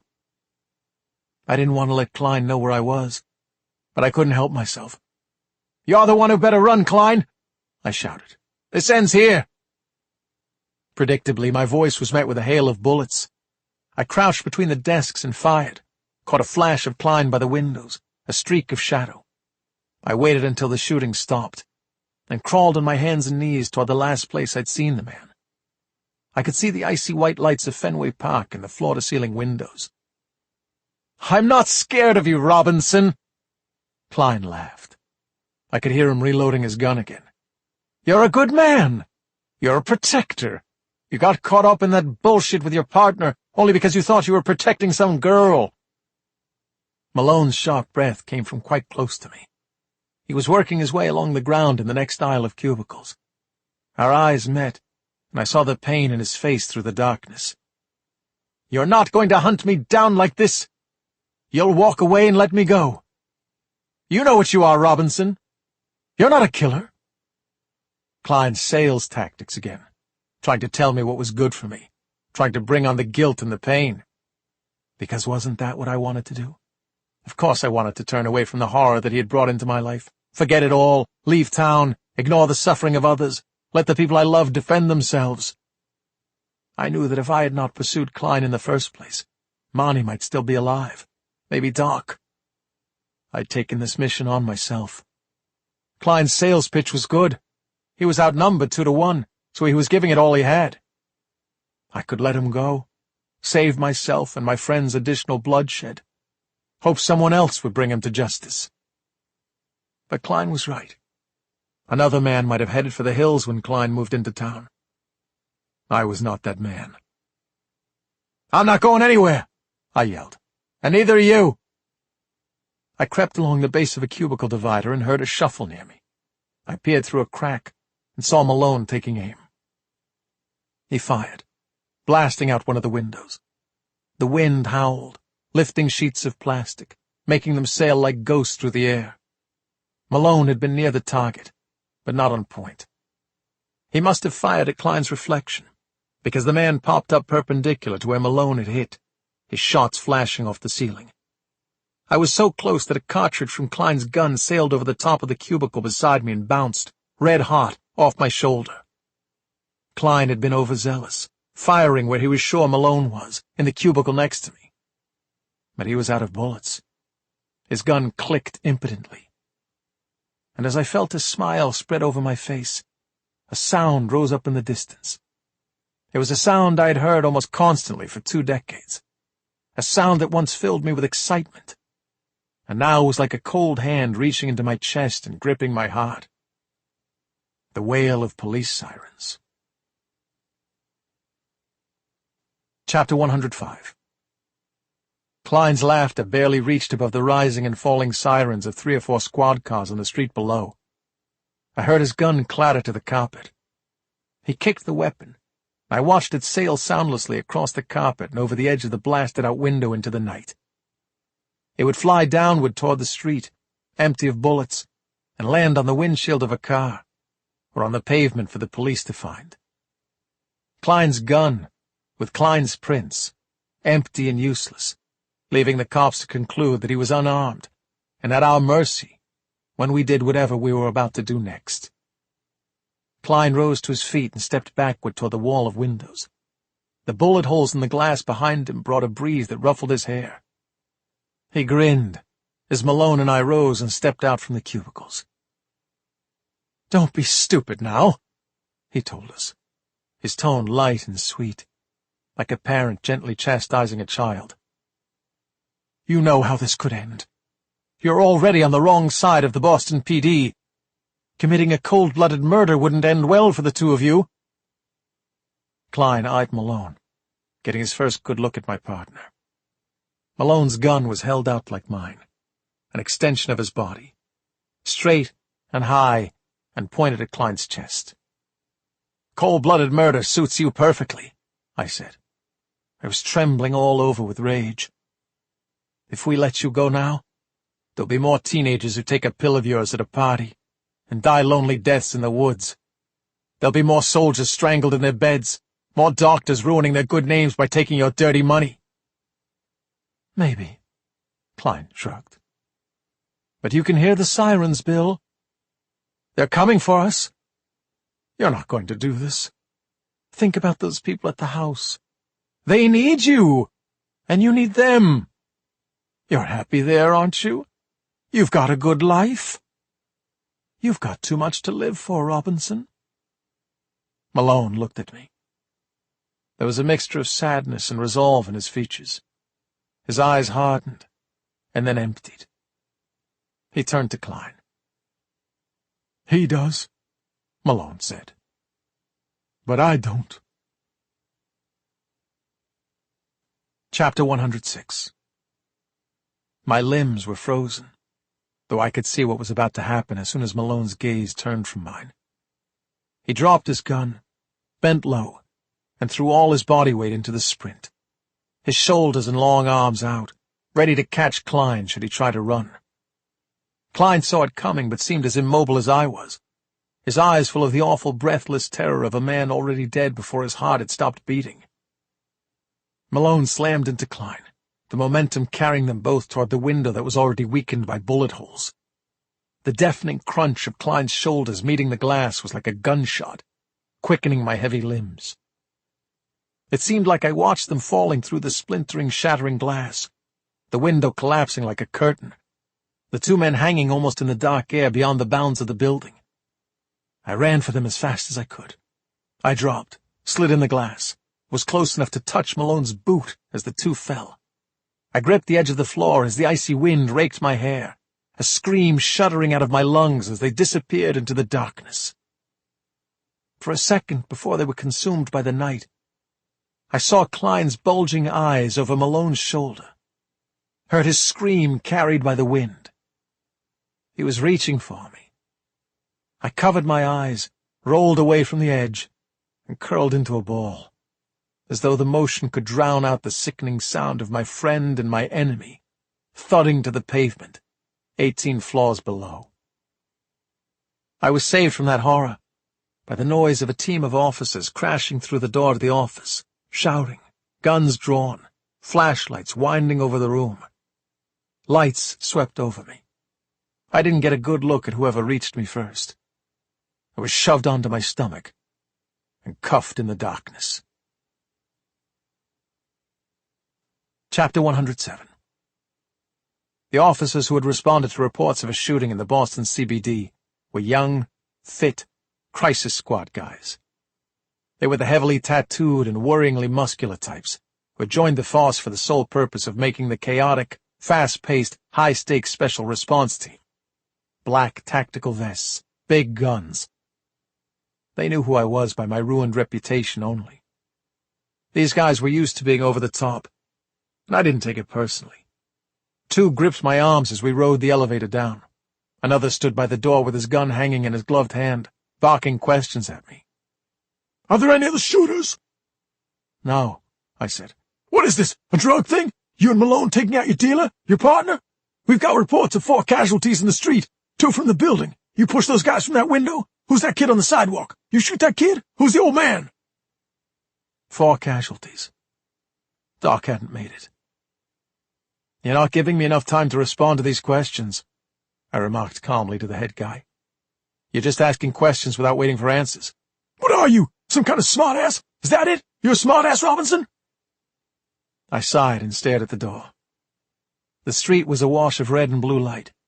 There were dozens of officers rigging cordons, crunching through the glass on the foyer floor in their heavy boots, making radio reports. Half the people present had their guns drawn. It wasn't every day in Boston that men fell from skyscrapers and civilians took cover from bullets. I was marched past Squid's body, already covered with a sheet. I spotted Nick, sitting cuffed in the back of a police car. I was being pushed toward another police car, when Susan ran out of the crowd toward me. She was somehow beautiful even then, maybe because I was so relieved at seeing her unharmed. She was flushed and didn't slow as she approached, so she knocked the wind out of me as she wrapped her arms around me in a desperate embrace. I saw them fall. She was shivering, gripping my shirt as though we'd be wrenched apart at any moment. Jesus Christ, Bill, I thought it was you. I heard a scream and I looked up and... What the fuck happened? I didn't answer. Over Susan's shoulder I saw another familiar face in the crowd. A woman approaching with a characteristic stiff-legged walk and unflappable expression.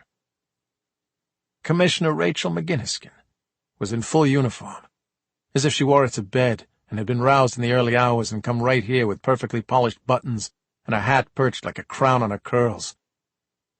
"Robinson," she said by way of greeting. "Why am I not surprised?" Chapter 108. Rachel, I called her, because I could. A tiny, mean-spirited joy in my evening, making the squad guys bristle at my disrespect of their gold-striped queen. She licked her teeth and looked Susan up and down, raising her eyebrows at the blood, Doc's, that stained Susan's clothes from neck to knee. "I got a call a half hour ago saying guys were shooting at each other in the street," she said. "I thought, what a dangerous, irresponsible, cowardly thing to be doing. A witness looking out her apartment window at the fray reportedly recognized one of them as a former Boston PD officer, and I thought, our old friend is back." "I try to make an entrance wherever I go," I said. Rachel hadn't told the thugs flanking me to get rid of the cuffs. I guess she deserved a tiny mean-spirited joy in her night, too. She nodded at them to leave us. I took a couple of steps back and sat on the warm hood of a squad car. Exhaustion and shock was setting in. Susan put a hand on the nape of my neck, firm and calming. McGinniskin made a get-on-with-it gesture, rotating her finger like she was spinning a wheel. And in a low voice I told her what had happened on the street and in the tower, and in the days before Klein and I came together for the last time. "You really are a piece of work, you know that, Robinson?" McGinniskin said. I couldn't argue. Commissioner McGinniskin folded her arms, glanced away, seemed to try to take in the story. She looked like she was struggling to decide how to say what she had to say next. In the end, she just laid it on me straight. "A letter from Malone came through my office on Monday," she said. I just looked at her. "He explained what the two of you did a couple of years ago," she said. "He took full responsibility. Said he tricked you into it. Some story about a girl who needed help and a sex tape." I glanced at Susan. She put her arm around me, kissed my head. "Of course. How can I believe him?" McGinniskin mused. There was a softness to her voice I'd never heard before, though her face remained hard. All the fury had suddenly left her. She took a handcuff key from her pocket and tossed it to Susan. "Malone knew he was dying," McGinniskin said. "Could just be that he had been planning some kind of big fuck you like this all along." She gestured to the building above us, the site of my partner's fall. "And why not save your skin in the process? One last favor for an old friend." "Could be," I said. I wasn't up for fighting for my cause now, but for some reason I felt like I didn't have to. Susan unlocked my cuffs and I handed them to the commissioner. Malone returned the remaining stolen money with the letter, McGinniskin said. $17,000. I guess that was all that was left after his treatments. Makes me wonder why, if you were indeed his willing partner in crime, he didn't just give it to you. But in any case, what could I do with it? The guy you both robbed never made an official report, of course. The department suspects the funds are a result of his criminal activity. So what did you do with it? I asked. I donated it to a homeless shelter, she said, giving a dismissive wave. I didn't know if I was free to go, and was too tired to ask. I stood and started walking off, but the commissioner called my name, and I turned to look back at her standing by the squad car, her arms still folded defensively. Stay in touch, she said with great reluctance. There are times I could use a good man who's not on the payroll. I nodded, and Susan linked her arm with mine as we walked away. After a few steps, she poked me in the arm. Good man, huh? She asked. She must be thinking of someone else. I smiled. Chapter 109. This is ridiculous, Angelica said, looking at her watch. If they say they're going to be here at 10, they ought to be here at 10. Sit down. Vinny patted the plastic lawn chair beside him at the fold-out table. You're making me nervous. The guy's going to be here when he gets here, and that's all there is to it. I sat at the end of the table with Susan, waiting, as my friends waited, for the FedEx driver whose delivery Angelica had been anticipating for 6 months. Before us on the picnic table on the lawn was spread a feast not dissimilar to the one Marnie had arranged what seemed a lifetime ago to mourn my lost wife. Croissants, bagels, donuts, yellow napkins, and yellow paper plates left over from the memorial caught the light filtering through the trees. We were back where we had started, and yet so far from there. The people laughing, talking, drinking coffee around me in the morning light were battle-scarred. Some of them didn't sleep well anymore. Some of them had the evidence of their fight on their skin. What Klein had brought into our town had left its mark. But right now, there were more important things to think about. Next to Vinny, Effie sat with a black coffee in front of her, tearing strips off a croissant. Now and then as she ate, twitching whiskers would emerge from her shirt pocket, and she would take a flake of croissant and present it to the snuffling nose. Crazy the rat had become a kind of household mascot in the time since Effie had rescued him from the drain, and feeding him bread, peanuts, sunflower seeds, and the occasional blueberry was an activity everyone, except Angelica, enjoyed. Effie's shirt pocket sagged with the weight of the obese rodent, drawing her collar sideways, away from a scarred neck. As I watched my people enjoying themselves, a movement in the window above us caught my eye. Nettie Ives was watching, his arms folded, his eyes moving over Angelica as she complained to Vinny about the FedEx guy. He wouldn't join us, I knew, but even a glimpse of him in the window was better than nothing. He was changed, like the rest of us. I know this is Angelica's day, Susan said, but I keep thinking about Marnie. I looked at her and was surprised to see her smiling. She'd have been so buzzed about this, she said, waiting for the books to arrive, opening the box for the first time. She always got in on other people's excitement. Clay was near us, leaning on the table as he listened to Susan's words. I still think about her all the time, he said. I know it's stupid, but I thought just this morning that after what happened, her mother would have found out that the little heart tattoo on her cheek was real. It was real? I gasped. Susan laughed. Of course it was. She told me that she drew it in every day with lip liner. Clay laughed. Yeah, she said she was going to tell you that. So you all knew the tattoo was real? Everybody knew except me? We helped her hide it from you when it was fresh and swollen. Susan snickered. When you arrived home, we'd warn her. She kept her right side to you for about a week. You had no idea. The two of them giggled together. I sat back in my chair and cradled my coffee. My house is full of liars, I said. My own words stayed with me as I looked around the table. Though Susan had told me a little more about her ex-husband and her need to hide from him, I still knew nothing more about what Effie Johnson, sitting feeding her pet rat, had seen or heard that meant she had come and hid in my house.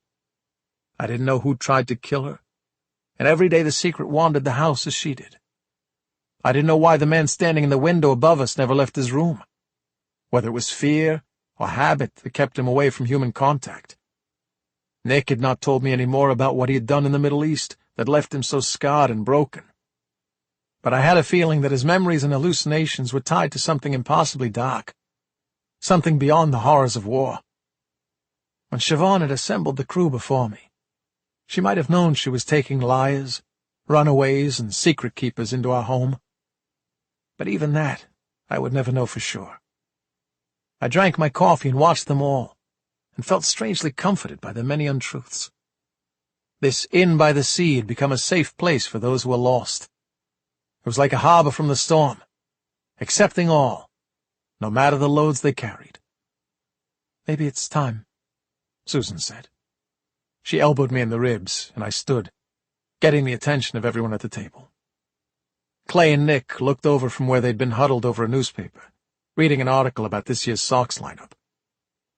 I drew a breath. "I'd just like to—" "You can't do this now!" Angelica cried. "He's not here yet!" "Let him make a speech." Nick waved at Angelica. "Then when the guy gets here, you can make yours."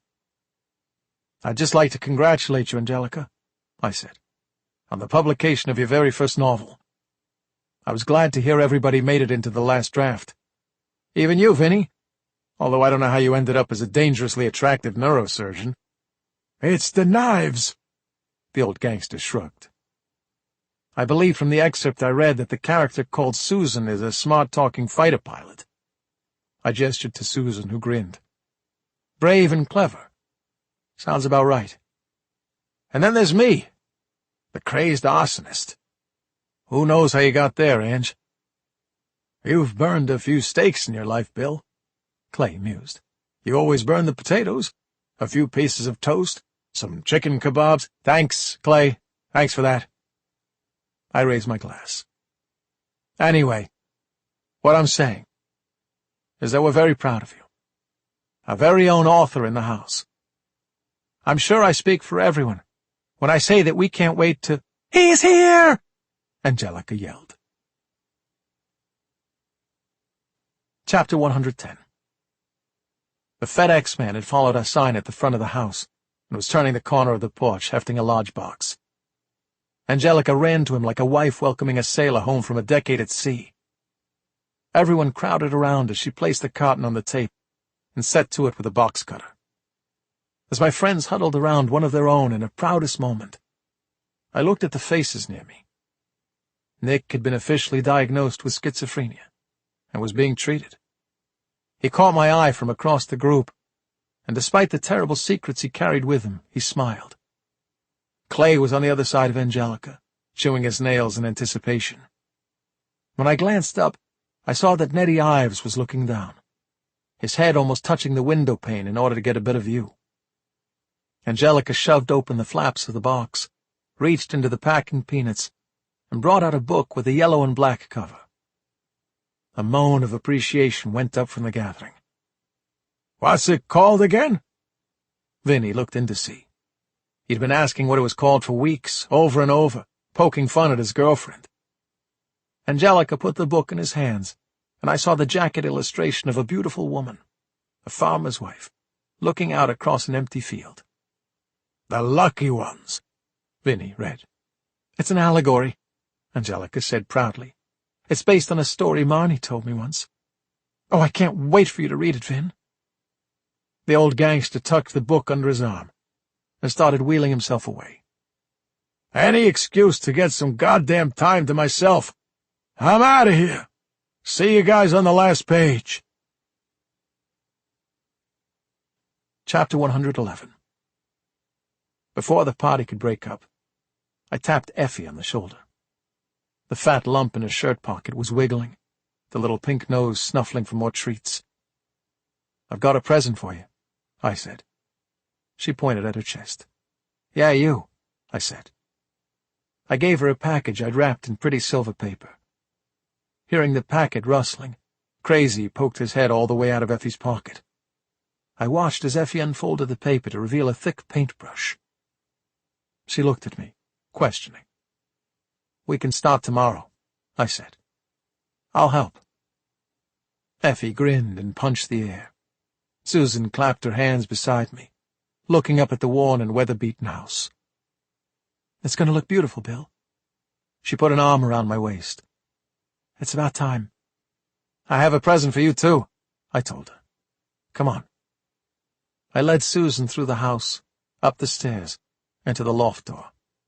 I turned a handle that hadn't been turned in 3 years, and it came off in my hand.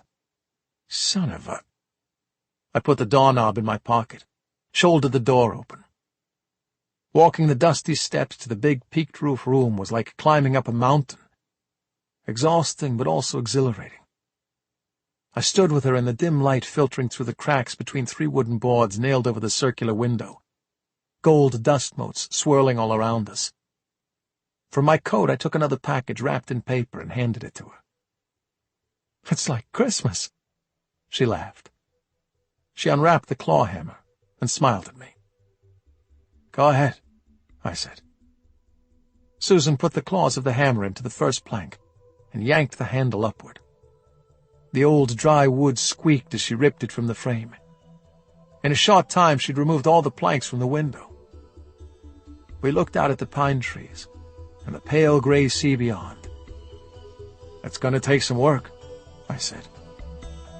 "But if you want to, I think we could make it a great room." We held each other and watched a crab boat on the horizon heading for the harbor. "I can hear the waves," she said. This has been a Hachette audio production of The Inn, written by James Patterson and Candace Fox, read by Eduardo Ballerini, produced by Cheryl Smith, directed by Steve Wagner, post-production by Beat Street NYC. The Inn is also available in print and digital formats from Little Brown and Company, a division of Hachette Book Group. For more Hachette audio productions, visit us at hachetteaudio.com. Thank you for listening. Text copyright 2019 by James Patterson. Audio production copyright 2019 Hachette Audio. All rights reserved. Hachette Book Group supports the right to free expression and the value of copyright. The purpose of copyright is to encourage writers and artists to produce the creative works that enrich our culture. The duplicating, uploading, and distribution of this audiobook without permission is a theft of the author's intellectual property. If you would like permission to use material from the audiobook, other than for review purposes, please contact permissions@hbgusa.com. Thank you for your support of the author's rights. This audiobook is a work of fiction. Names, characters, places, and incidents are either the product of the author's imagination or used fictitiously, and any resemblance to actual persons, living or dead, events or locales, is entirely coincidental.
you.